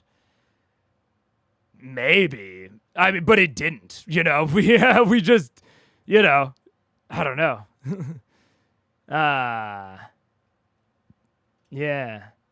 I remember when you were talking about not being happy about whispers. I wonder if this is related. Sam and Matt had a secret from the party, and maybe that hit wrong. I mean, I won't lie. I think that the players seem to have not... I think the players seem to have not exclusively positive feelings about the transition from Scanlan to Terry. I think it seems like it was probably a net positive, and that they obviously came around on Terry at first, or later on. But I don't know. I would have to speculate a lot to say whether or not it's related to how they're then playing their characters, but I don't think it's a crazy thread to pull on. Yeah. Sam said he looked up Percy's parents' names before the lament, and this might be more of an above-the-table moment to get one back on Sam from Tal, but I don't know either. I mean, I think that's kind of my thing, Mike Theory, is that it feels more like Tal to Sam. That is my problem. Is this feels like a Taliesin flaw. This feels like Taliesin doing it to Sam, not Percy doing it to Scanlan. Because, like, in the fiction, what does this actually, like, prove? Because regardless of whether or not Percy can find out the name, Percy's a fucking psycho. Like, I think there's a billion reasons that as a father, you may not want to give up the names of Kaylee's close relatives. I wouldn't put it past Percy to threaten them. He was wanting to kill Scanlan. That was not off the table. Would he kidnap and threaten Sybil to get back at Scanlan? Maybe. Again, not off the fucking table. So, I think that is like... in the long run of it, him not answering the question isn't even proof of what it's supposed to be proof of. Because he has active reason not to answer the question, which is the exact opposite of the case in the Bard's Lament. It is like, it's Percy fundamentally not understanding the Bard's Lament, and we can call that a flawed behavior, sure. But I'm just not into that being the way that Taliesin is displaying the flaw, because it comes off really ick to me over the table. Regardless of how much of like the flaws it's supposed to portray. Yeah. Sybil is the name. Okay. Yeah, there you go. There's a person who invented an entire new technology to get back at the Briarwoods. Yeah, I mean, at least the Briarwoods fucking deserved it. You know, I mean, I'm not questioning the lines that Percy's not willing to cross. I've said that Percy scares me the most out of any character because I don't think there's lines that he won't cross, really. But it's more about, like, his ability to, like, rationally perceive the world. Which is coming more and more into question every day for me. Toss it to him. Dick. I leave. For the record, it's Sybil. I think I actually hear something. Did you hear that? It sounds like small little violins that I hear. Did you hear that? Yeah. I don't hear anything.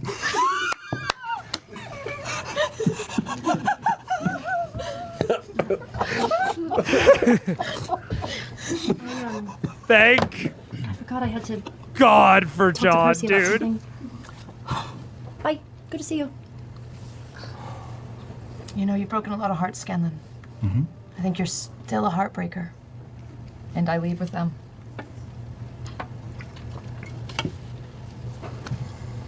I think they'll come around. I doubt it. No, I think she's right.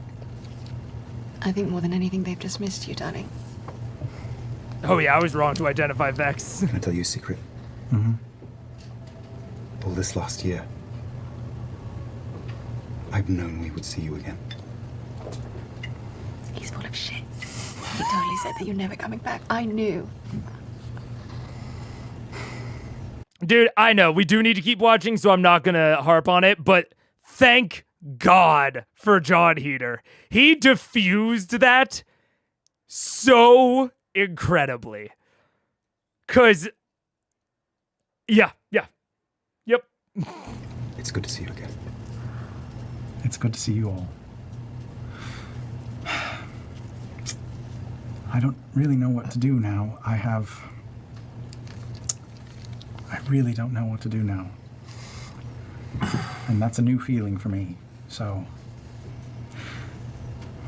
I have information. We should travel back to Ank'Harel so I can show you. Of course. And maybe then you all can decide what to do. Whether to part ways, as friends or enemies. But I can help you. I know people there. I can get you safe passage, fine accommodations, the best food, even some realistic-looking antiques. Ooh, I like it. Grog? I leave. Give him time. Scanlan. I think you need to talk to them. Pike didn't get to say a word to you. Grog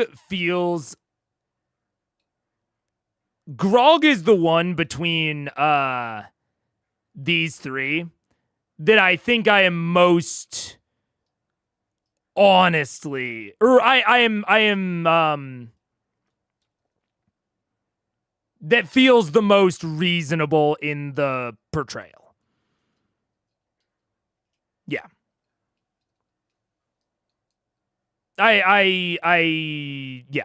Yep. That's it. When you left. To me. Grog was hurt. All right. Should I go now, or? I should give them some time. Maybe a little bit of breathing room and then, yeah. Okay. Little steps. Lionel, Thanks for sitting through all this. I really appreciate it. I was just telling stories in my head again. Oh, really? The good ones or the bad ones? The bad ones. They just pop in there. I'm sorry. I know you've had a bit of a rough life. Hey, maybe. You wanting me to talk about my bad? No, you don't have to. I mean, we're already weird right now, so I'm cool. Can we go to sleep now? Okay. So it's 8 a.m. Everyone's emotionally tired. Right. So are we going to see an orc? Yeah. So It's back. I mean, it's midday at this point, so you guys all kind of go to your separate rooms and more like take time to yourselves independently, converse amongst individually. Pipe Prod, do you want a drink? Yeah. Okay. Yeah. Oh, I was just about to ask you the same thing. Oh, well. I mean, yeah. Grog, I want to go find that orb. What? The orb on Corel? Are we all talking over our headpieces? I think that's what we're doing. I'm sure Scanlan still has his. He can probably hear us knocking right now. Scanlan, can you hear me now? He's a dick. He can hear us. I know the range of these things. Yeah, I take off my earpiece too. I kind of want to go. Are we taking off our earpieces? Yeah. Scanlan and Hot. That's why I like Lionel. He's funny. All agreed on that at least. Like, are we supposed to be angry or sad or happy? I don't know what all these feelings are all at once. You can have them all at once. Can I? Yes, they're not exclusive. Percy, where would someone like him stay in Watchtower? Where are you guys right now, by the way? We just went to like the closest pub. Pub. Is Lionel with them? Lionel's left behind with you unless you give him instruction otherwise. He's a We're at the bodyguard. pub next door to the tattoo Would you like to parlor. go with them? You're welcome or stay to. with me in my sad room? I'll go with them. Okay. Well, and honestly, frankly, I actually find Grog's response to be the most emotionally intelligent of these three. Like, Percy, even if I take everything as in fiction plausible, we hand wave it, whatever. Percy is making a completely unreasonable comparison that is actively meant to hurt. He is trying to hurt Scanlan, and Pike is mocking Scanlan. Like, she is just actively and openly mocking the emotional honesty that he just displayed. I think Grog, of the three of them that feel the way that they do, is being the most emotionally mature. Where, like, at the beginning, he tried to leave, and then Scanlan told him to stay, and he sat through the whole thing, didn't say a word, and then when it was done, he tried to leave. He didn't mock him. He didn't try to take revenge. He didn't try to do anything to hurt Scanlan. He just didn't open his mouth. Because if he did, maybe he would have said something like Pike or Percy. So that's why I say that, like, Grog's reaction to me feels the most reasonable of someone that was very hurt by this. However reasonable that feeling is, it doesn't make it go away. And if you are incredibly hurt and aren't going to say anything good or productive, you should just leave. So I think out of all of them, I find Grog to be the most emotionally mature in this scene. Yeah. Yeah. Sit down, Do they have a eat your bathroom drinks, there? and, They have an outhouse. and right as we're to have this conversation, Lionel just moses up to the table. The barmaid's like, He learned a lot about his employer today. I have no problem with him doing Yeah, that. he needs a stiff drink. can I get you some wine, ale, beer? What would you like? Fruit juice, maybe. Do you have chocolate milk? We do have hot cocoa. I'll see what I can do. Hot She walks cocoa is away. doable. We've done hot cocoa before. Insecurity blankets. It's the orange blanket wrap. Grog, Uh-huh. what do you think? Lionel. Real strong, are you? I'm really strong. Oh, yes. I don't know a lot of things, but I think I know that. Ace, does he depend on you? He does. Yeah. How long you known him? Probably about, well, I'm not really good with years, but, or days or months. But probably like a lot of days. Maybe a year. How strong do you think you are? Well, the other day I tried to high five. I'll reach across the table and just punch him in the face. All right, roll for an attack. I love the malice radiating this way and the absolute lack of recognition. It's amazing. It's also the camera line. So proud of you. 24. So what is your armor class? 18. 18. 18. So yeah, go ahead and What roll. was yours? Roll a. Oh, he Yeah. he's off the charts. For this year, I'd say yeah, D4. Honestly, I know it might sound like I don't care what it sounds like. Fuck it. I'm on board with this. Because this is a unique slight and a unique hurt that only Grog has a right to, which is jealousy. He is jealous. He feels replaced by this guy, and he is taking it out violently. And oh no, jeez. And he was the only one that did ask. And I think it is more reasonable for him than, frankly, anyone to be upset at Scanlan's choice to leave. But it is, I think I've gotten some arguments for Percy, and I think that they are reasonable. But Percy just progressively comes off as more and more of a prick to me. And yeah, every day I'm like, don't repair the friendship with that guy. He sucks. And Grog, on the other hand, is lashing out at being replaced, which is a much more, I don't know, I guess familiar sensation for me, or it feels more I don't know, it just feels like Grog has more of a reason than anyone to be mad at Scanlan, and he still isn't taking it out on Scanlan. Now he's taking it out on random bystander, but that just gets into the tribal mentality of Vox. Lionel isn't a real person to Grog, which is, is what it is.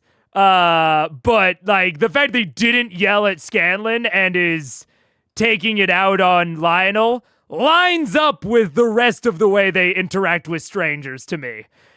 This is almost equivalent to me to if, in terms of like its plausibility to the character, I think this is almost directly equivalent to if Grog went out and was like just wailing on a training dummy to like get his anger out.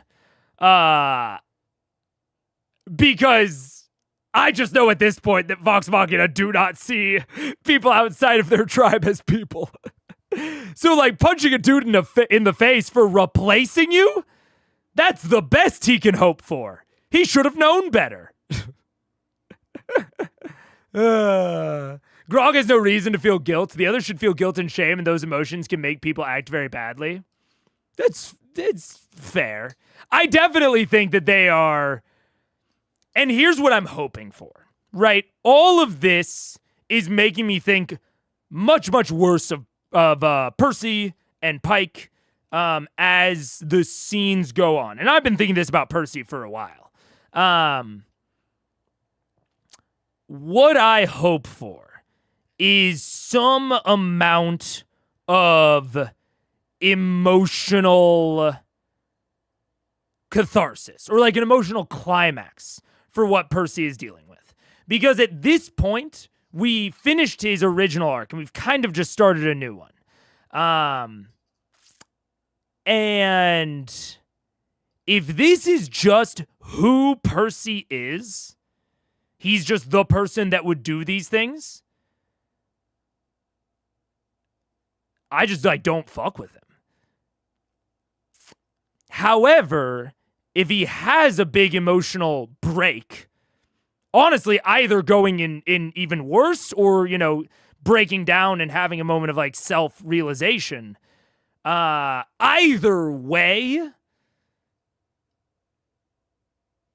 I'm really hopeful for something like that.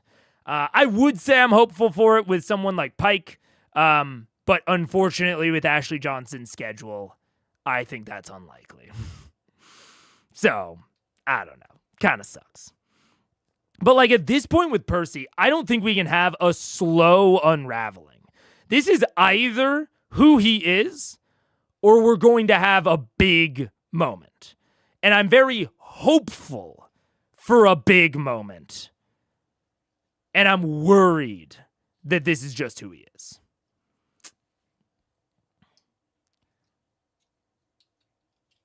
Yeah. Percy was always a prick. He was. But he was a prick that I thought saw the world clearly. And he, at least as it's being portrayed right now, super doesn't. Like, I thought he was a prick whose opinion I could trust. And that is evaporating over the last, 10 episodes. Percy's view of a situation, his perception, I used to compare him and Keyleth in terms of being, different lenses or different views on a given situation, but they're both, aiming towards the same goal. And I thought that they both saw situations relatively clearly, just differently. Percy, I am starting to doubt that he sees the world and the situation, the people around him clearly. I'm starting to I'm just not trusting his opinion or his view of a situation anymore. I think he is, yeah. I'm starting to fundamentally distrust his view of the world. And not just his philosophical view, but his moment to moment view. I would not be surprised. It would not seem like a jump to me if he started hallucinating next episode. My trust in his view of the reality is slipping that hard. If I'm being honest. And I don't know. I don't know kind of where we're going with that. I think it is all an outcropping of the fact that he came back. He was resurrected, even though part of his soul was eaten inside of Animus. Orthax was munching down on Percy's soul. Part of it is ostensibly missing post-Animus. And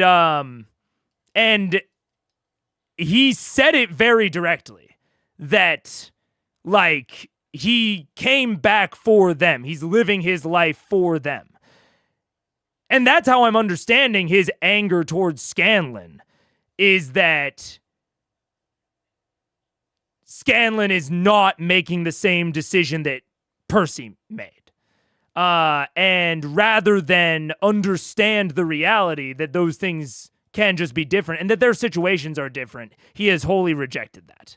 And I think that's the root of his anger at Scanlan.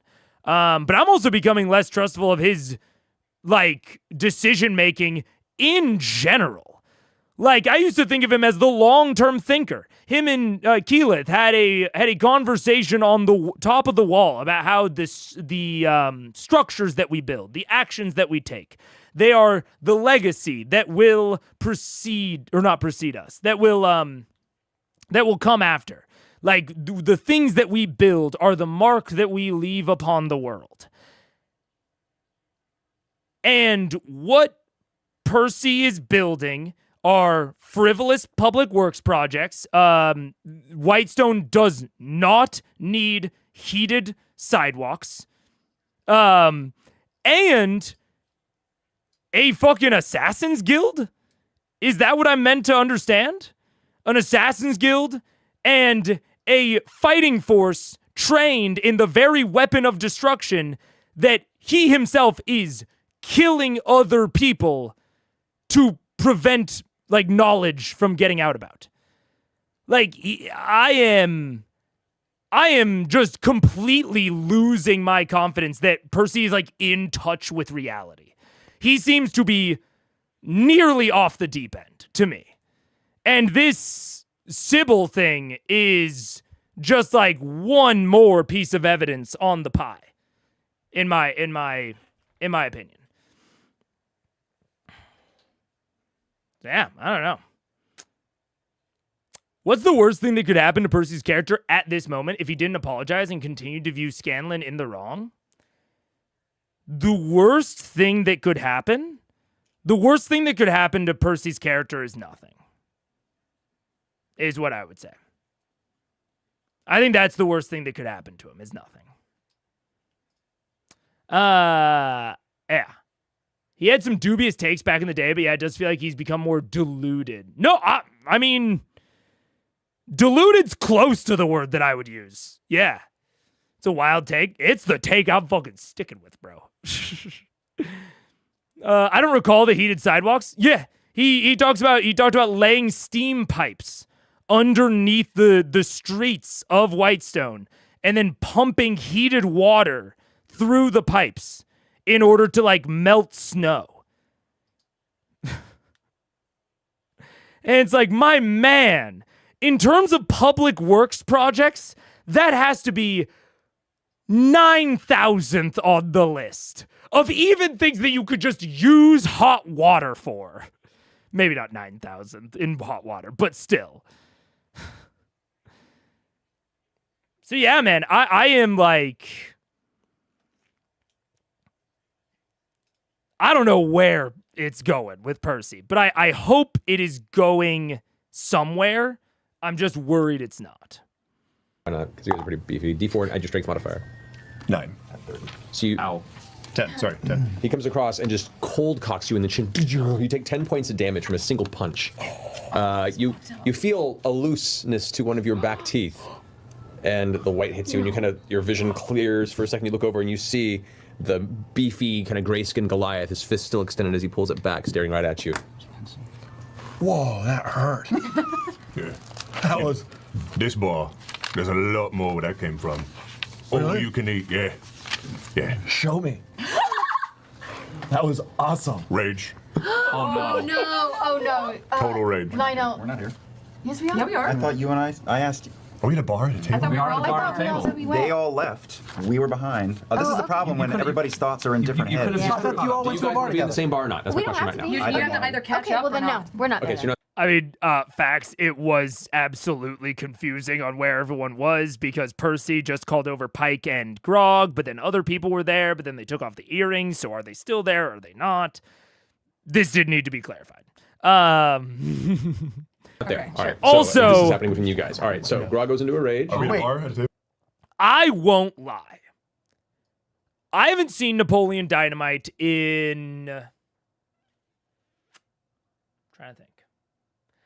I don't think I've seen Napoleon Dynamite since... How old am I right now? I have to think.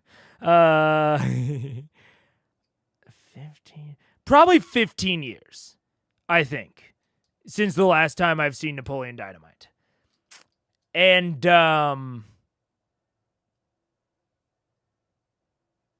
I remember it being mid. I remember it being like a 2 out of 5 on my -5 to 5 scale. I remember thinking it was like kind of funny, but like not that incredible. Given I haven't seen Napoleon Dynamite since I was in middle school, my tastes have evolved a little bit. Maybe I would think it was more funny, maybe I would think it was less. But I think Jon Heder might be my favorite guest player. He's fucking sick. He's making just some of my favorite improvisational. It's not just his acting and his character, it is his impeccable improv to me. He is just making some of the best decisions I could expect from a guest. Like, I'll put it that way. I think he's doing the best job that I could ever expect from a guest. Other guests have had things that I think they've been better at, or that, I think, highlights of them versus Jon Heder. But, like, I am struggling to think of something I haven't liked about his choices so far. Yeah, what a great player. Like, yeah. Nothing even more complicated. And he is just diffusing tension like no one I have ever seen in fiction or in real life. It's wild, the proficiency that he has at breaking tension. Crazy. Yeah. The whole point of the movie is that it's mid. That's why it has some classic funny moments, but I wouldn't rewatch the whole thing. I don't feel like my memory is good enough to even really review it, but I only mention that to say I did not come into this with like a love of Jon Heder or thinking that he would be really funny and really good. I was coming in with a pretty blank slate on him. And man, has he just blown my expectations out of the water. I had such lower expectations for him. He's doing great. Top tier guest, perfect guest for this moment. That's also a really good point, Balfagor, is that he might not come off as like amazing to me if it was a different moment, but he is just top.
What's up? Hello, I'm back. Sorry about the little bit longer I took the dogs out.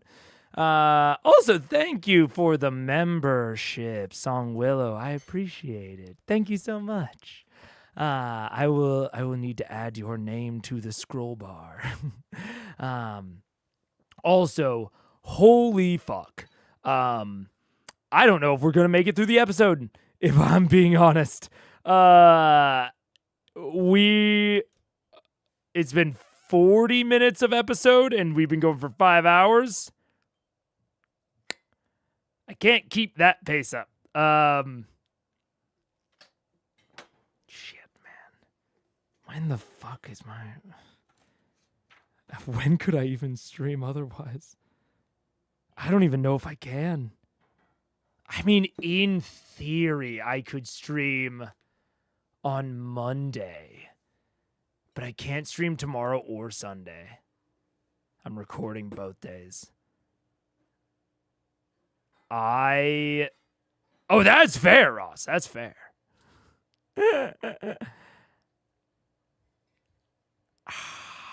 Just go for the long haul. We'll see. I'm just going to try to lock in. We'll see how far we get before the next break. Yeah, you guys are in town right now. There's a few people, and as soon as that punch happened, a few people were like, "Oh!" in the background, and as soon as you like stand up and go into a rage, people begin to back out of the way, and tables are being pushed to the side. Are you just pay for this? I think it's awesome. I'm like, this is how I want to fight back, but not. It's play for me now. So then I want you guys both to roll initiative. Grog, don't kill him. Grog, don't kill him. What's my initiative? Plus one. So what is that? It's a 9. That's a 9. So 10. Yep. 10. 14. All right, so as you get up, you're like, "Oh, right." And then, like, this guy, you're used to being the biggest guy in the room. He's a little bigger than you. Yeah. I, Terry and Darrington, rolled a 14. You're not here. I'm with you No, guys. he's actually, He did come with I you. thought you said Terry. I'm Terry and Darrington. Yes. Switched up. I stand up and I say, I've seen this before. He will attack me. Initiative. Speed up. Honestly, I am going to speed up a little bit only because even the role play, I've not been a little but I will also say, so we haven't talked about the ziggurat as a plot hook, because I totally understand the sort of inclination of Matt to not want to give too much, especially to a player and a guest player, to deliver to the other players. I think that's super fair, especially in terms of, the last arc type shit. But, and I don't know how Sam and Matt thought the conversation was going to go in terms of like emotional resistance. One thing that this definitely didn't have,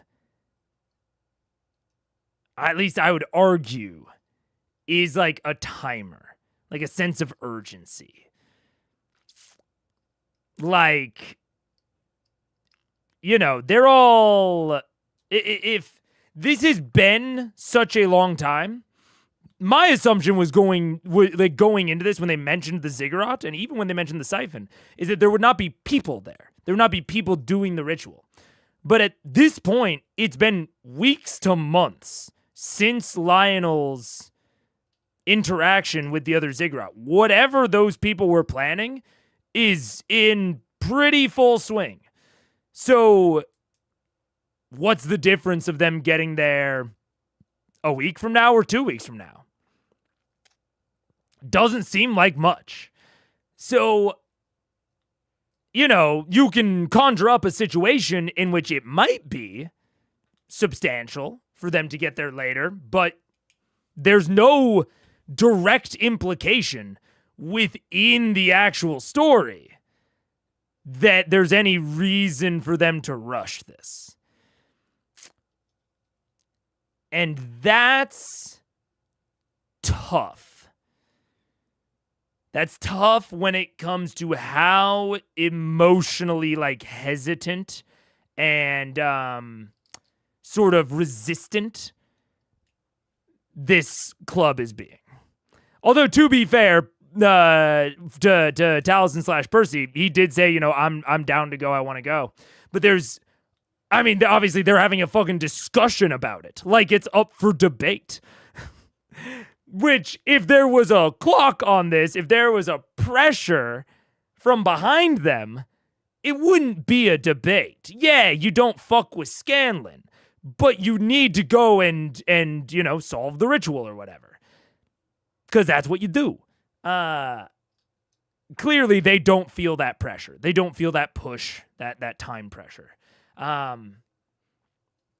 And I think that, I don't know. I think it's a mistake. I don't know. Again, it's been less than half an hour. Oh no, I'm talking about not in terms of like the pacing of the session. I'm talking about like the rising action for a like final plot arc. It's not the sort of thing that I think you want to be engaged with tepidly and like at the character's leisure, if that makes sense.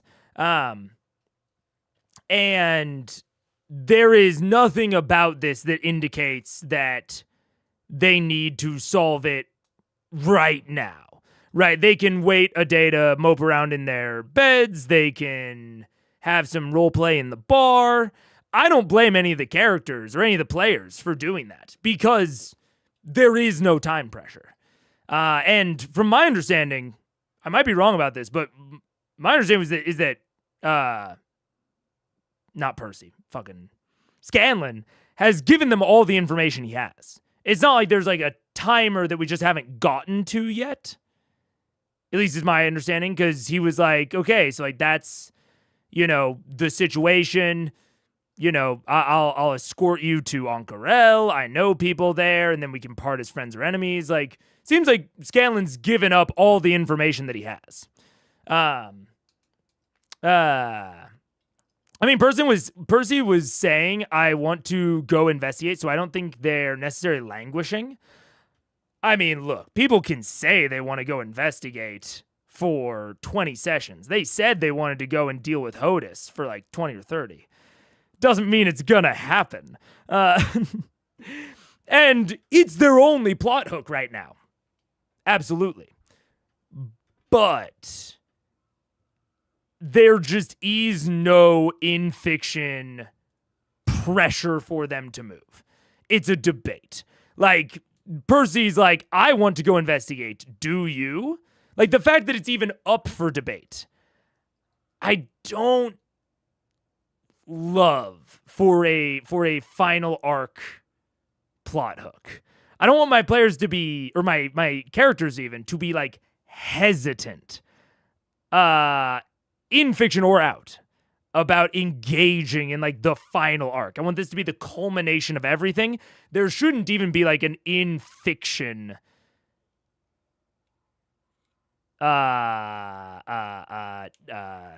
tepidness to it.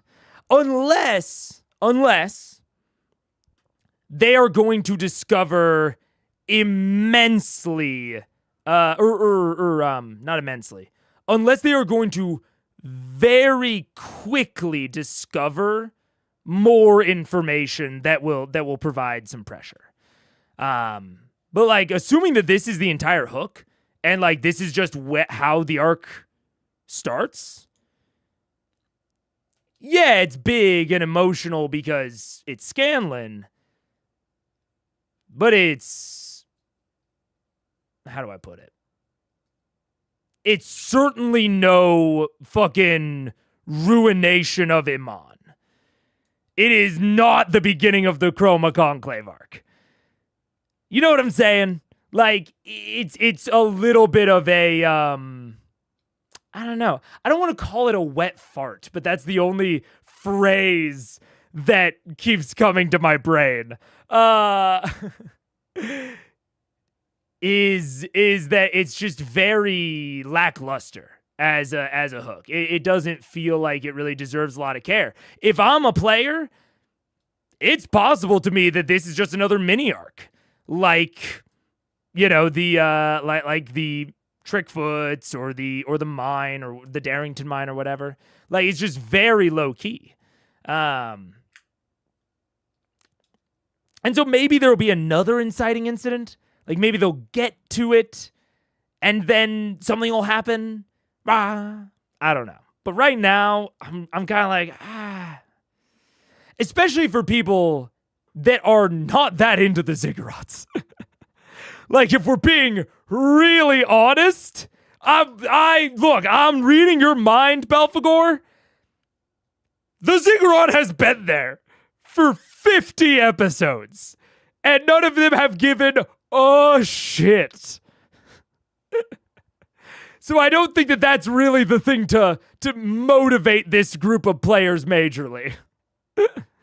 So I don't know.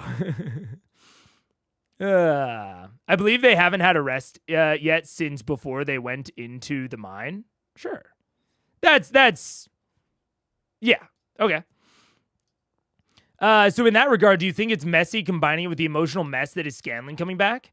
If I'm being honest, and this is why I started this with, like, I don't know what Sam and Matt thought the emotional place would be. Because I complimented the choice of giving it to Scanlan.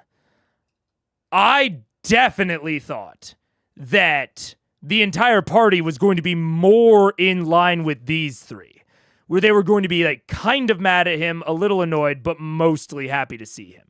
I did not expect this massive resistance emotionally.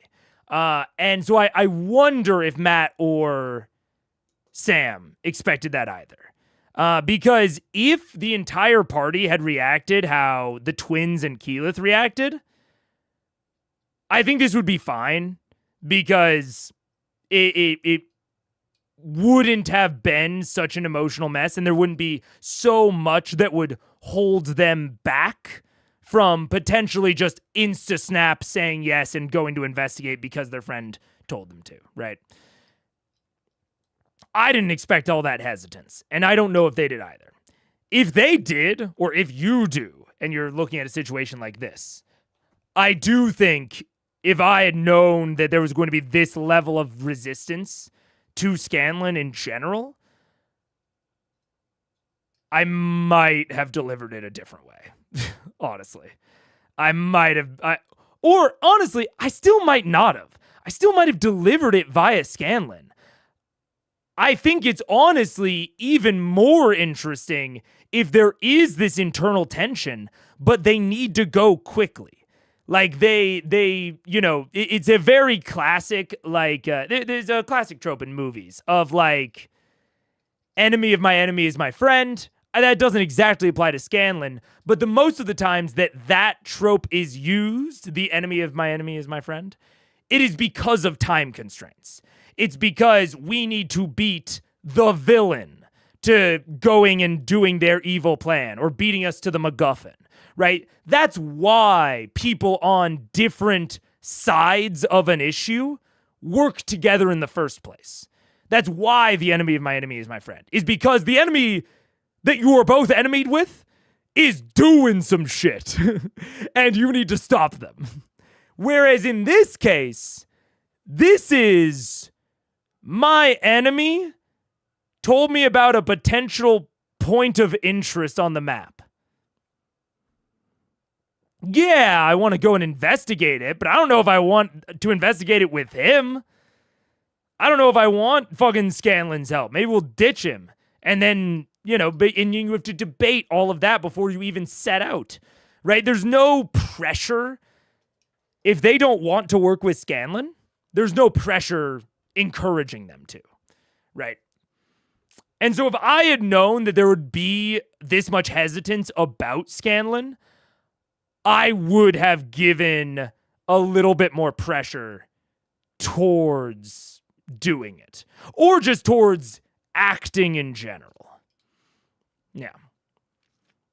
The twins are hugely relieved. Keyleth has the emotional maturity to recognize she has no idea how she's feeling. Honestly.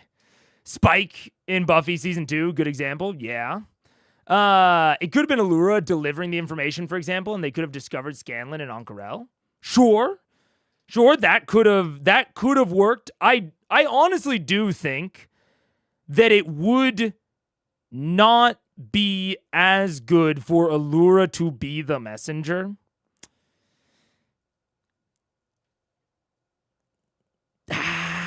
It's debatable. I don't know. I think there's positives and negatives to it. I still like Scanlan as the messenger, but something definitely needed to change about the Hook. And if you're not willing to change anything about the Hook, then maybe you do just need to not have it be Scanlan. If this is how you want to keep the Hook, and then you want this to be just like a little curiosity, because I could see that being a road that Matt wants to walk here. I could see him wanting to maybe purposefully elicit the feeling that this might be just another mini arc, and this might not be the kickoff, right? And then once they get there, boom, everything kicks off. I could absolutely see Matt wanting to do that. And honestly, if he does, I think you're probably right. I think you're probably right, Easter Slice, in that, like, you probably just can't have it be Scanlan. You probably got to have it be Allura or Gilmore or something like that. Honestly, Gilmore would make the most sense, given that he is Marquesian. But yeah, I think it's tough. I would add pressure, but if Matt doesn't want to add pressure for some reason, yeah, you might just have it not be Scanlan. If you know that they're going to react like this, or if you think, yeah. We'll talk about this later, but right now we need to work together. Then you get the stress out slowly while doing other things. Exactly, Daniel. Nailed it. Yes. If there is a time pressure. So I think it's either the time pressure or you got to deliver it from someone where they don't need to work shit out. I don't think you want to finish this episode. Maybe. Look, I don't know. They've also been working for Terry for a year now, and it's going perfectly fine. They clearly don't view Scanlan as a need. Well, that's the other thing, man. That is the complication. It's like, I don't know. I kind of thought that Scanlan was going to dip. I didn't think he'd stay around in the scene. And it seems like he is. And so they're going to have to, like, he's going to have to play Terry and Scanlan. I don't know. Is that just because you don't trust Allura, though? I mean, it's partially because of that. But no, I do think between the two of them, I would still put it with Gilmore. Gilmore has more of a reason to go to Marquette. I think if Allura came with this information, it would make me more suspicious of her. It would be a suspicious thing. Why are you over in Marquette? How'd you get this information? Are you loose lips? At least Gilmore has some inbuilt reason to go back to Marquette and possibly have heard things. Brutally, drink this. And I shove a swift step draft in his mouth. Oh! You can run 80 feet now every turn. Alrighty, so you can move pretty fast if you want to. And Keyleth is just watching intently, and more importantly, watching Grog, making sure he doesn't like actually beat him to death. No, we'll like stop this before. We'll stop it if it gets bad. Take a seat on a bar stool and just start drinking. Okay, well. Yeah, we're sitting next to you. So as you're preparing, Grog, this guy who's a little larger than you are, and as soon as he stands up, you're like, oh, and he's quicker than you thought. Grog, what do you do? Are we at a table at a bar? You are, yeah. At a table or at the bar? Oh, you were at a Okay, so we're doing like a real actual initiative combat. I get it. I'm not that interested. So we're going on a higher speed. Magnificent. I'll flip up the table on my hands and I'll just smash it over his head. Okay, go ahead and roll for an attack. This is basically the fucking 25. fighting Okay. arena at That hits. Castle So High. go ahead and roll the d4. So I'm quick, but not that. That's fine. 12. 12 points of bludgeoning damage to you as he smashes the table over your head. Lionel, the wood just splinters and breaks around you to hear the crack of the broken wood, and you can feel the splinters kind of shred across into your shoulders, causing the kind of the burst of warmth and blood begin to kind of flow to the top of your shoulders, and you're like, oh, this is exhilarating. Yeah. All right, So- that's your turn. All right, Lionel, you're up. Okay, to fight? You can do anything you like. Yeah, I want to I definitely want to fight back. This is fun. Cool. Here to help. But bonus action to rage if you want. Yeah, but I like the what? It's a bonus action to rage if you Oh want. yeah. No, I saw his rage, and I'm gonna rage because I want to mimic Rage on rage. Hey, I can rage too. Look at this. So do I roll now? You're now raging. Now like your muscles swell, the veins bulge out, this big grin on his mouth. Like when Grog's raging, Grog's like angry rage. He's happy rage. Attack with Oh, check it out. You see my vein? What do you want to do your turn? You can punch him. Yeah, no, I want to go and do. So I run up to him and I go to do the really cool thing I heard in a cool story where I twist up my fist and I go. I've always wanted to try this, and this looks like a better time than ever. Go for it. So roll for an attack. It's plus 3. You'll say plus 10. You'll say plus 10 for this, yeah. Yeah. 17. 17. What's your AC? Plus any? 17. All right, go ahead and roll a d4 and add your strength modifier, which I think is a plus Pyramids. 5. Oh, pyramids. And I'm looking for one. You're D4 and add roll, 5. and then you add that 5 for your strength, so you got 3 plus your strength. 8. Yeah. So 8 points of bludgeoning damage. You take 4, Grog. Yeah. First game. Is that what rage Plus is? 3 damage? Oh, plus 3 damage on top of that. Yeah. So right, so 5, so 8, so 11. Sorry, you take 5. He takes half bludgeoning damage. You did great. You're both raging, so you're both like taking lesser damage with each hit. Again? Yeah, you attack because I'm twice. raging. 2 attacks, but you're raging, so you get a third attack. No, Grog has an ability. He has a different. He's not a frenzy barbarian. But he does get 2 attacks. He gets 2 attacks. He can attack again. Okay. And this time, I run around him because I'm super quick and I'm like using this new speed I've never experienced. And I jump on his back from around and I try to. You know, Daniel, I would love if we got to see them in a combat, against like an adversary. Maybe a cultist or 2. That'd be sick for me. But this is fine too. Okay. Grapple. Okay, so go ahead and roll an athletics check. So that'll be rolling and add Where's that? athletics. Plus 10. So that plus 10. 23. So you go ahead and roll an athletics or acrobatics check to resist it. Oh, shit, this is huge. No, that's not great. That's a 14. You leap up behind him and you put your arm up under his jaws like concrete, but you still find the one soft part and jam your bulging forearm up into that space, and you feel the windpipe close and clench in. And your really fast feet are now really fast, dangling about 2 inches off the ground as you're up on his back right now. So that's the end of your turn. You're currently grappled. What are you gonna do? And I'm just gonna put it in reverse straight toward the wall. Okay, go ahead and roll. Are you just gonna stay hold on as you're doing it? Yeah. Okay, Because this is like the first piggyback he's ever had. Yeah. It's kind of fun for a second before you hit the wood. Yeah. Wham! I will say go ahead and roll a strength saving throw to see if you can maintain the hold after the slam. 18. 18. Okay, I'd say that's enough for the strength of the hold. So he keeps holding on after the slam in the back. Anything else you gonna do with your turn? Well, actually, I'll take my elbow, raise it up, and drop it into his ribs. Okay, roll for attack. Yep. That's a 28. Yeah. Okay. So 1d4. No, that just means you hit. Yes, nice roll damage. 10. So 10 damage, halved to 5, and you have an ability as a reaction if you remember. It's in your totem abilities. You can use it as a reaction. Right here. Off a duck's back. Off a duck's back. Yeah. As you pull back and go to slam. The duck is my animal totem, you guys. I can explain that later. So as you go to slam him with your elbow, you hit, but you feel like your elbow slips off his body and doesn't quite do the damage you hoped it would. So you take 2 points of damage. Super sweet. Just covered in duck butter. He's the saxophone player from Lost Boys. I'm gonna throw my head back in the headbutt. Go for it. Roll for attack. Yeah, 23. All right. So go ahead and roll 1d4 plus strength. 11. 11. So you take 5 points bludgeoning damage. You only do that reaction once per round. Does he have to? I took 5 points. No, you have to use an action to try and break free of your damage. So you do 5. Yeah. So now it's back to your turn. He's slammed you into the wall. He's elbowed you twice in the stomach. You resisted some of it. And you're still holding him there. Okay. So if you wanted to, because of one of the feats you have, you could turn that into a pin if you wanted to. One of the feats I have. You could like, It's on the bottom. You could just, Yeah, now this is starting to turn into wrestling match. I like that. Yeah, straight up. Yeah, let's. or you could just slam, or you just keep wailing on him. No, What do you want to I do? want to take him out, though. Well, yeah, no, he's just having fun. So. Yeah. Let the apple. He's trying. Going down to the Whole Foods parking lot. Let's see.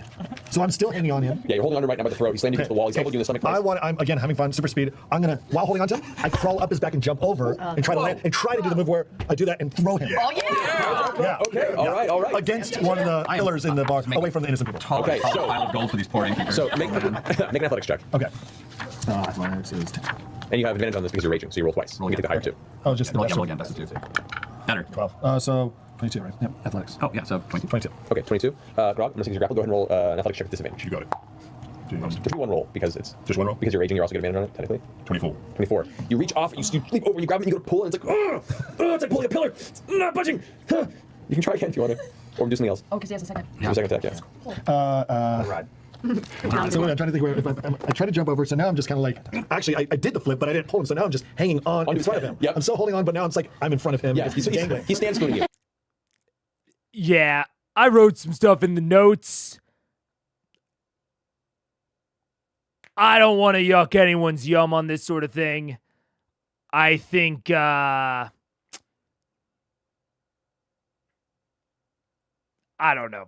It's, this is probably amazing onboarding for someone who isn't me.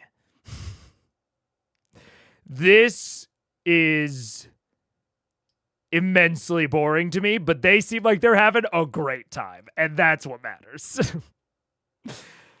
And I imagine that a bunch of other people are probably having a great time watching and listening to it. It's just not my thing. Yeah. So now, so now I reverse biogram. Go for it. Don't think action. Yeah, well, I want to just like start. What would Cho do? Like, kind of like you think this is play for him. So now I don't know. This is not an attack. I just want to tickle him. Okay. Like kind of grinding on him.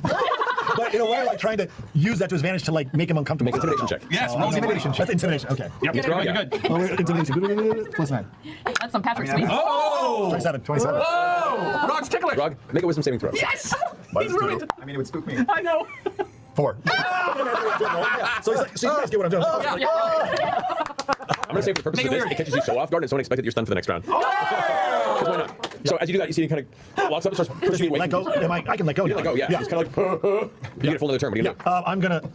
Can I run back and then do a script like, and then I just dive in with the biggest punch I can. Go for it. You back away, you leap. Yeah, like everything I can put, like all force, because I still want to get a good punch in there. Yeah, so go ahead, roll for an attack. If you want, you can make it reckless. Oh, actually, and he's got a thing called okay, that's never mind. Click here. Yeah. Make it reckless if you like. Yeah, reckless. Yeah, no, he's definitely reckless. Yeah, so roll twice, take the higher on each attack. Okay. 15. What? That's a 20. Oh, that crits. That's a critical punch. So go ahead and roll a d4. A d4. Is that this one? That's the pyramid, yeah. Okay. He's also got, I might add brutal critical, so that adds 2d6 to that, but we'll get to that. Well, I technically would add a d4 because it's not using his sword. So, yeah. Got it. So roll that twice and then add your strength. Okay, 3, 2, 5 plus 10, 15. But he's raging, so that's another 3. Strength. 5 plus 5. So it's 10. It's 10 Plus 3. 3. Plus 3. Yeah, so 16. 16 points of bludgeoning damage, you got 8. How you doing, Greg? Are you still okay? Are you bloodied yet? He's down to 22 hit points. All right, so what happened? that's your first attack. So you run in. Right as he looks up, kind of like smiling as you come at him. You watch as like the beard kind of shakes in opposition of the jawquiver, and you feel, you can taste the iron welling up in the back of the tongue as you may have bitten off a small piece of the back of your tongue. As soon as you land from that punch, he looks a little stunned. You have a second attack if you want to. Yeah, I'm going to do my wave kick. Wave kick? Oh, it's just it's something he's always want to try it. He doesn't know if it'll work. No, it's where he does a whole full body, like, and then his foot kicks him right in the groin. You've practiced this alone many times. This is your first chance to actually use it. So go ahead and make an attack for your wave kick. Right in the crotch. All right. Lionel with his nunchucks in a family den. Basically. So just attack. Just attack was reckless, so you roll twice, take the higher. Roll again.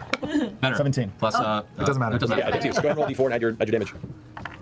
1 Plus Plus strength. 5 is 6. Oh, no, you only roll You only roll d4. once. Oh, I'm sorry, 1 plus 5 plus 3. Plus 5 plus 3. Okay, so 9. You take 4 points of bludgeoning damage, Grog, and you just took a swift wave kick to the groin as you kind of. It's a little snap right to the nuts. So it's not an immediate pain. It's a tap. It's the dull nausea pain. And he seems to shake a little bit from the impact as he kind of grins and glares at you with his angry eyes. Well done, Grog. Grog, stop! No, don't kill him. I'm so confused. I've never had another male do that to my body. He shimmied on me, and then he punched me, and then he kicked me in the jollies. I turn around, and I leave. Oh. He just walked away. He's never. It's over? That was fun, you guys. That was fun. Pike, do you want to go deal with that? I was just having fun. Is he all right? He'll be fine. I've never seen Grog walk away from a fight. He's not fine. What are you talking I about? didn't say he's fine. I said he will be fine. I'm pretty sure this makes you a member of Vox Machina now. No, let's not get ahead of ourselves. Well, that's what happened to me. They attacked me, and then when it was over, I was in. There was chocolate milk. There was chocolate milk on the way. You see the woman in the back is carrying this mug and it's like, right. He'll need a straw. Here's some chocolate milk. That would have been a mega pause. It's crazy. I've got the fucking. It's the timing. I see it. I don't know what's gonna happen, but I know when it will. And I thought about pausing it, but I was like, God, we have so much more to get through. We gotta keep going. I just gotta type. Anybody else want to fight? I punched him across the face. Yeah! You get the chocolate milk to your mouth before knock it right out of your hand. You're like standing on the table when this happens. I'm so excited. No, and you watch as the fist comes across and the gnome that is in an arc of movement lands on her feet. You look down, you can see like the white-haired, fully armored gnome there with her big gauntlets is now there below you, kind of grinning and growling. That was good chocolate milk. We'll have another. Yeah, I'm bummed about the chocolate. You guys have any more chocolate milk? Yeah. Another round. Oh my gosh. She wanders off. Chocolate's expensive here. Another coin. That was awesome. She can take it. I'm pretty awesome. I finished my ale and then flick a money on the bar and leave. Oh shit, I don't have any money. Just give it all away. Terry. I'm covering. Thank you, Okay. because I don't have mine. What you money? And the table? Sorry, there's a pile that's been growing on the table of gold for the furniture, and then. All right, thank you. Brings you another round of chocolate milk. Yes. Is anybody gonna hit me before I drink this?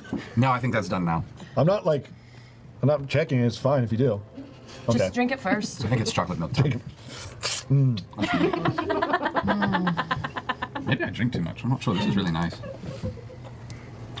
I just want to say, you guys, this is the most fun I've had in a long time.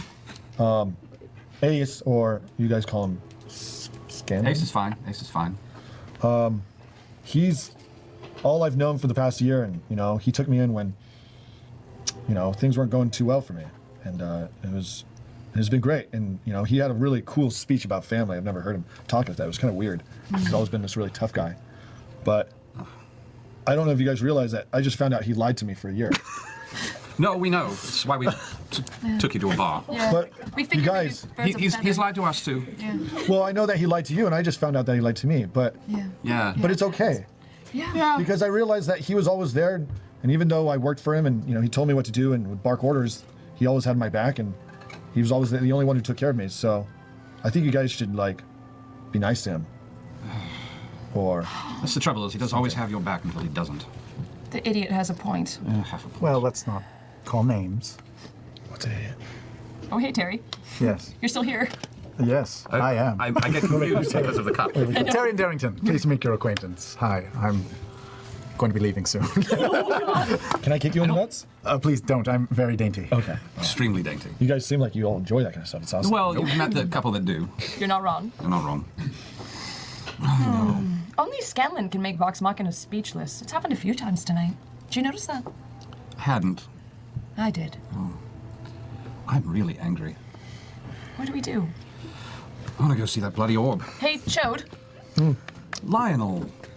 You're Sorry. so good about this normally.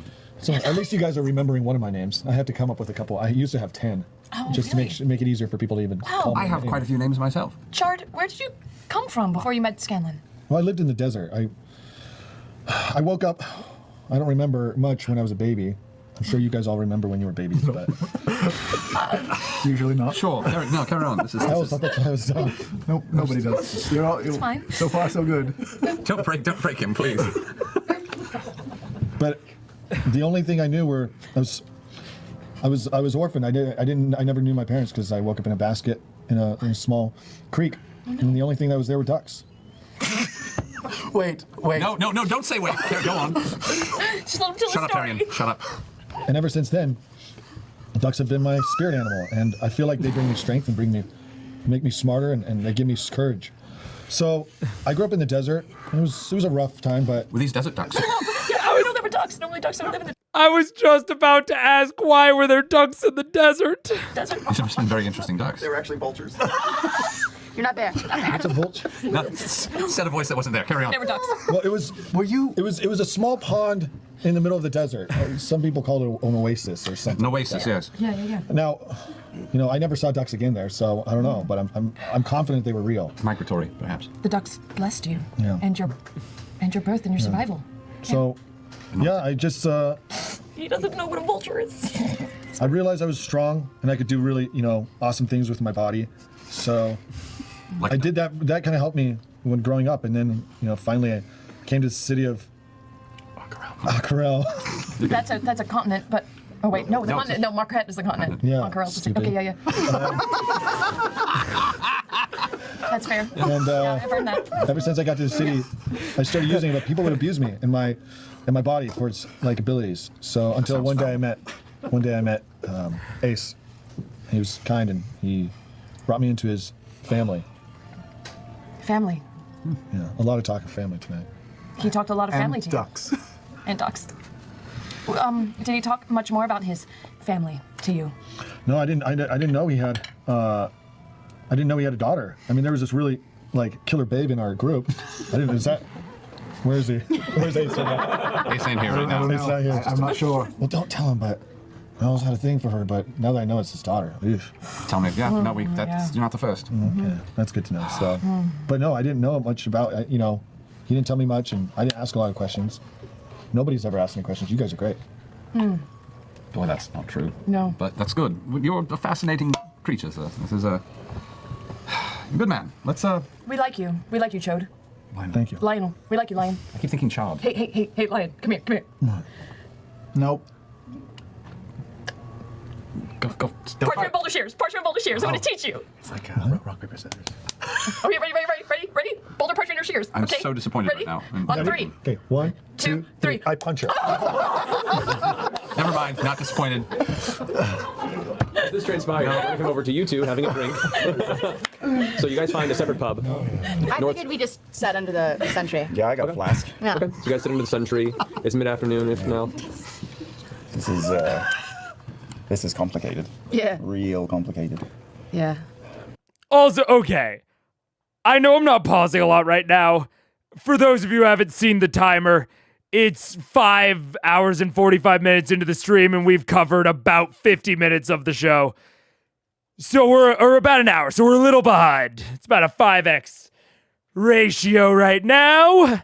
But I've already gone on a little bit of a rant about how much I like Jon Heder in this. And he just isn't disappointing. He doesn't miss.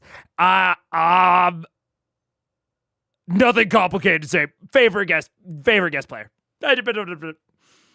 Earlier, I was like, he's the top tier. You know, I didn't want to knock Mary Elizabeth McGlynn off the pedestal, but especially for someone who is like funny and is known for being funny, it feels strange to be like, I really like them because of how like funny they are. But he's very funny, but he's just, his timing and his choices are top tier, man. Yeah, he's my favorite guest player. I feel good about that. I'm so happy to see him. Me too. Grog and Pike were not happy to see him. No. We've got to find a way to get them talking again. Yeah. I think they will, but you're right, it will take some massaging. Yeah. No, I wasn't lying. I knew we would see him again. I know. I couldn't let him know that, though. Yeah. This has been nice. It's always nice. Mm-hmm. I'm real happy with my setup these days, but With Keyleth? that was the implication. Mm-hmm. Yeah. But I miss you busting my balls on the regular. I know, right? Yeah. Yeah, I miss it too. I think we were about to head back, but we gotta get this sorted out first. Yeah. What do you reckon's next? We're going to Marquette then? Yeah, probably, Uncle Rel. You all right? Yeah, I'm fine. You don't seem fine. No, I'm great. You know, it's interesting, Scanlan being back. Yeah. Makes me realize that, you know, he's not the only one who keeps secrets. Mm-hmm. And you can't blame someone for keeping things to themselves, you know? So I'm not mad at him anymore for the things that he keeps to himself, because everybody's got their something, you know? Are you getting at something? No, I'm just saying I understand where he's coming from, and I am all right with it now. I'm fine with it. With the secrets. I feel like I'm missing something. No, nothing at all. Well, I'm not mad at him. And I hope Pike and Grog can come around.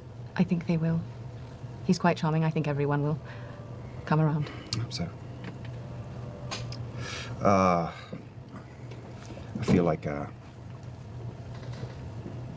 you know, with... Sundry? No. Palor? No. Raven Queen? Yeah. Hey. I wonder if it's time. Time. For what? Not that I'm drunk, never mind. Did you see this ring I picked up? Oh, did you buy that off a little caravan? Yeah, while you guys were fucking about with him. That's great. It's very handsome, It's isn't really it? nice. It's really nice. Yeah. Well, I love you. I love you. Yeah. Glad we're all here. I'm glad we're all here. All of us. all of us. Do you want to go find the rest? Yeah. Let's go find the rest. Okay. All right. Right as Vax walks in. Poof. No, you guys begin walking back to the pub that you've been hearing kind of the commotion in the distance. You see Matt sit and you watch as Grog just kind of walks by in a huff. Grog, Big man. What? are you all right? Cat. C-A-T. When I leave. You're so smart. Do we see Pike come out after him? You're still in the tavern. I left after. You did. So then you watch Pike come out in a huff a little after him. Pike, Hey, what happened in there? well, nothing. Just hanging out. Just having a drink and, you know. But I'm gonna go take a nap. I'm very tired. Insight check. Insight check. Well, you don't really need to roll an insight check to see this one's not doing so well. It was really low. I'm great.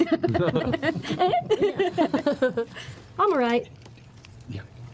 Just gonna sleep it off, I think. Yeah, too much to drink, probably. Yeah, I'm feeling very drunk, so Yeah. I'm gonna go to bed. Pickled pickle. I'm a pickled pickle.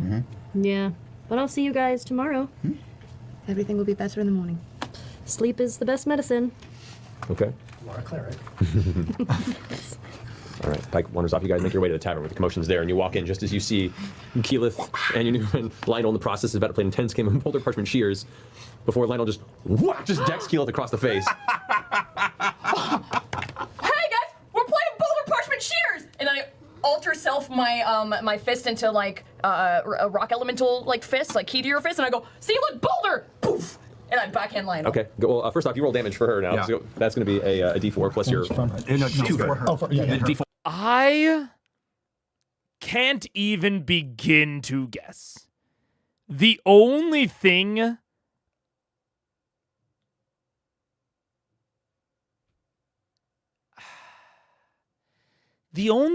I can guess that Vex is keeping from the party is like some insight check at some point. Like some whisper that happened sessions ago. And cause yeah, I don't know what, I can't think of anything at least that I out loud heard Vex learn that is not at, that is not at this point common knowledge to Vox Machina.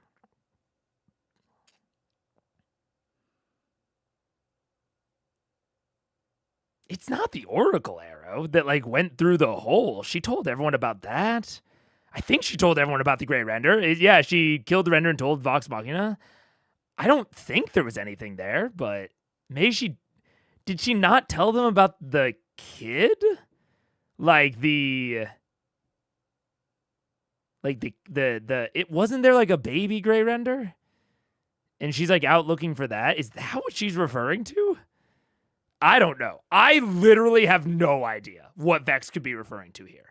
Unless it is just like an insight check at some point. They got a whisper and I've, it's just left my brain at this point. You already first I have to do. Just I the did it. D4. You hit Yeah, it. also you hit because she wasn't expecting it. He's a triangle. Okay. I know. Do I have to roll it? You already did. Is he still raging? He's still raging at this point, I'd say. It's just one. So it's 1 Why plus not? 5 plus 3. Yeah. 9. I'm still raging. How long does that last? Actually, no, you have the raging again because you did do your whole duck speech. So you have, so you could, 6. so you could rage and then attack. So I could rage. Well, yeah, not rage. Yeah, okay, so 1 plus 5. that was just a, yeah. That Okay, wasn't a so you rage. take 6 damage. Whack. Now, Keyleth, go ahead and make an attack roll. So with your Earth Elemental, I believe it's a plus what to hit? Just with my fist? Yeah. Sure, you want me to use Earth Elemental? Well- I mean, yeah, totes. Just attack bonus. She had said alter self. I alter yourself at 18. 18 is your armor class? You 18 just hit. So roll, actually don't roll, just add your strength modifier to 1. So what's your strength modifier? Just to 1? Yeah. Plus 5, so 6 damage. So 6 damage. You get whack to the chin from the fist like it's a rock. And do I take half that or no? If you started raging before that, then yes, you would. But you weren't raging it. Okay. But you can use your reaction to off the duck's back. No, I don't want to. I want. So you take the 5 damage right to the jaw. Whack. So now you got like both sides of the jaw ringing a little bit in pain. This is the best game of Boulder Parchment Shears. Yeah. Who else wants? Is it just a 2-player game? I am walking away with my chocolate milk and walking over to you guys. They're bonding. And as he's going, I sneak a bullet from him. Oh, you can try. You can certainly try. All right, go ahead and roll for that. Roll your sleight of hand. Yeah. And first of all, I want you to go ahead. I want you to go ahead and roll a perception check. Do good. Okay. Perception is 19. All right, let's go ahead and roll. Do it. Roll. So I have to get what? Well, you're rolling with sleight of Yes, hand, I so have. outside hand, whatever you roll. 13 plus 11. 24. Beat it. You just pocket it on the wall. Oh, shit! He beat my passive perception, too! Yeah, nobody sees it. Nobody sees it. Well done. Hey guys, does anyone have any shears? Yes and no. So he, Shears. I have them, you can't have them. so Percival walks past and approaches them. They're bonding. He's a bit adorable. Seems nice. He's likable. I am angry, frustrated, and violent, and so I'm going to try something new and drink chocolate milk and listen to you and do whatever it is you think is best at this point. I don't know what to do. What do we do? What do I do? I don't know what to do either, dear. I think it's a matter of, forgive. Well, I'm not there yet, but I know I'm feeling emotional, and I know that it's when I need to shut up and listen to you, so. Well, it's going to take time, I think. Yes. I'm surprisingly okay with it. I'm just happy he's back. I'm less not okay than I thought I'd be. I'm worried about Grog, I'm very worried about him and Pike. and I'm very worried about Pike. I don't know what to do. Are they fist fighting in the background? And I go, they're just hey plotting. guys, shears! And I grab onto his plate armor and I cast heat metal. Your armor suddenly begins to turn bright orange and burn your skin. Okay, that hurts. That hurts. Oh yeah, which damage is that, Marcia? 2d8 damage. Oh, that's gonna hurt. It does not hit. And you get Not to a roll lot. that one, don't you? Oh, I do. Elemental damage. There you go. Oh, yeah. 10 damage. So 10. Fuck him up, babe! Just sears in you and you're like, oh, it burns, that's new, that's new, it's And new. so I try to do a little bit of the roll off, right? Yeah. Off the duck's back. Yeah, so then you go ahead and So you I take take 5 half damage. damage. So 5 damage. So you kind of shrink into your armor, so like you try and minimize your torso. All right, 1 second. I'm going to just gently walk up behind them while this is happening, and I'm going to Vulcan neck pinch him with the diplomacy. Oh my god. Okay, go ahead and roll for an attack. So that's where is it? There it is. Wait, you haven't dexterity. Oh, this is going to take a saving throw? Yeah. Okay, sorry, because I have. 21 to hit. That hits. I have the danger sense. Is that? Yes. What's the save on that? It just says advantage on dexterity saving throws. On dexterity saving throws. Correct. That is dexterity. Well, what's the save on diplomacy? It's a. I have to pull out because I didn't pull this together as much as I thought I should have. It's a Constitution saving throw. All right, so go ahead and roll a Constitution saving throw. Great. Which is a d20. I'm going to roll the damage really quickly. Okay. Oh wow, this is a lot of damage. I apologize. All right, 17 points of lightning damage. So you take 17 points of lightning damage. Oh, wait, did he save? No, Constitution saving throw now. Correct. 20. Okay. Just 20. Yeah, he saves. That's a natural 20 on. Oh well, that didn't work. So you feel That was, that was actually supposed to knock you out, and now it Yeah, didn't. and just like, that tickled. I'm going to go to bed, you guys. That was fun. Anybody else want to? No? Okay, I'm going. And Lionel just leaves. This thing never works properly. I really got to work on that. That was a weak hit, by the way, if you were trying to hit me. See ya. He's the best guest PC, man. He's the best guest PC. I can't. I don't know, man. It's him succeeding. It's like that is maybe it's obviously done mostly for the joke. But I was talking about I feel like Sam's ability to cooperate for the table, right? And for like the fun and the enjoyment of the table. And that was like so definitional to me of like that was very exemplary of that sort of mindset of like just wanting to bring up the table and enhance the experience for everyone. Because there, Taliesin said, oh, that was supposed to knock you out. Jon hears, oh, like the other person at the table was trying to knock me out. They clearly have an idea for the rest of the scene. Maybe he doesn't have much of an idea for the rest of the scene. And so he says, oh, okay, yeah, that didn't hurt at all. Anyways, I'm going to go knock myself out by going to sleep. Like, I'm going to go do the exact thing that you wanted me to do. But now it's obviously funny because it's, juxtaposed against him succeeding against it, that comedy. But also in terms of player mentality, like being a player at the table, it is also just like hearing and recognizing what the other players at the table want, that they have an idea for the rest of the scene, and cooperating with it. Like they just did. It's a great example of why I don't enforce like actual PvP rules. and I just let the players figure it out. If they want to roll dice, that's fine. They get to interpret what those dice mean. Because when you are like in the mindset of wanting to help everyone, wanting to help everyone's plans succeed, bring the table up as a whole, it's like Taliesin tried a like aggressive action, like forced him to make a saving throw, and did not even like give Jon the opportunity to just possibly just go along with it, right? And that's not like a critique on Taliesin. That's how this table fucking operates. At like always. But I still want to really compliment Jon Heder's instincts of like going along with the plan and building up the plan of the other players at the table. I see an intention from my fellow player. I build on it. And I think that is really what happened there. The net result was Lionel exiting the scene, whether falling unconscious on the ground or exiting to go to bed, right? And not only did Jon like participate in that, he elevated it into this joke. Yeah, man, it's he did beat Mary Elizabeth for me. Mary Elizabeth's still great, top tier, but man, I haven't seen a I think it's also because like Mary Elizabeth is good drama. She seemed to really care, and I think it is also, I think part of the reason I love Jon so much and that I put him up on the same tier as Mary Elizabeth, Will Friedle, is that he seems to care, right? He's not just fucking around and just like, you know, making jokes and doing whatever. They've had comedic guests on before, right? Like they've had a lot of dramatic guests. I would say Mary Elizabeth, Will Friedle, Patrick Rothfuss, or were all good dramatic sort of leaning guests. And then they've had more funny guests. And by and large, I've thought the funny guests were fine.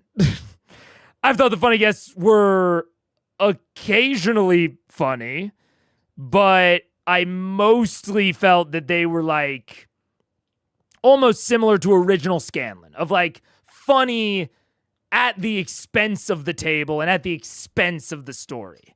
And I feel basically the opposite about Lionel. Lionel is funny, period, at the expense of no one. Not at the expense of himself, not at the expense of others, not at the expense of the story. He's just funny, and he seems very focused on like progressing the story in a satisfying way. Not just what is satisfying for Lionel, not just, you know, what his personal goals are, not just trying to set up the best possible joke, because I think that's a lot of times what Sam on Scanlan was going for. He was willing to sacrifice most things to get the funniest possible joke he could imagine. Whereas Jon Heder, I feel like, I mean, either he's just the GOAT, or I think more likely he has a level of restraint. He's not just constantly joking at all moments. He's not taking every opportunity there. He is pacing himself, I guess, and really thinking about how can I make the joke that is satisfying for the whole table and moves the story forward. Maybe one of my best, actually the best example of a character who jokes rather than a joke character. It would be so simple to make Lionel a joke character.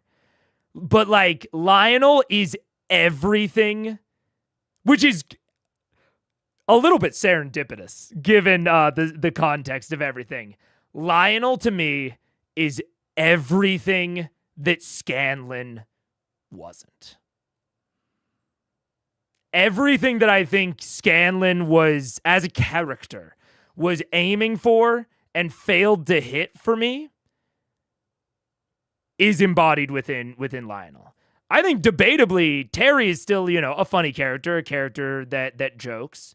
But like Terry has like a deeper layer of drama to him. I wouldn't say that he is as out and out just the clown funny guy like Scanlan was.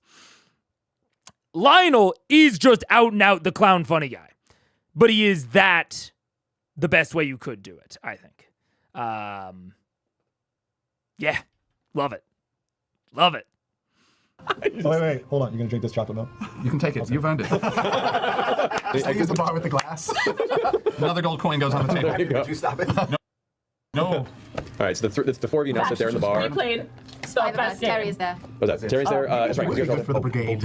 I kind of like him. Yeah. He's the sort of positive energy I think your family's going to need around. Absolutely. Oh, I like him a lot. You sure you can't stay? I'm staying for a little while. I have to find Dodie. I understand. I have to find Dodie and get some stuff, and then I've got to be on my way. By the way, what you said back there with your family about me, Yes? that was very flattering. Well, I know you're taken, and, It doesn't mean I can't be flattered. I'm quite flattered. That was very flattering. well, I meant it. And, if things were different, I would feel the same way. If things were very different. I get it. I get it. You're sort of quite, making it you're worse. quite a catch. but- You're quite a catch. Stop flirting with each other. Thought it might be fun. I'm going to gather up my things and prop up the table again and leave. How much gold would be appropriate for the damage and then I some? mean, the table isn't that expensive, to be honest. Between the drinks you guys had, like a solid 7-8 gold will handle anything. I'm going to leave 10 gold. Okay. Be like, I'm so sorry, but try never not to make it worth your while and not be too horrible. Looks nice to know that the Dorollos are as lively as the rest of the people who live here. Thank you for running this establishment. Have a good day. You too, my lord, my lady. Let's go find the kids and see if we can make them feel better. No, I think they were going to bed, but we can try. Keela throws her arm around Fax and catches him up the whole way we walk. I really think you would really like Chode. He's super nice and he likes drinking chocolate milk. I do. I like him already. Yeah, He's instantly he likes likable. inviting- Like really, like we got to talk a lot. He talked about his background. I was trying to. Oh my gosh. I was trying to Where were you? pitch him to Terry, but I really like No, him. this is all good. I love how you all fallen in love with Chod over here. It took you guys like a full 2 weeks to even stomach me for a day. Well, but we're that's not, fine. asking, we're not asking him to join when we were thinking about having you join. No, he's great though. We're instant He's love not with Vox him. Machina material, though. Hey, I feel like we were about to make our exit, but it's a little more complicated now, right? Oh, Might need to stay on a day or two. Doing this thing? Yeah, no. Oh, we're definitely doing this. We're doing this We're thing. going to Oncarel. I think we gotta. Ziggurat's kind of a big deal, right? Yes. I feel like that's warranted for extra Ashari leave time for diplomatic duty, right? I can. Duty. I did say duty. I know you would know. Never change. I'll let Dad know. He's gonna have to watch the tribe for a few more weeks. See, and this is the sort of hesitance or debate that I was talking about earlier. That I was like, I don't think you... It's not like a deal breaker or anything, but it is... Like, if I'm hearing this as the GM, it's probably too late to change things substantially. But I definitely think you need a bigger thing that they are not going to debate. You don't want them to be like, will we do the final arc? I don't know. Maybe, I guess. And, I think the moment when a arc like what I am expecting with the final arc, I'm expecting something on the general level of like the Chroma Conclave. Probably not as long, but, general scale, that level or bigger.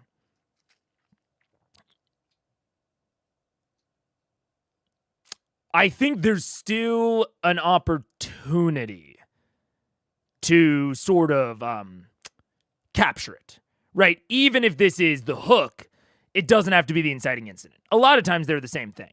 A bug opened the door. I know.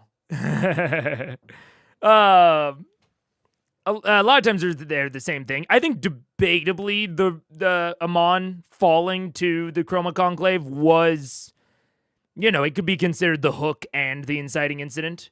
But I think you could also, in theory at least, consider their interactions with Brimscythe and the orbs in Brimscythe's basement as the hook, and then the fall of Amon as the inciting incident. So my real hope is that this sequence right here, this is equivalent to them finding the orbs in Brimscythe's basement and knowing that there is something more going on. And I will be waiting and hoping for my fall of Amon. Now, I'm not holding it on a crazy high pedestal. I don't think it needs to be as insane or as world-shaking as the fall of Amon. But something sizable. You know what I'm saying? I want it to be something where, like, the inciting incident happens and there is no debate that something needs to be done. Right? It might be a debate on what needs to be done. But I think if the inciting incident is done properly, Keyleth is not debating about taking diplomatic leave from the tribe. It's not a question of if they're going to address it. It is just how. That's what I'd like to see. I'm crossing my fingers. What would the fall of Amon look like for this arc? I mean, you could obviously ruin another city, although I think that would be repetitive. I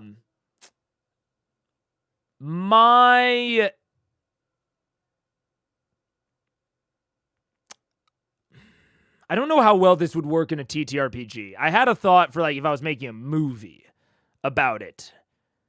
I imagine a scene, but I don't know how well this scene goes with players that have, like, free-form input. But I'm thinking about they get to this ziggurat, no one's around. Completely empty, completely abandoned.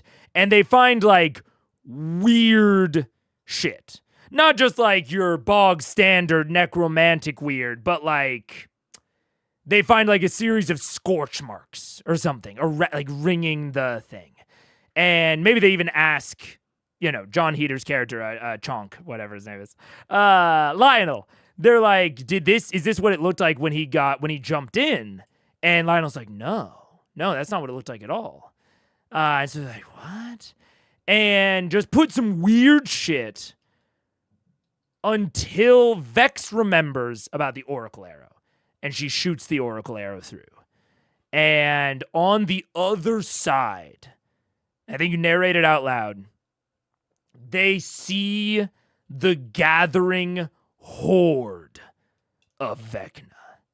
And not only do they see the horde, do they see the commanders and the army and the siege machines and all of the things that Vecna is preparing to invade Mundus. You see Vecna. And you see this monolithic creature, 20, 30 feet tall. One eye, blazing with a sickly green fire. And it reaches down, and it picks up the arrow, and it looks you in the eye before the feed goes dark. Again, not quite sure how well that scene would hit at, like, a TTRPG table. I think in a filmed set that could be given enough music and gravitas. But something along those lines. You need to show that there is impending doom, and you need to show the stakes. So showing armies bigger than any army you've ever seen fielded on the material plane, that could set up the stakes. And we don't even need to know when that's coming. The fact that they're preparing, that they're forming ranks, that they are maybe even packing up camp, that shows that it is imminent. And that's the important part, is that it's coming soon and that there's a big scale to it. That was good. I'm glad. Thank you. I'm glad that worked for you guys.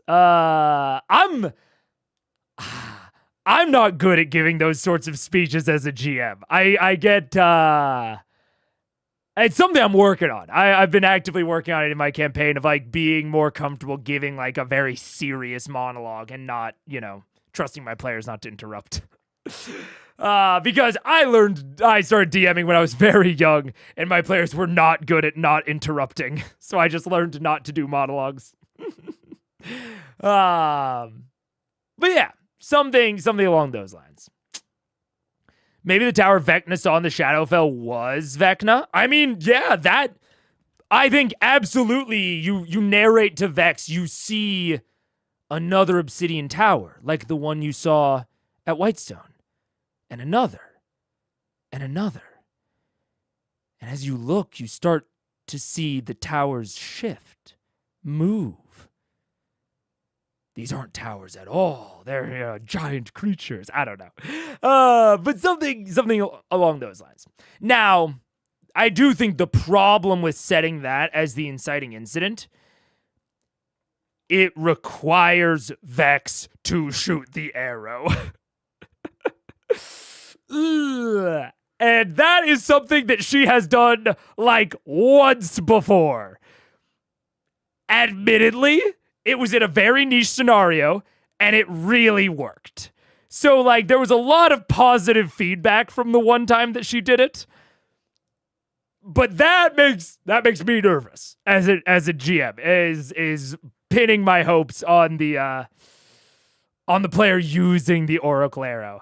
I mean, if it hits, ooh, if she does use it and she gets this big cinematic scene, and especially, that's one of those times where I think you can strategically pull back the curtain and be like, oh, I was really hoping that you would fire the arrow. And be like, wait, what? You didn't know? And they're like, well, I had that all planned, but yeah, I didn't have any plan for how to get it to you otherwise. Something small like that can make them feel really cool for having thought of it. But it's tough. It's a huge risk to pull that. Yeah. It's probably best to have the incident happen in a space where you're absolutely certain they'll experience it. Yeah. It would be a huge risk. But if you could pull it off. The problem with using the Oracle Arrow again is that the DC is so high that you can't rely on it as a primary means of delivering plot. Correct me if I'm wrong, because I might be. The reason the DC was high was because of like the angle, wasn't it? It was like a dexterity sort of thing. It wasn't like to see if the arrow survived. So, I mean, don't get me wrong. I think it still is hard to rely on, but you could construct the cavern in such a way as to make it easier. Oh, the distance was also huge. Yeah, that is also true. The distance was huge and the angle was weird. Yeah, you could definitely solve the angle bit, but the distance would make it hard no matter what. Yeah. Yeah, you need a different delivery vehicle than the Oracle Arrow. But yeah, something like that. My mind also goes to something like Speak with Dead, but that's the same thing. You're relying on a player to use a tool to strike the inciting incident. To compare it to the Fall of Amon, no player tools needed to incite that incident. So, I mean, depending on how the siphons work, maybe you could give a window via the siphon. Like, maybe it behaves a little bit weirdly and they can see through it for a sec. Maybe as Vecna is, like, closing it from the other side. I don't know. Yeah, but something along those lines is where my mind... It's where my mind would be going, and it's not easy. It's a bit of a challenge. And it's honestly why my mind goes towards making this episode have the inciting incident and having Scanlan deliver it. I expected more information from Scanlan about the scale of the threat. I expected him to essentially tell them a scary story. And that way, you can sort of contrive the situation around the ziggurat to occur in such a way that, like, you don't need to rely on player tools because you're essentially, like, scripting the player tools that would have happened. And then you have that story and that information delivered via Scanlan. But it doesn't necessarily have the same gravitas as the players experiencing it personally. I think the best case scenario probably is to try and get something they can experience personally, get it guaranteed, and deliver it. Deliver it once they're in the ziggurat room. That's kind of what I'm expecting, is the inciting incident will take place in the ziggurat cavern, wherever that is. I think it's on the Glen Shore, but we'll see.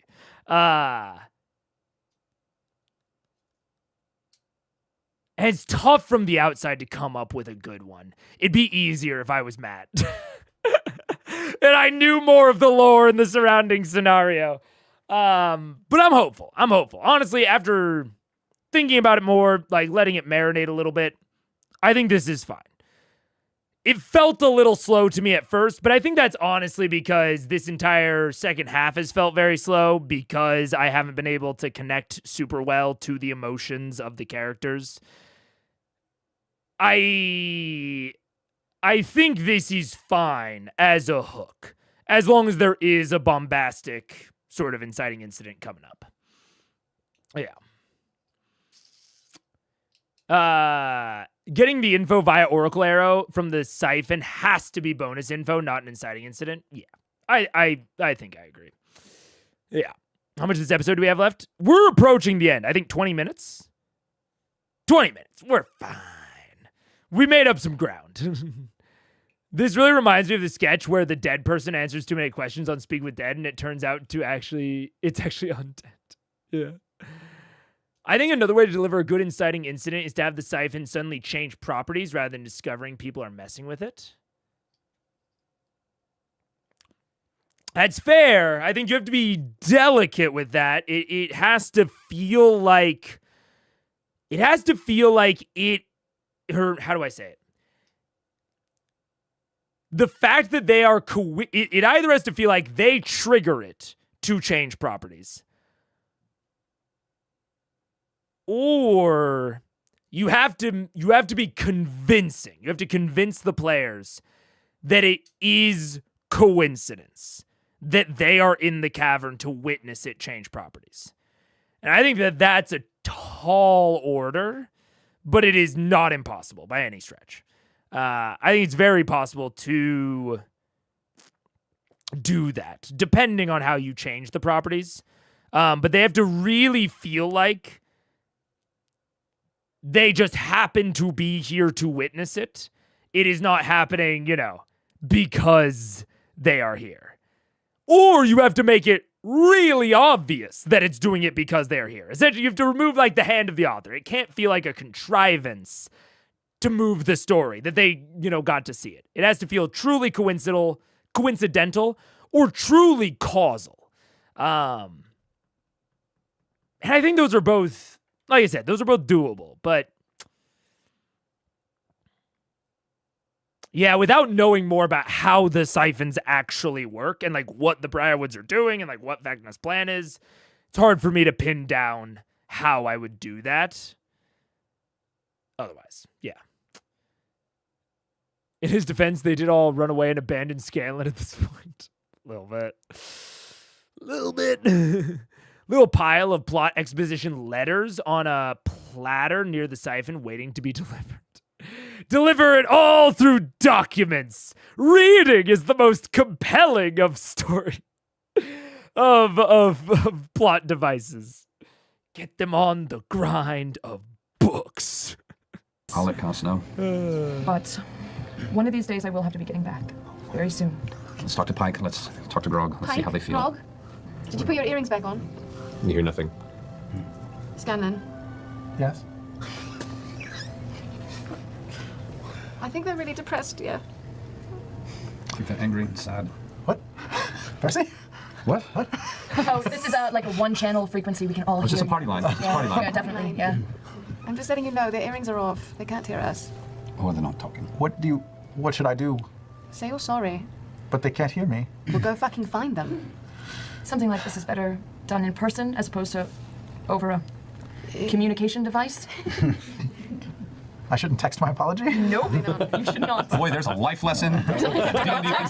Don't use the message spell. Yeah. Drop heavy shit. Eye contact, motherfuckers. Eye contact. Right then, I walk into wherever he is, right? Right, you He's back in to the another- tower. Yeah. And I walk in, hey, Oh, hi. boss, Hey. I got you the bullet. Oh, you did? Yeah. I did give him a You bag are of my best man. Okay, carry on. So, thank you. I'm gonna go to bed now. Sure. It's nighttime, right? You know it is, but did I buy him a room, or is he just sort of... No, you don't have to You buy bought me out the inn? Oh, good. Yes, For, yes. I'll just go sleep in the corner either way. Okay. Yeah, if anyone tries to kill me, I'll kill them. Oh, yeah, I got it. I have a danger sense. Oh, you do? And the ducks will tell me if there's anything wrong. The ducks. Yes, I know this about commune you. with ducks. Does Commune actually with have ducks? commune with ducks. It's on Yeah. stage. You know what? I'm gonna use it right now. Do we have ducks near us? There are ducks in Actually, Whitestone. in Whitestone, there's a lot more ducks in this area than there are in Marquette. There are ducks. We have ponds in the local park. There's a small pond in the cemetery. Yes. I forget I can do that wherever I go, and I never get the chance. What are you going to ask them? They can tell me up to 3 facts about the land. Yes. What do the ducks of Whitestone say? What do the So ducks say? as you take a moment, you kneel and you close your eyes, and you envision the connection you had as a child to the ducks along the pond of the oasis. And as you open your eyes again, you see they're waddling in through the doorway of the inn as the sun in the afternoon is going down to dusk. Oh, there they are. There's one duck. God. Hey. Hey, Brownie. What do you have to say about this place? What do you want to ask it? Oh, I have to ask. Yeah. 3 things. Do we? All I hear is quacking, right? He's just quacking. You're just hearing quacking back and forth. Quack, quack. Do we get bad weather here? do you get bad storms here? You hear through the duck's quacks. It rains quite often, actually. It's pretty cloudy. Great. Okay, so don't leave the hut without an umbrella. Okay. Okay, thank you. And then, do we have to worry about? Are there any pyramids? Have you seen any pyramids around that place?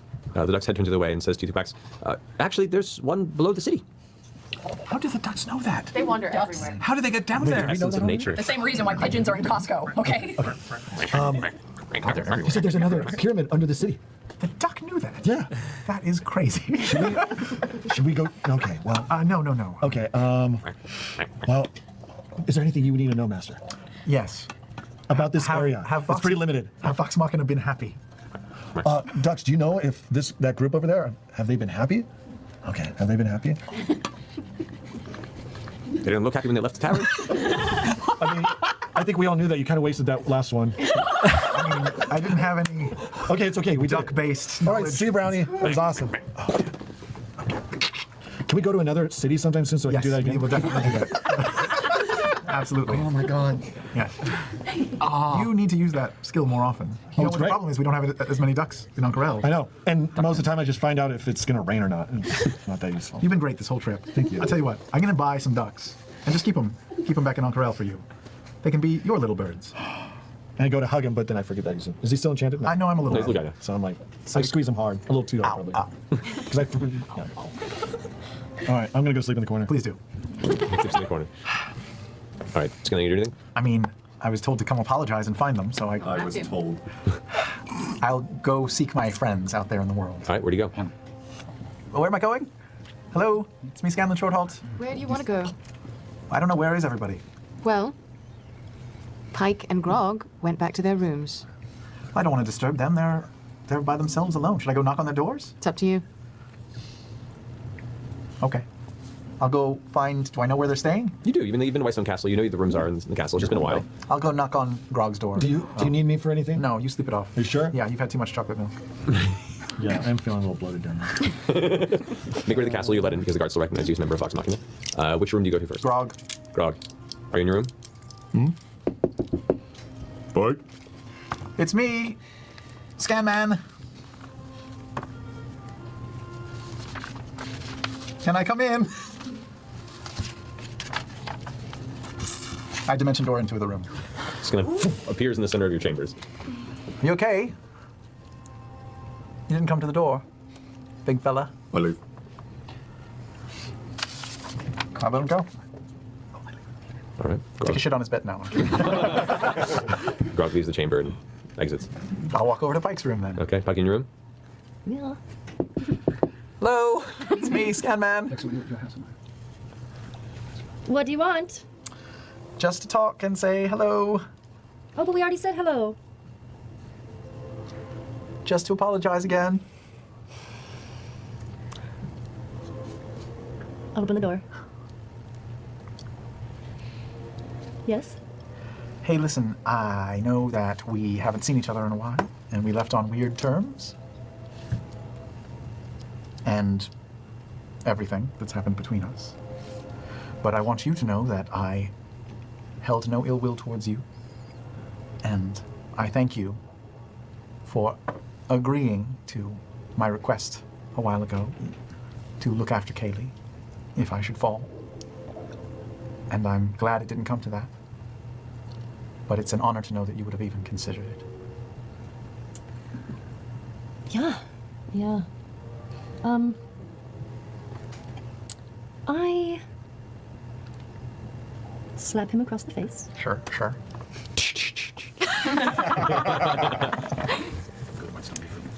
Do you remember what you said before you left? I mean, obviously you said lots of things, but there was one thing in particular that's always bothered me. What? I'm trying not to look. I'm trying to think. Because I have never gone back and rewatched The Bard's Lament. So I am working off of my memory, which at this point, it's probably been longer for me than Vox Machina. Actually, almost certainly. Mega pause. Well, yeah, because I know that she's about to say it. So I'm trying to think, what would be the thing that bothered Pike?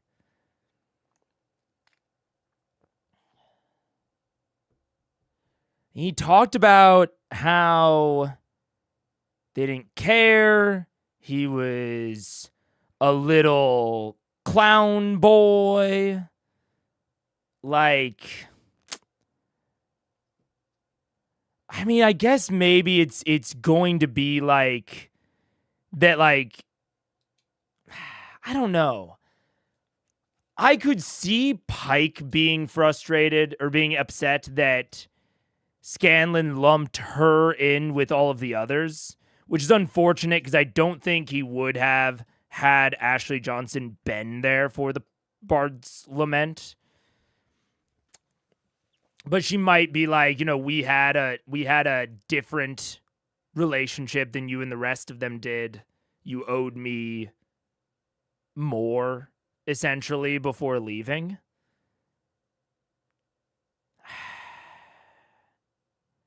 Which, if anyone can say it, I think it would absolutely be Pike. I think if anyone could assert that Scanlan had a responsibility to them, I think it is Pike.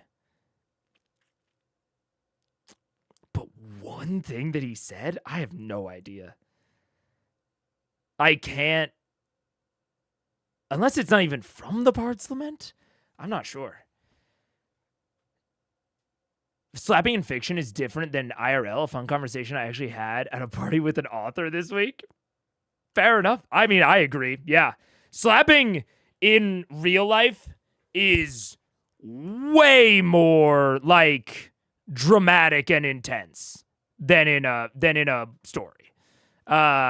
Slapping is like I think in most like stories and fiction, slapping is kind of seen as like the most violent but still non-violent thing that you can do to someone. And like there's, people just kind of take it in fiction, but it's definitely different in real life. Yeah. I had to go back to on the stream because I missed some things in Manscalen's apology really irked me because Vox Machina are really entitled. I mean, they are. And that's why, like, I'm like, I don't know what Pike is going to say here. How could I ruin your life? I wasn't even there. That's good.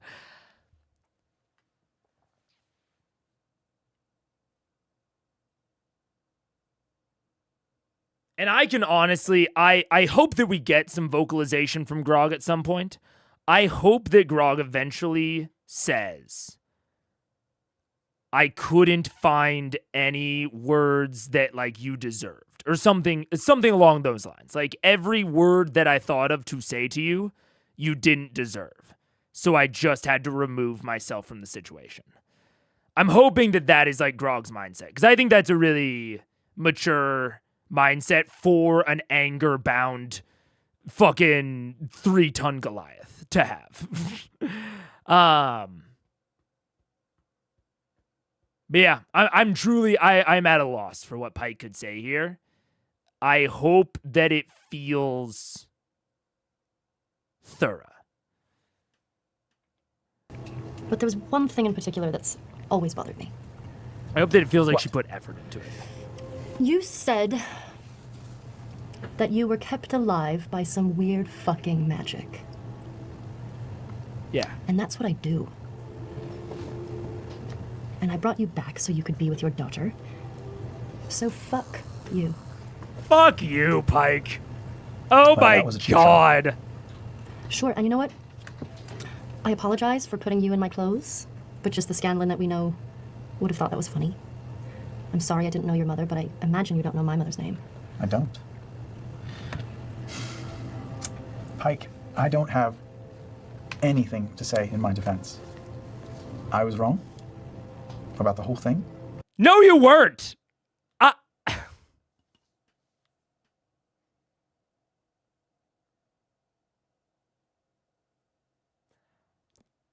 I didn't take Pike for the tone police. My God, that's crazy. I feel like if she said that in the moment, because I mean that is like, yeah, the Scanlan I know would have loved that. Is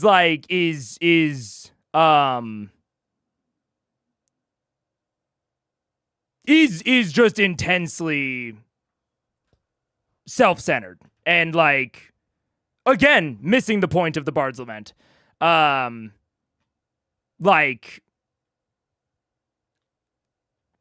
yeah, just crazy to tell him that he was not. If he was upset by that, he's not being Scanlan. He's not being himself. And it's like, hey, man, maybe the entire point of the Bard's Lament is that you didn't know. Yes.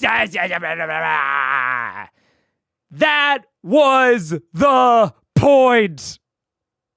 Pike, did you self-reflect for even a moment? It's wild to bring that up.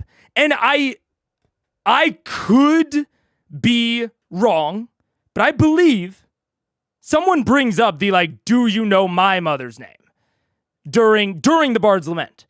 Like, if I'm not mistaken, that is addressed. And it was Vax. Okay, that makes sense.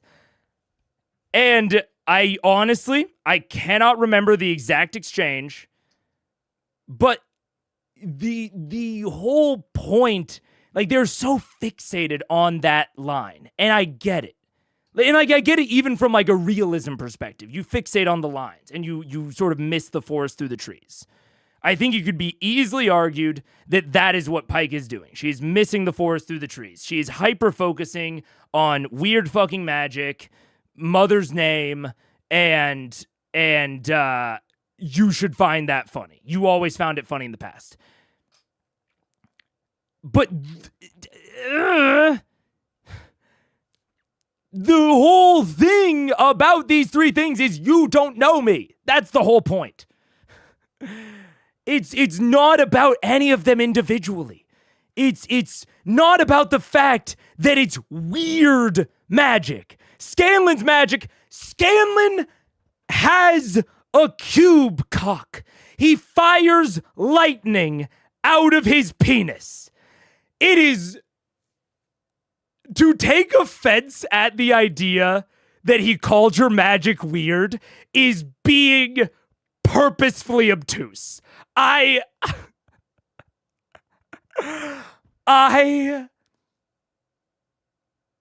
has a pocket dimension filled with nothing but chicken.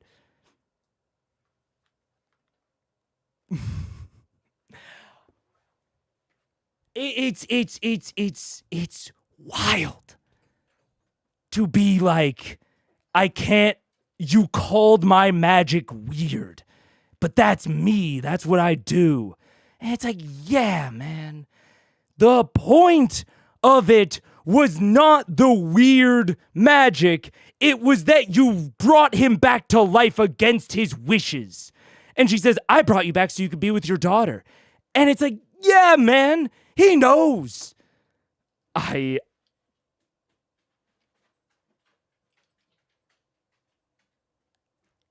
It's like she... I don't know.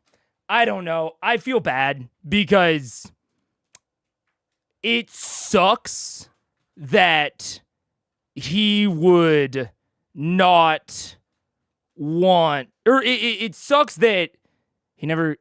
No, they knew it would be against his wishes. They definitely knew. It was like he said that, like, sorry, to be clear, resurrecting was not necessarily the part that was against his wishes. It was resurrecting in front of Kaylee. That's, sorry.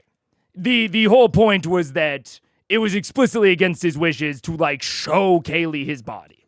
And they should have known that. So not necessarily resurrection specifically. And I mean, I will also say deeper point of like the whole issue is that Kaylee's there. Scanlan had gotten resurrected before. That's not the problem, which is kind of part of the point. It's not the weird magic. It's the fact that they showed Kaylee his dead body, gave her hope that he might come back when they didn't know if he would. They put her through substantial emotional turmoil. And like, if the resurrection ritual hadn't worked, they just made his daughter substantially more sad.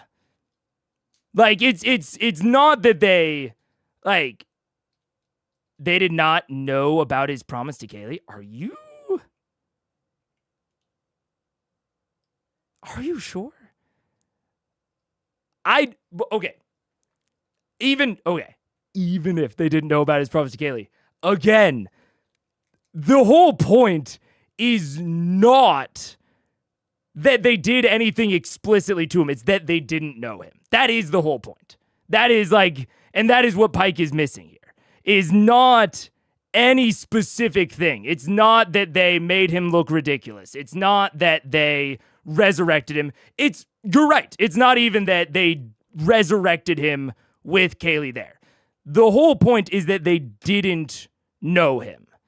And like, I can reasonably infer as a total stranger that someone might not want Vox Machina to do the things that they did to him. It's not like he's like crazy for not wanting these things done to him or these things to be done in front of Scanlan, right?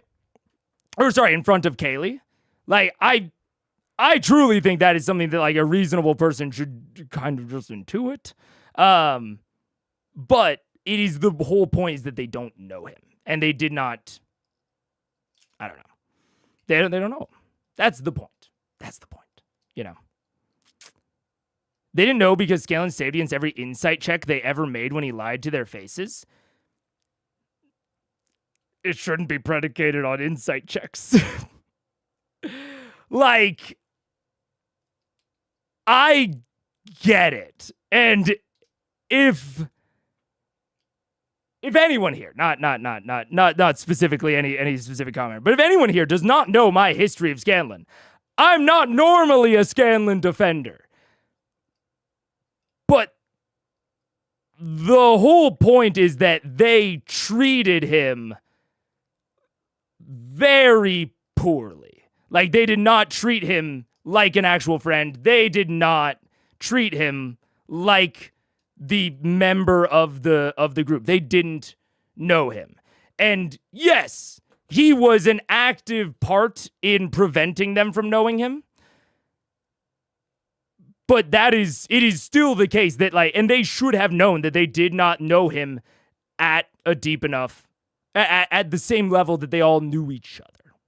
You know what I'm saying? Like, I cannot make the case as good as Sam did during the Bard's Lament. And Vax tried very hard several times. I fully disagree. I don't think that anyone tried hard. I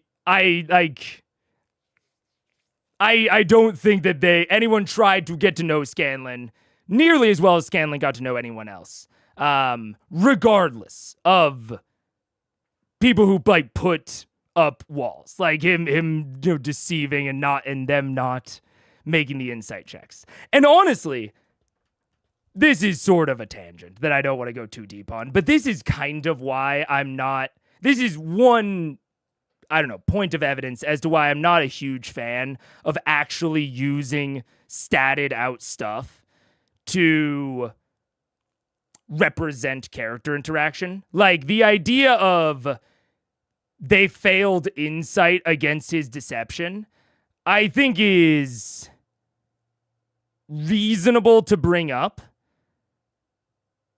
but is flattening their relationship to like an undue degree, right? Like, I'm just, this is not like a comment on how they should view the insight checks. It is a comment on whether the insight checks should have been done at all. Like, either Scanlan lies to them or he doesn't. I don't think this should be an insight versus deception thing. This is like a character thing. They didn't like push him on it. He didn't try that hard. They knew that stuff was going on with him. He was like falling down a hole when he died of drug addiction. And yes, he hid it from them, but also none of them seemed to care, you know? Like, it's not a mechanical thing. It's about how the characters are interacting with each other. And I think that Scanlan, as a character, made it immensely difficult to interact with him, regardless of his deception stat. That's more my point. Is like, I don't think the insight and deception checks should matter when we're talking about the interpersonal conflicts and drama between characters, but I know that they do. Like, I know they do, so I would just not do them. Like, I don't do insight and deception checks at my table inter-party at all. Partially for this reason. I want character interaction to just be the character interaction and not determined by which class you took. But I don't know. Also, I will also agree with Joshua that they didn't resurrect him for Kaylee. Pike did not resurrect him. I mean, Pike didn't resurrect him for any reason because Ashley Johnson was not there, unfortunately. But they resurrected him for them, not for his daughter. If they had resurrected him for his daughter, they would not be. Yes, Pike was there for the resurrection. Ashley Johnson was not. That's my point. If they really resurrected him, if Pike really resurrected him so that he could be with his daughter, then what are we? Yeshua. Oh, were they two different sessions? It was the resurrection and then the Bard's Lament afterward.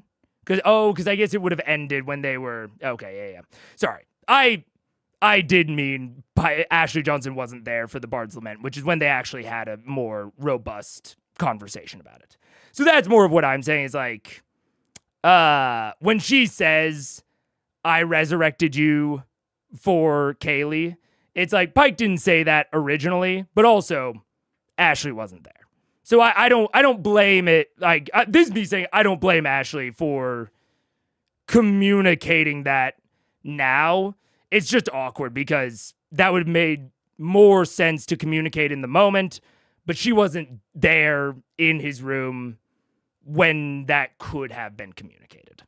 This is me defending Ashley. But yeah. The Bard's Laments was a great piece of performance by Sam, but an unjustified crash out for Scanlan. He wanted to leave. He had to make it everyone else's fault. I definitely disagree. I do not. Yeah, I don't know. I just don't agree. I truly think that them bringing Kaylee there is like pretty core to the problem, and is at least one of the the straw that broke the camel's back. Like, he had been drifting away from Vox Machina for a long time, and them bringing Kaylee there is something that I don't know. If someone did that to me, like I put myself in Scanlan's shoes, that would not be okay. I don't know if maybe that's like the disconnect between me and chat right now. Like, I think Vox Machina bringing Kaylee there just for the like increased chance of resurrecting Scanlan is like pretty horrifically fucked up. And so it's hard for me to even remotely refer to the Bard's Lament as unjustified, because it comes after, I think they did one of the most selfish things they could have done to him. And everything else is just highlighting that they don't know him. Like, if they had just resurrected him and hadn't brought in Kaylee there, he might have found the, everything, like him waking up in the room with all the shit funny. He might have. But them bringing Kaylee there fundamentally told him that they don't get him at all, and everything else takes on a more sour light from that. Oh man, there's so many comments. I know Scanlan doesn't have a right to be angry. I'm sort of taking the opposite position. I think Scanlan has more of a right to be angry, and I'm not saying that the others don't. That is more my position. I think I'm not saying that Pike doesn't have a reason to be vaguely upset. But I think that they are like broadly missing the point, which is also the point. Like, the fact that they're missing when Scanlan finally does communicate, you don't know me. And like, he lists out all of these reasons that he thinks that. And then when he comes back, their communication back to him is, we still don't know you, and we haven't tried to self-assess what you said at all. That kind of is proof positive that they didn't know him at the time, and even now that he has communicated, they have broken past that wall. They're still stuck not knowing him. Or at least Pike is. Yeah.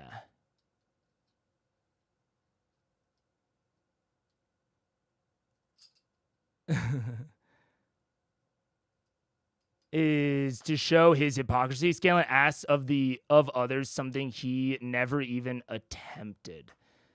I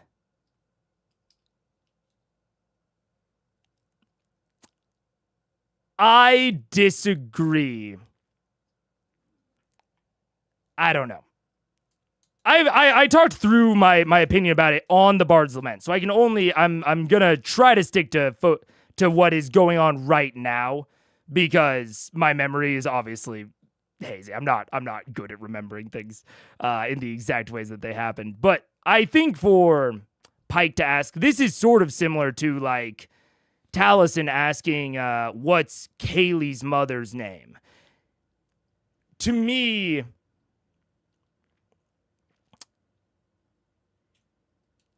it gives me the ick because it is, I don't know, it's out of game weird. Because the reason that Pike couldn't levy these things during the Bard's Lament is because Ashley Johnson wasn't there. And so it's like, everything that Ashley is saying right now makes sense to me as a direct reaction to the Bard's Lament. And like as it is happening.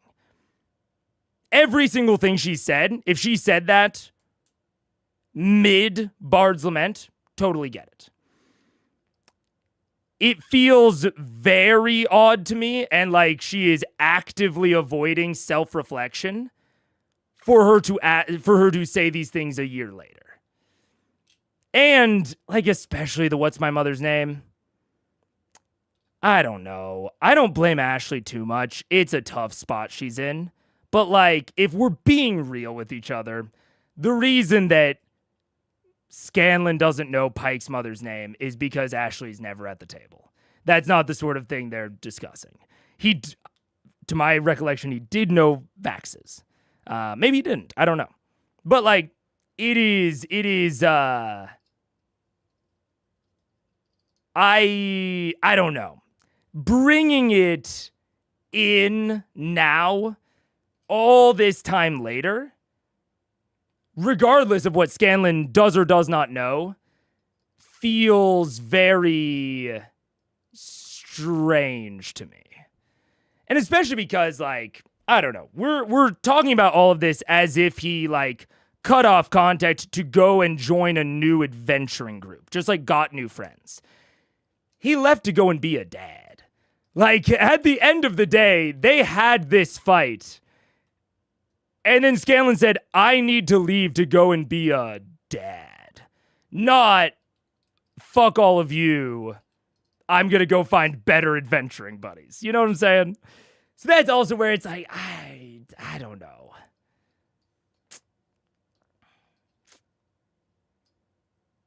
They want to bring their adventuring bard friend back. It wasn't about bringing back his father Desire. Sorry, Pike, but come on now. Scanlan didn't offer info about himself where most people did / would. The other PCs also didn't notice that and ask really. That's kind of where I'm at with it. It's like, I don't really think any of the other PCs tried hard to know Scanlan. Scanlan just didn't actively offer up information. Like, I'm truly curious. I don't know the answer to this at all. I don't even have a guess as to how many times Scanlan actively obfuscated information about himself. I'm truly not sure. To me, I would guess like 3 times. Like that is truly, I can remember one where Vax tries to confront him in Raishan Part 1. I remember Raishan Part 1, Vax absolutely tries to confront him. And I think right after he meets Kaylee, Vax tries to have a conversation with him. Those are the only 2 times I can think of.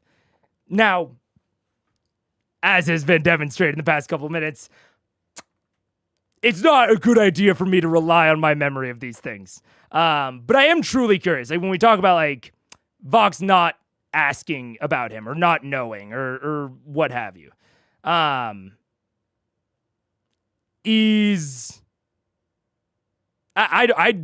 don't have a good sense for how much they actually tried. What I remember is during the Bard's Lament, Scanlan saying this and no one fighting back except through like, no, we know you. And then him saying, what's my mother's name? None of them can answer. And he rattles off facts about them. That's how I remember things going. And so it's not so much that he is I don't know. It's weird. I feel strange just defending Scanlan for an hour. In the end, both sides can be attributed blame, but the way the characters are reacting with such malice feels a bit much when Scanlan just left to spend time alone with his daughter during a time when there wasn't any threats to Belle. Yes. Yeah. Like, I would honestly, in terms of how in the right Scanlan or Vox are, I think it is probably more appropriate to go and watch my reaction right after it happened, because this is something that maybe requires a little bit of like fact checking, and I'm sure that I did more of that back then than I can right now. But in my memory of like how the Bard's Lament settled with me, I don't know, man. This feels like a wildly this feels like an overreaction from this trio. Maybe not Grog. Actually, I feel like Grog might not be overreacting. I think I can at least come to a place where his actions are very reasonable. But these two, man, I just don't get it. I don't know. Oh, there's too many messages. Fuck. Yeah.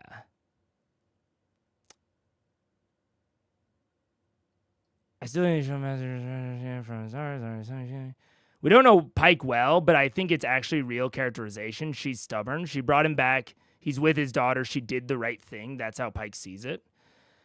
I mean, honestly, I can get that. If Pike came in and was like, I have nothing to apologize for, I could get that. I would actually be fully on board. If Pike was like, yeah, I'm glad that you went and spent time with your daughter. You should have come back to us sooner, because that was like rude, because we did the right thing. But like the level that they are angry is very off-putting to me. I don't know. Again, if Scanlan had gone off and done something like similar to them, or was just very selfish, or if they found him like a gutter on the fucking Fushaka, I can't remember the drug he was on.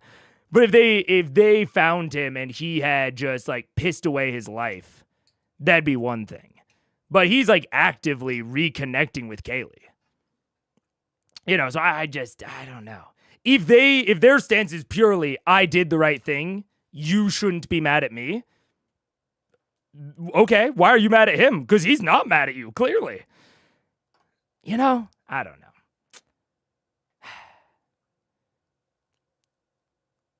Not saying it's the same thing, but it reminded me of when my wife found out that her work peer has been married all 10 years she knew him and had not once mentioned his wife. People normally mention facts about themselves over time, and it's weird when they don't. I guess. I just wouldn't be mad about it. I don't know. Why do you feel the need to police their feelings? Because their feelings are I don't feel the need to police Grog's feelings. The more this has gone on, the more I'm like, yeah, Grog's pissed, but he's handling it well.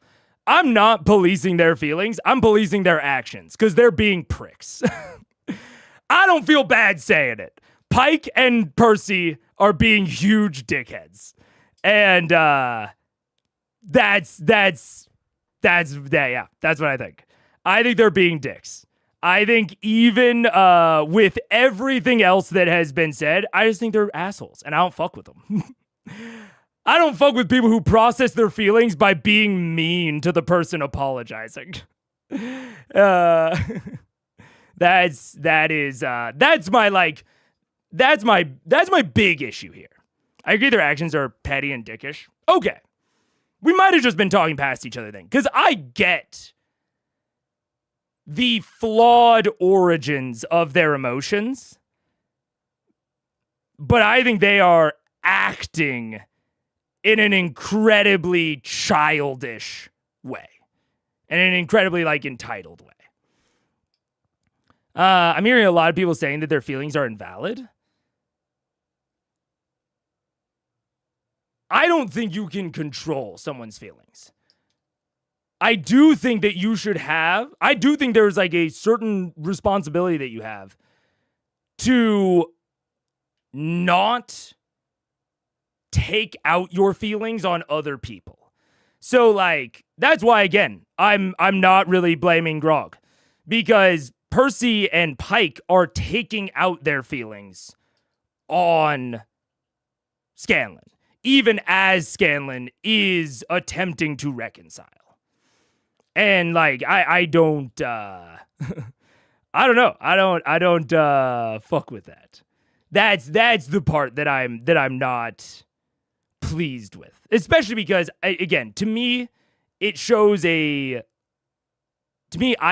personally find that it indicates that they did not self-assess in any way.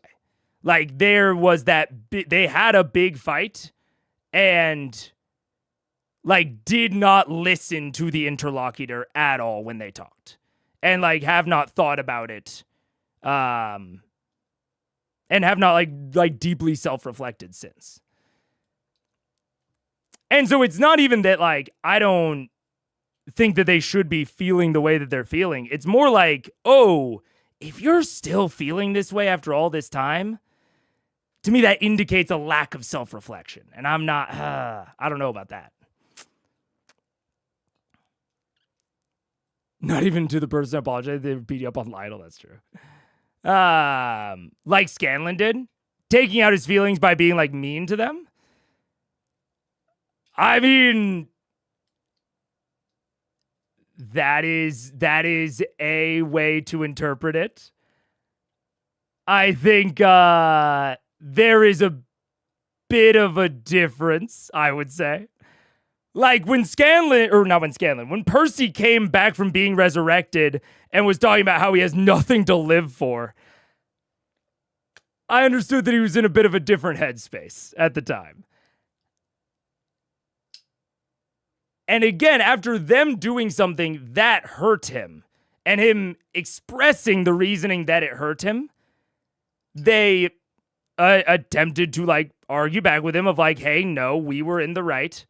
And, man, but we're getting back into arguing about the specifics of the Bard's Lament, which I don't want to do.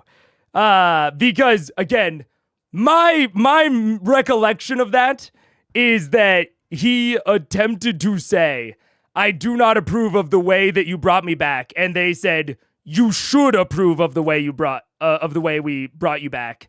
And him saying, how would you know what I should approve of? You don't know me.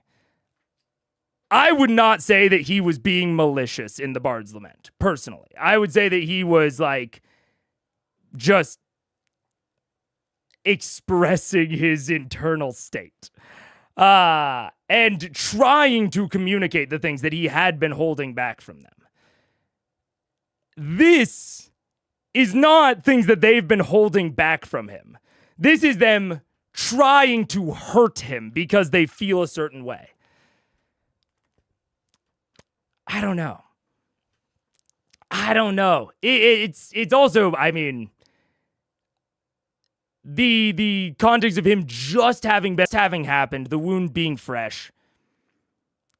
I don't know. It feels very different, I think, for someone to maybe explode a little bit emotionally right after they have experienced that hurt.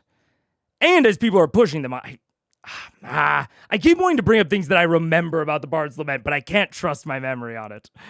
But I don't know. I see Scanlan here coming to them with open arms and apologizing. And I see them throwing that back in his face. I do not recall Vox Machina attempting to apologize during the Bard's Lament. And I remember them asserting that they were right because they knew him. But I think the argument was based on the idea that Scanlan disappearing was a malicious act when I don't think that's what it was. I actually think that's a good thing that I haven't. I know people want to move on. I've seen it. But I agree. I think Manifollow brings up a good point. Because Vox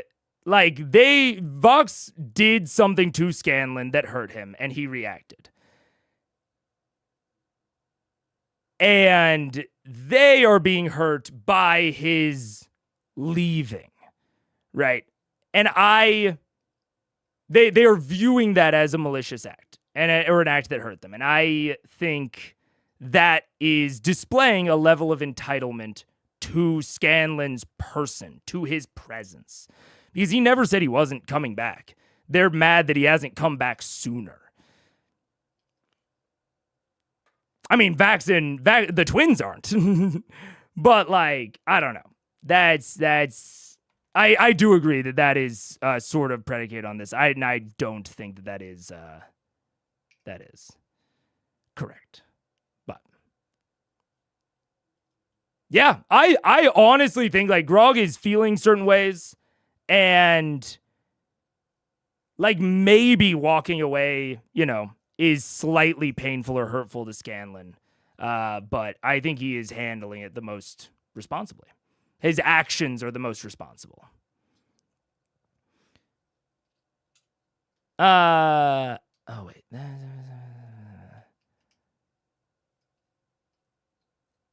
Oh, and this is something I was trying to say, but then I lost the train of thought. I'm trying to close up all the loose ends that I got distracted on. Saying things to hurt him. I think that Percy is saying things to hurt Scanlan. I truly don't think that anything Scanlan said during the Bard's Lament was meant to hurt them. I think it was to prove his point. It was evidence. Whether or not his point is accurate is kind of negligible to me. It is that Percy is now saying things to hurt him. And I think that Pike is saying things to hurt him and to mock him. And at no point during the Bard's Lament, I think, was Scanlan trying to mock or hurt the other members of Vox Machina. And so that is what I mean by I'm not trying to police their feelings. I'm talking about their actions. I don't think the actions taken in the Bard's Lament are equivalent to the actions that are being taken by these two. Debatably, they are kind of equivalent to the actions being taken by him. But we went to the Feywild to fix your fucking daddy issues. Look, that does sound hurtful. I don't think it was said with the intention to hurt her. I've said it. I think Scanlan's a 6 out of 10 communicator. But I truly don't. I do not read intent to. I don't read malice into that. I read that he is trying to get it through their heads because they are repeatedly saying that they do know him. And the thing that leads into that is that no one has ever done anything for me. It is, I think it was. Maybe we just disagree on that. I don't think that this. We went to the Feywild to fix your daddy issues. I don't think it's malicious. I don't think it was meant to hurt Vex. It was meant to point out that Vox Machina as a collective has done something very specific and special for Vex that they have not done for Scanlan. He worded it incredibly emotionally and strongly, but I think that is just, in the context, it's a line of evidence. It's a yeah, it's a fact of what happened. I don't know. That sounds very hurtful to me. Telling someone they have daddy issues is a pretty loaded statement. I mean, it is. It's loaded. I don't think it was worded in that way to specifically to hurt her. I don't think it was worded so as to be malicious. I think he was just upset in the moment, and the phrase got worded strongly. But he was not saying the words in order to mock or hurt her. Right? When Pike says, do you hear that? I hear a bunch of tiny violins. That is not her stating facts. She does not hear a bunch of tiny violins. It's not even as loaded of a statement as Scanlan's. I agree with that. It's not nearly as emotional of a statement, but it is words said with the pure intent of mocking him. There is no other rationale behind the words. It is just to mock him. And that is, I think, the core difference between how these two are reacting versus how Scanlan reacted. Yeah.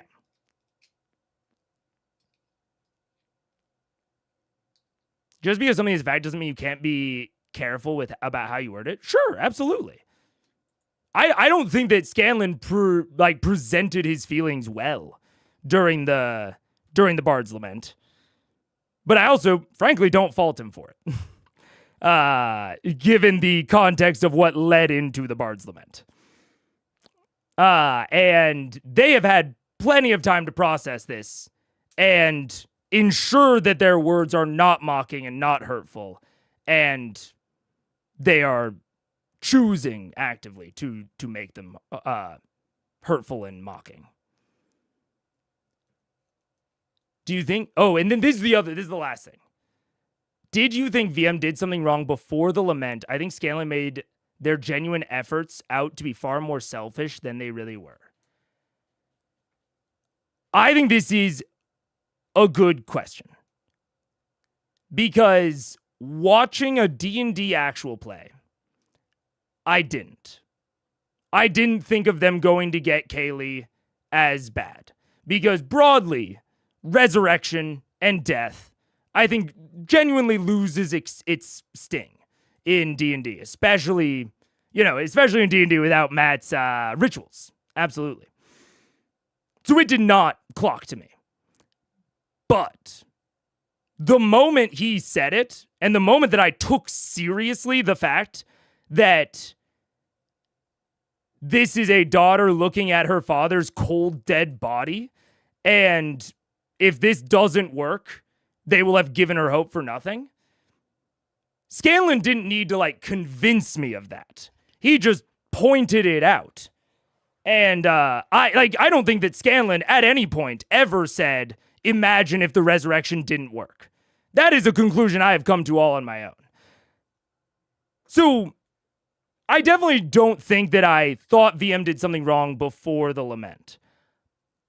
But I don't think that I now think they did something wrong after the lament because Scanlan convinced me with facts and logic. He just made me consider it at reality level. He made me consider the situation not as a game, but as a real thing that happened. And so and that's why I don't remember exactly what I said during the Bard's Lament. But I don't really blame the characters for reacting poorly to what Scanlan said. I don't blame him at all. But I think that that Grog and the twins and Keyleth are the ones handling all of those reactions much more responsibly. So yeah. I think that's it. They were doing well proving this is complicated. No one wins by trying to establish who's right or wrong. The simple truth is everyone is hurting. That's fair. That's very fair. That's very, very fair. It is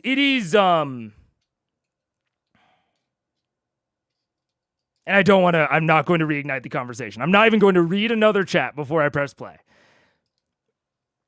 But it is complicated in this situation where I am legitimately having trouble connecting to the characters in this moment. Like I am, and it's worth considering when you are doing, when you are sort of defining the tone of your table. But also, probably is not going to be as big of a deal for a home table as opposed to a actual play. Like, I'm having a lot of trouble connecting with Vox Machina's perspective in this scene. I'm getting really put off by their actions. And that is something to consider when thinking about the tone, because your players will have to like interact in that way. And the more dramatic things get and the more serious and intense the emotions become, the more like legitimate like opinion changes can occur between characters. And at the end of the day, for the D&D party to work, they have to be willing to watch each other's back, or you have to be willing to allow characters to leave the table, a la Scanlan. And I don't know if every player at home is ready to take that step. Because this argument that we are having right now as an audience, this is all fine and good, but we don't have to play D&D with each other afterward. And if you have an argument that has this deep-rooted of emotional ties to it,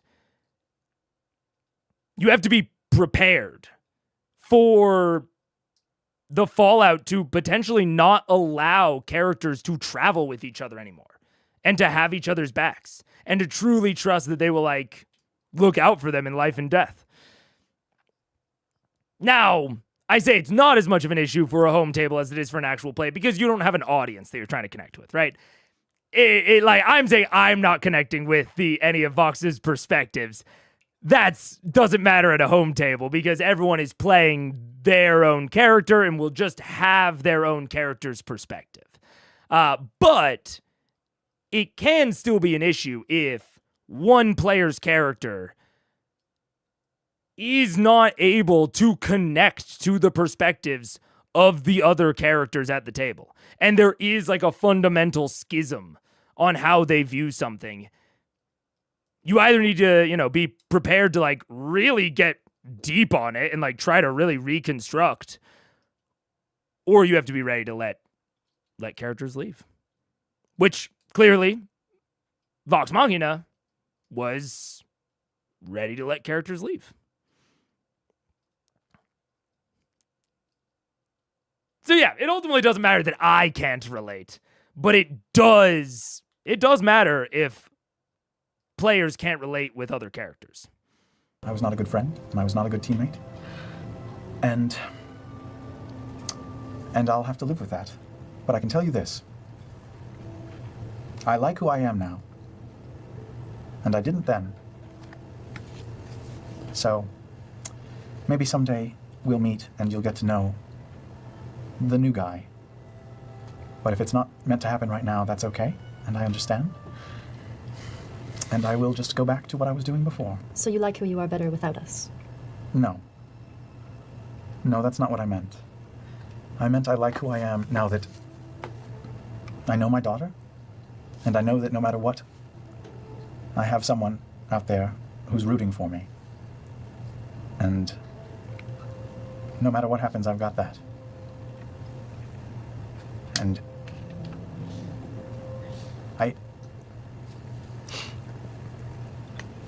yeah, that's it. I don't like what I've been doing the last year in terms of, I've been breaking the law a bit, which I know you don't love. Well, I don't care what you do. Pike the Chaos Gremlin? I'm doing things that I want to do for me and my girl, and it's been rewarding, and it's been fun, and that's all that matters at this point. I'm comfortable with the bastard that I've been, because I know that the man I am now is different.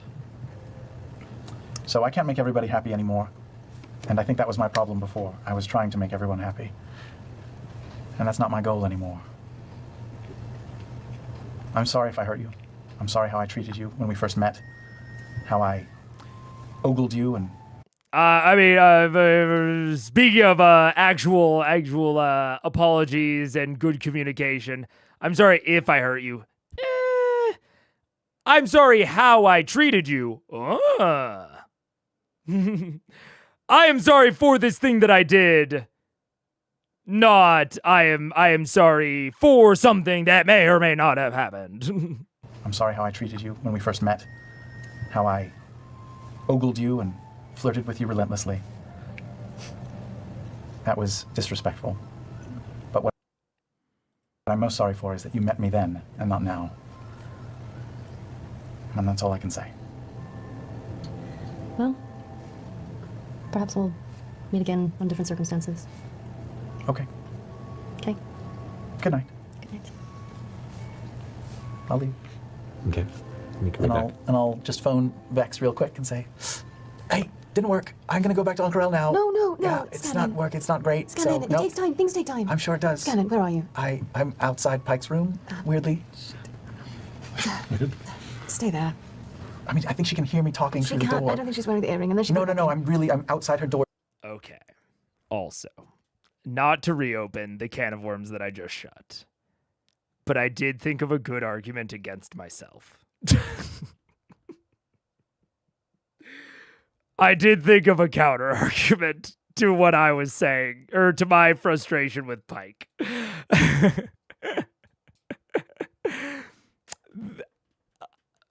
Because, you know, I do think one of the things that is making it difficult for me to connect with the characters is that they've had a year to think about this. And they've had a year to settle with it. And I know that feelings can take longer than a year. It's not like there's a time limit on it. But I don't know. The difference between Scanlan reacting immediately versus delayed. But to be fair to Pike, I had sort of forgotten that the whole Trickfoot incident was like a day and a half ago. Like, what have they done since then? They came back from the Trickfoot incident. Terry immediately got kidnapped. Is this like the next day? I think the Trickfoot incident might have happened like yesterday or the day before.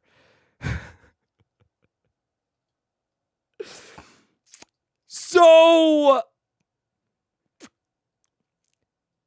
you know, I think I'm definitely more harsh on people that, you know, I would be more harsh. I was more harsh on Pike when I thought that she had a lot of time to process this and hadn't just had another very emotional thing happen. But she's almost certainly still raw from the Trickfoots. So I can honestly, and this is maybe good to characterize how I'm thinking about this and why I'm hanging up on certain things more than others. And why I can say, you know, I think they're all, you know, justifying their emotions, but I'm focusing in on certain people more than others.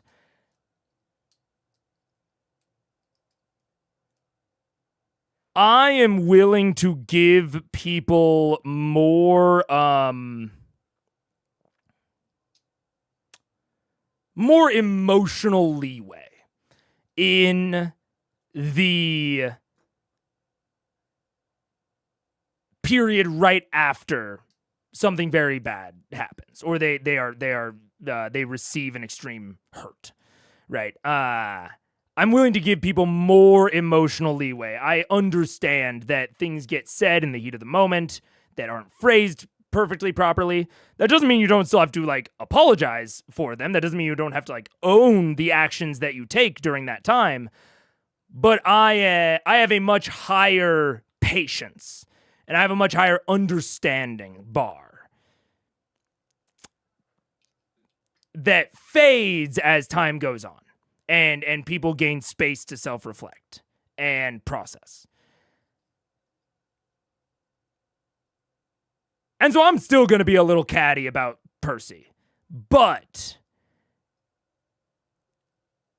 Pike did just have 3 people that were family that she thought she could like let into her life and trust, and they like fundamentally betrayed her and her trust for like the things that she could do for them. Like they like quintessentially used her.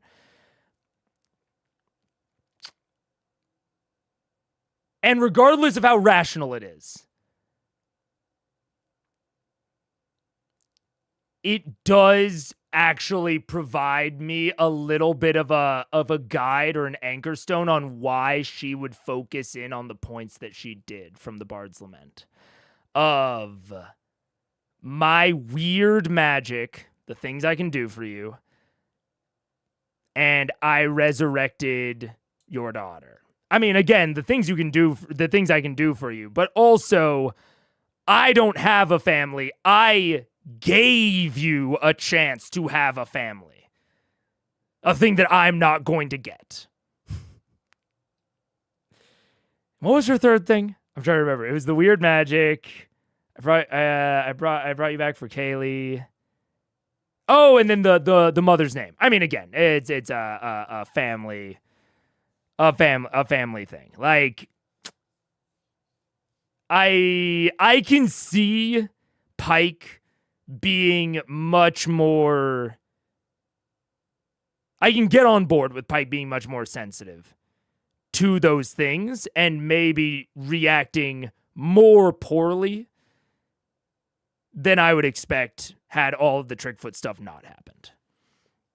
Now, you know, if you still think, regardless of the Trickfoot stuff, that she's reacting reasonably, fair enough. But that does, to me,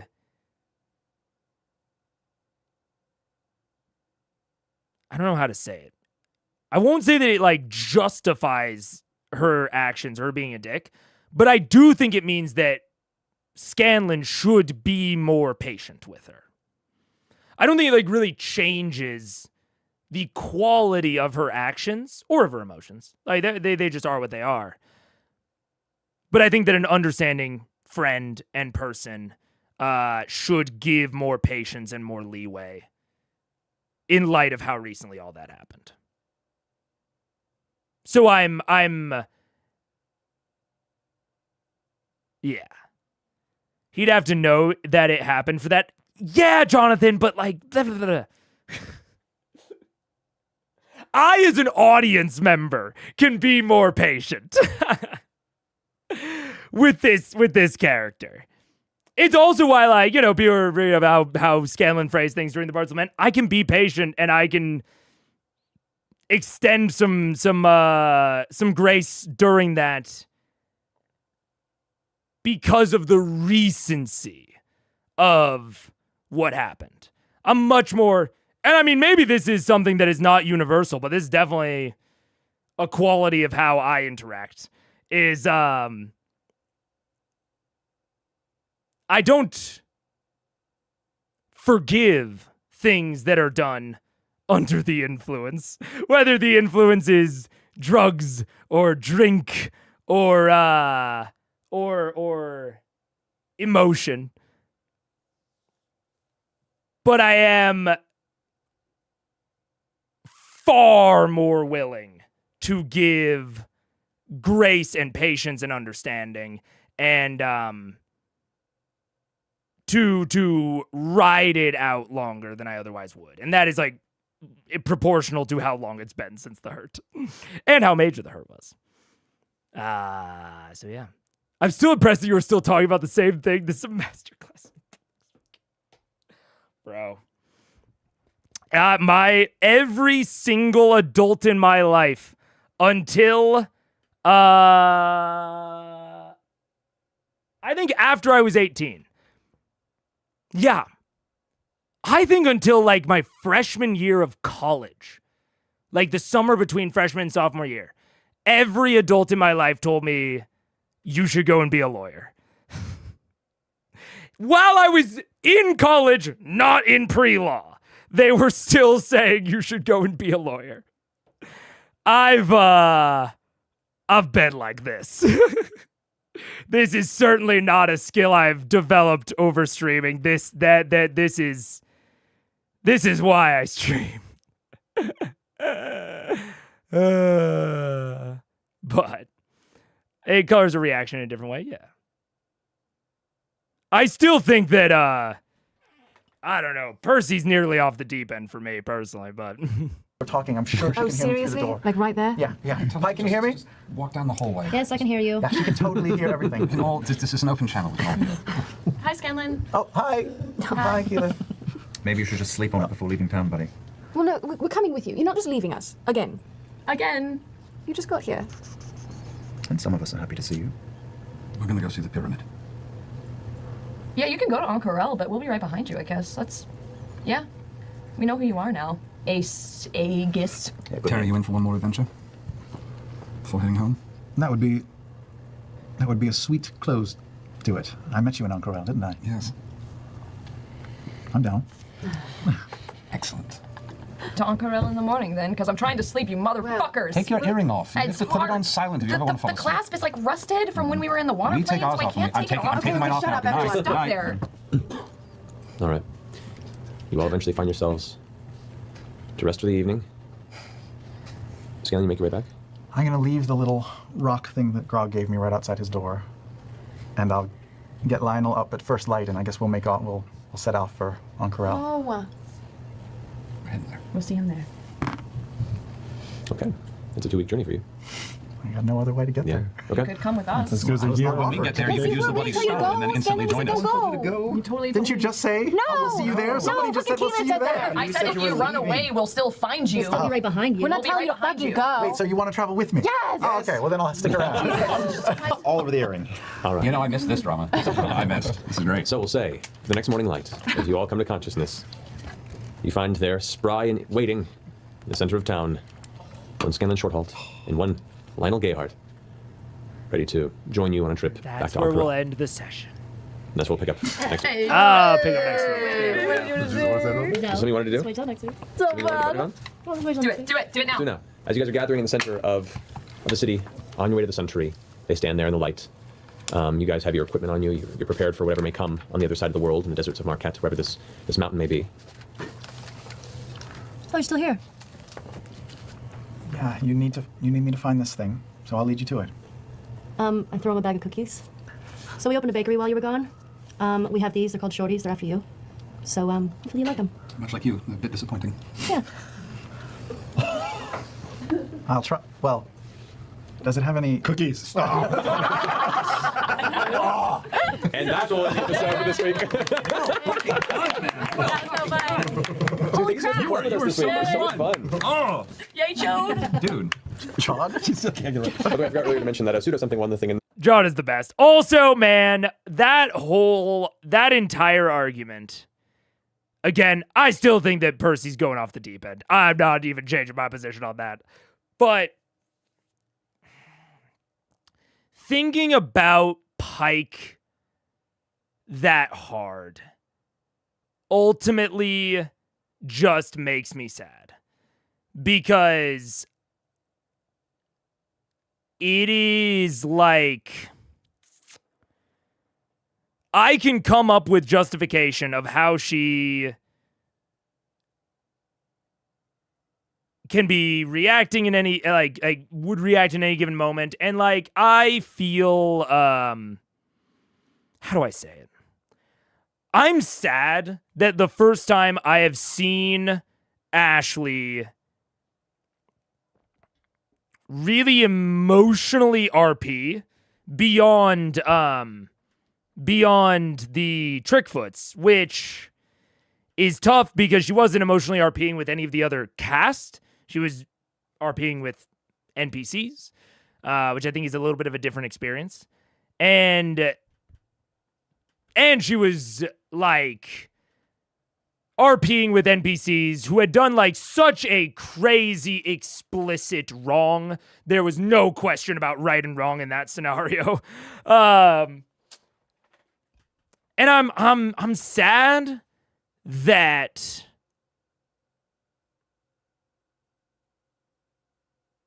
I was so critical on it. And I think I was largely critical. Sometimes it's off of momentum, but I also think it's because like I just don't have enough context and experience for who Pike is. Because like thank goodness Ashley stopped, like extended the session for that. Because like it's weird. I don't know. I don't know exactly how to say it.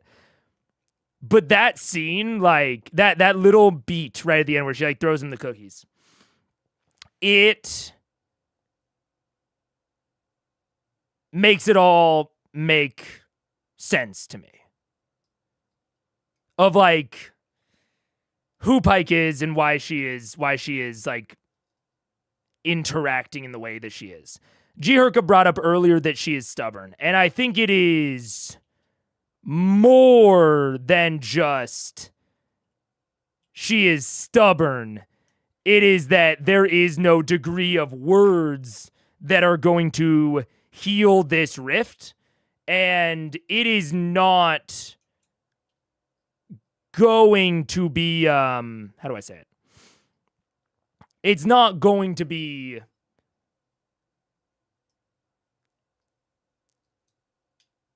a good discussion. If you come to someone and try to connect with them in a way that they don't connect, it's not going to work. It is going to result in no progress. And her just like showing up and throwing him a bag of cookies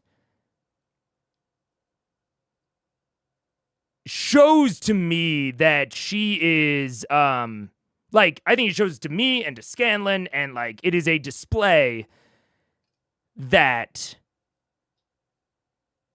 she is introspecting, or at the very least she's thinking about him, and she is making a signal that she does not want to shut this off entirely. And that I don't know. It made it make sense as to like the type of person that Pike is. Because I have known people who, like, if you just try to talk to them about a thing, it is, you don't get anywhere no matter what the actual content of the discussion is. No matter what they say, no matter what you say. It's just like, words are just not the way. And I mean, I don't think it's on purpose, but it is a little bit symbolic that, like, Kaylee's the fucking same. Kaylee also, like, wholly rejected Scanlan's words and made it very clear that he needed to put up and spend time, and that was the only way to heal their relationship, is to be there and to show up and to give of his time. That was the only way to prove what he was all about to Kaylee. And I think that at least that very final moment with Ashley, that Ashley just displayed there, shows to me that Pike is similar, if not the same. And again, I think even someone who that is the case for, you still need to have a discussion about it afterwards. You still need to, like, rightfully apologize and talk through things. I had this very personally happened to me. I have a good friend. We had a huge falling out. And we never talked about it, but I slowly just started inviting them to more things and like really actively putting an effort towards creating time for us. And at first in group settings, and then, occasionally separately or in smaller groups. And finally, after I don't want to say finally. I should not say that. That's not the right word to say. That makes it sound like I was waiting on it. Oh, when is it gonna happen? No. But after I think 2 or 3 years of that, they messaged me and were like, "Hey, we never talked about that, like the falling out. Do you want to go to lunch and talk about it?" And this was, again, after like 2 years of us reconnecting. And like getting more back to kind of together. And I was like, yeah. And we went and talked for like 2 hours at Freddy's. Frozen custard. And so, and so I don't know. Seeing that last moment with Pike, at least like clicks it into a reasonable person in my head. It clicks it into, oh, that's it. That's what's going on here. Like, I was, like, having trouble investing because I'm like, I don't get Pike's perspective to the point where she doesn't seem like a real person to me. And that little moment clicks her into feeling like a real person all of a sudden. And it just makes me fucking sad that I haven't and won't get to see as much Pike as everyone else. Cause even Percy, who I don't know what's going on with Percy, man. But at the very least, I've seen enough Percy to have hope that this is going somewhere. That this is not, that this is Taliesin acting purposefully. I still don't love the bringing up of like the Kaylee's mom, but I can at least like construct a flawed persona of Percy that would say that. I just think it's a weird choice on Taliesin's part. But the only reason I can construct that flawed persona that still makes sense to me is pretty purely because I've seen so much Percy. Like, if I had seen the amount of Percy that I've seen of Pike, he would be an enigma. He would be a psycho. I would be saying like, Vox, get rid of this guest player. He's gonna murder you in your sleep. But I don't think Percy will murder them in their sleep. Probably. Yeah. He discovered chocolate milk. Chocolate milk. It's all up here from here, baby. Look, I'll be real. I'm not looking forward to Sam having to dual play Terry and Scanlan. I was definitely noticing a lot more bleed between the two in terms of their accents and mannerisms and all that.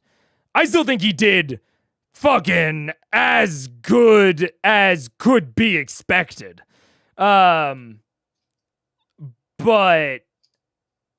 I'm not super looking forward to that. But everything else, fucking, I agree. All uphill from here. All uphill. You cannot know what a scene is about until the scene is over. Maybe. I know. Look, one of the reasons that I do what I do, the reasons I pause where I pause, is because I think I've said this out loud before. Maybe I haven't. It's possible. One of the reasons I do a React format, I mean, there's lots of reasons, But one of the things that I think is additive to my analysis of the show, of the scene, is the react format. And it is specifically because I like that everyone in the audience can see my opinion change. Like, I love Mike. I love Critical Role Demystified. Mike's opinion's not changing over the course of, maybe it changes over the course of him writing the script, but y'all never get to see that. And I think that not only is it just cool to be able to see someone's opinion change, but I think it is also a valuable piece of the analysis. I think that seeing the individual moments and the individual things that that change my mind is a value that can kind of only be gotten doing it this way. Oh no, sorry. I didn't mean to imply that. I know you're not. It was more just like, have I ever said that out loud? So it's not even like, yeah, I agree. I think you can't know what the scene is about, but I do think you can learn more about what the scene is about by saying what you think it's about before it's over. I do think you kind of need to have full context to fully understand what something is about. But I think that the process of trying to figure it out before the end itself is valuable analysis. Yeah. I don't really think you can't know how it resolves, but you can obviously see what's happening. Yeah, I mean, I think it's semantics. I agree. Yeah. I think you can't know the when I think of like what something's about, I definitely think of it in terms of like, you know, the cohesive message. Like, I don't think you can know what a book is about until you've read the whole thing. But I think you can get an idea. I think you can get a lot of the way there on the first page, honestly. I think you can make a very educated guess on the first page. And seeing how the final analysis and how the guesses differ, I think is incredibly useful in understanding the flow and the ordering and, you know, the really, truly impactful moments. Yeah. Yeah. Sometimes you can't just talk it out. Yeah. See you later, Amarok. We know Pike is a real person because Fox not trying to beat her up.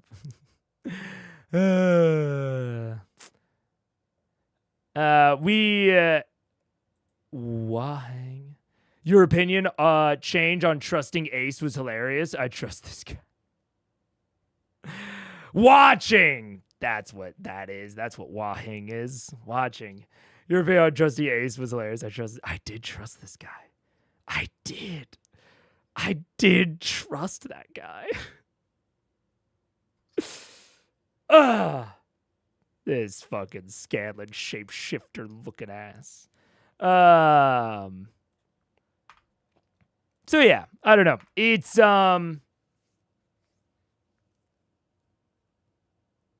tough because I do, that all said on why I do it. I do think I get lost in the sauce too often. I can display what I'm all about without going on an hour-long discussion about it.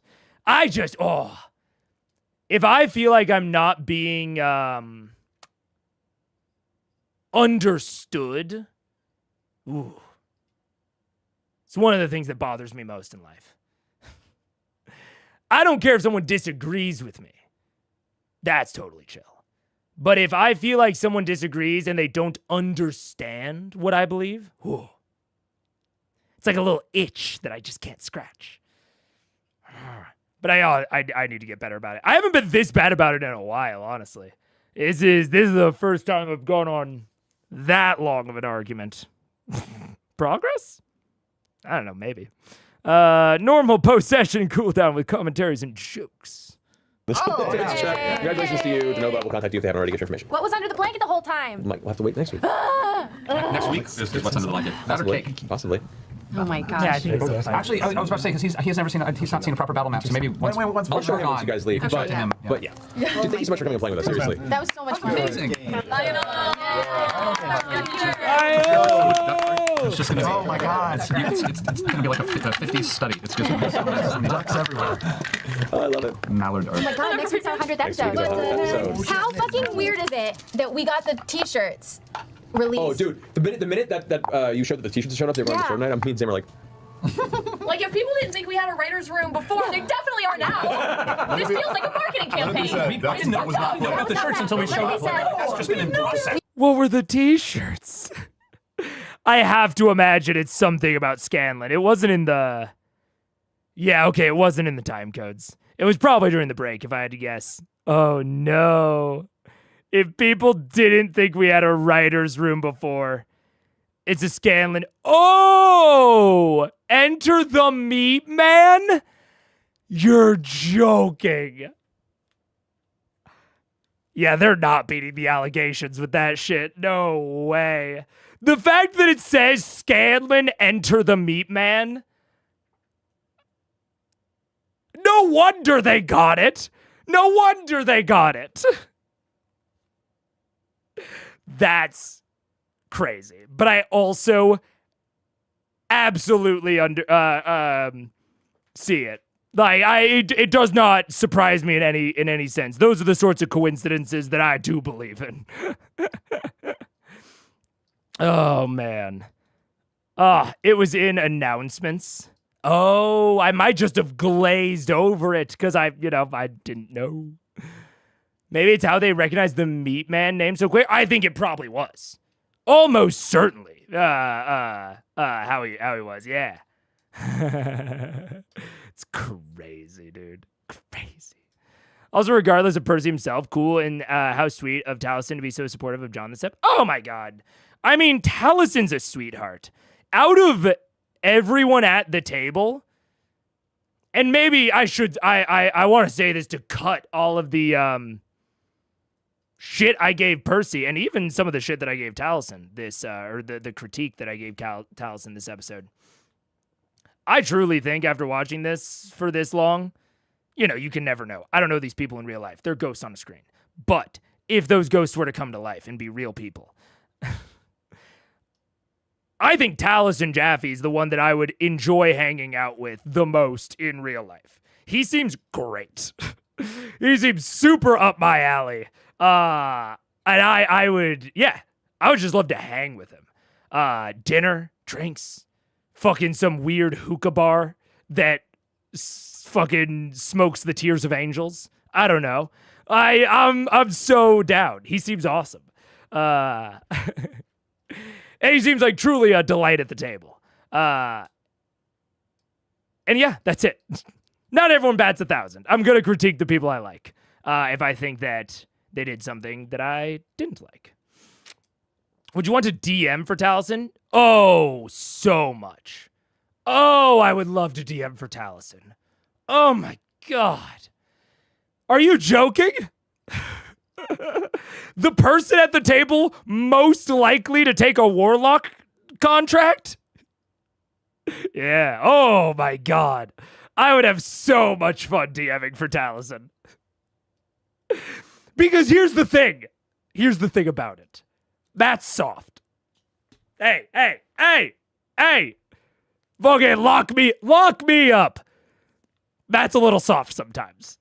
I think he's great. I think Matt's one of the best DMs I've ever seen. But sometimes he's a little soft. I think he lets Taliesin get away with shit that he, maybe shouldn't. And any problem player behaviors I think that Taliesin has displayed, to a certain degree, have to be supported by the DM, or at least not contradicted. And I am not afraid of not supporting problem player behaviors at my table. So no, man, I would love to DM for Taliesin. Especially like Bit D. Oh my god, I would love to DM Bit D for Taliesin. Whoo, shit.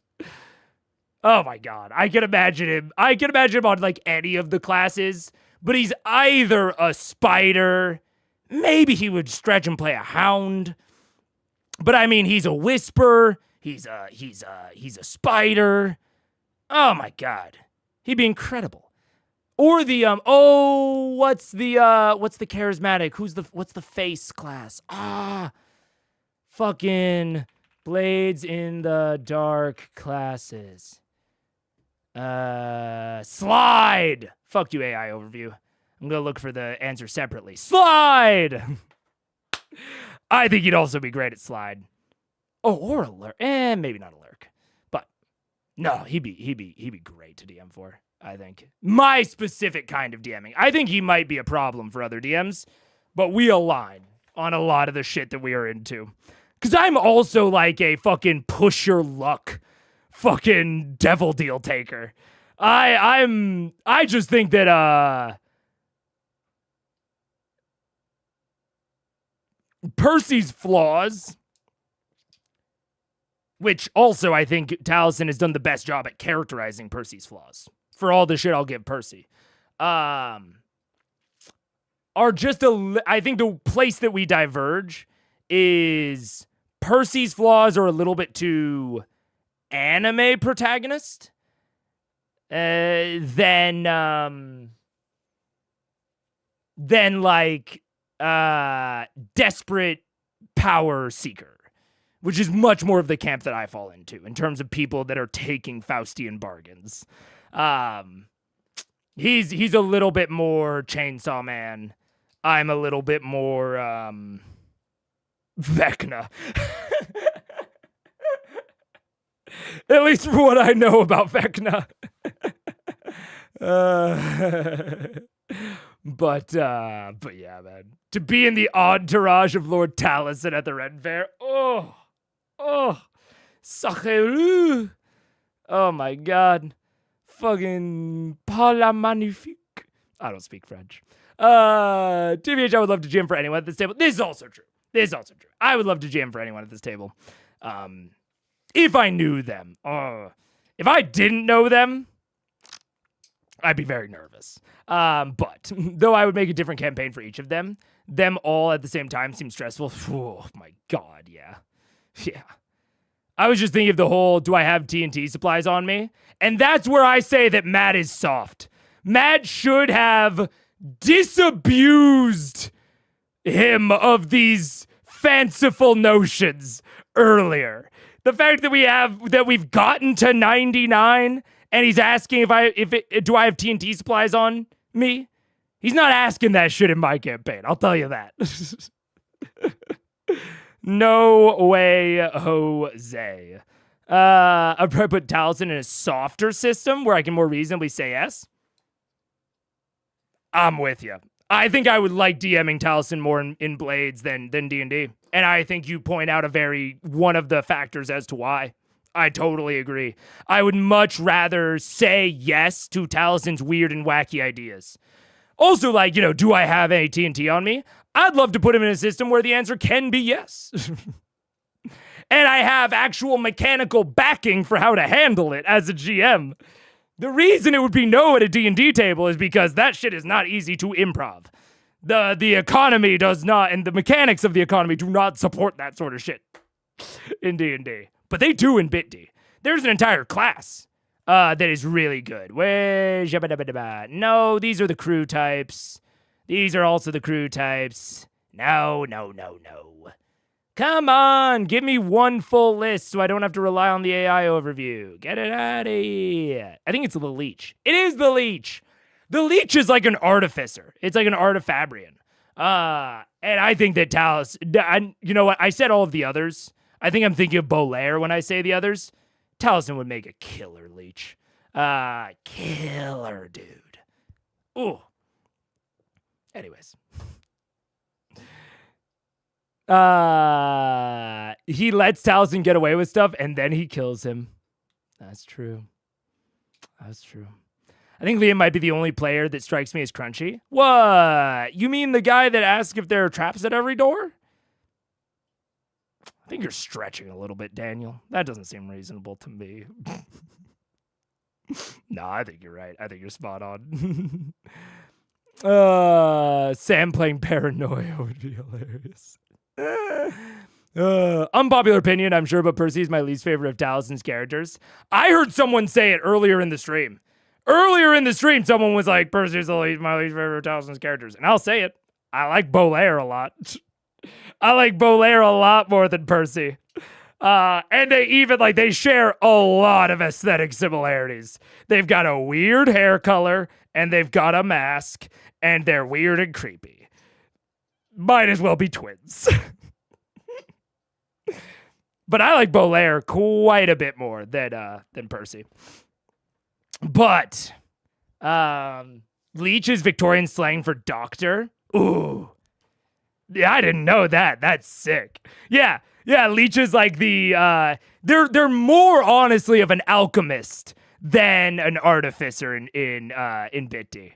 But they mix like serums and things, and they have like certain advantages when it comes to crafting things during downtime compared to the other classes. And there are mechanics, robust mechanics for crafting things during downtime. I don't have to tell Taliesin no to can I craft X, Y, and Z. There are mechanics, baby. But anyways. Good night, Brittany. I'm wrapping up too. But I'm not sure if Percy one of his mother, at least they're close. I have a soft spot for Percy. I think that's fair. I don't blame anyone.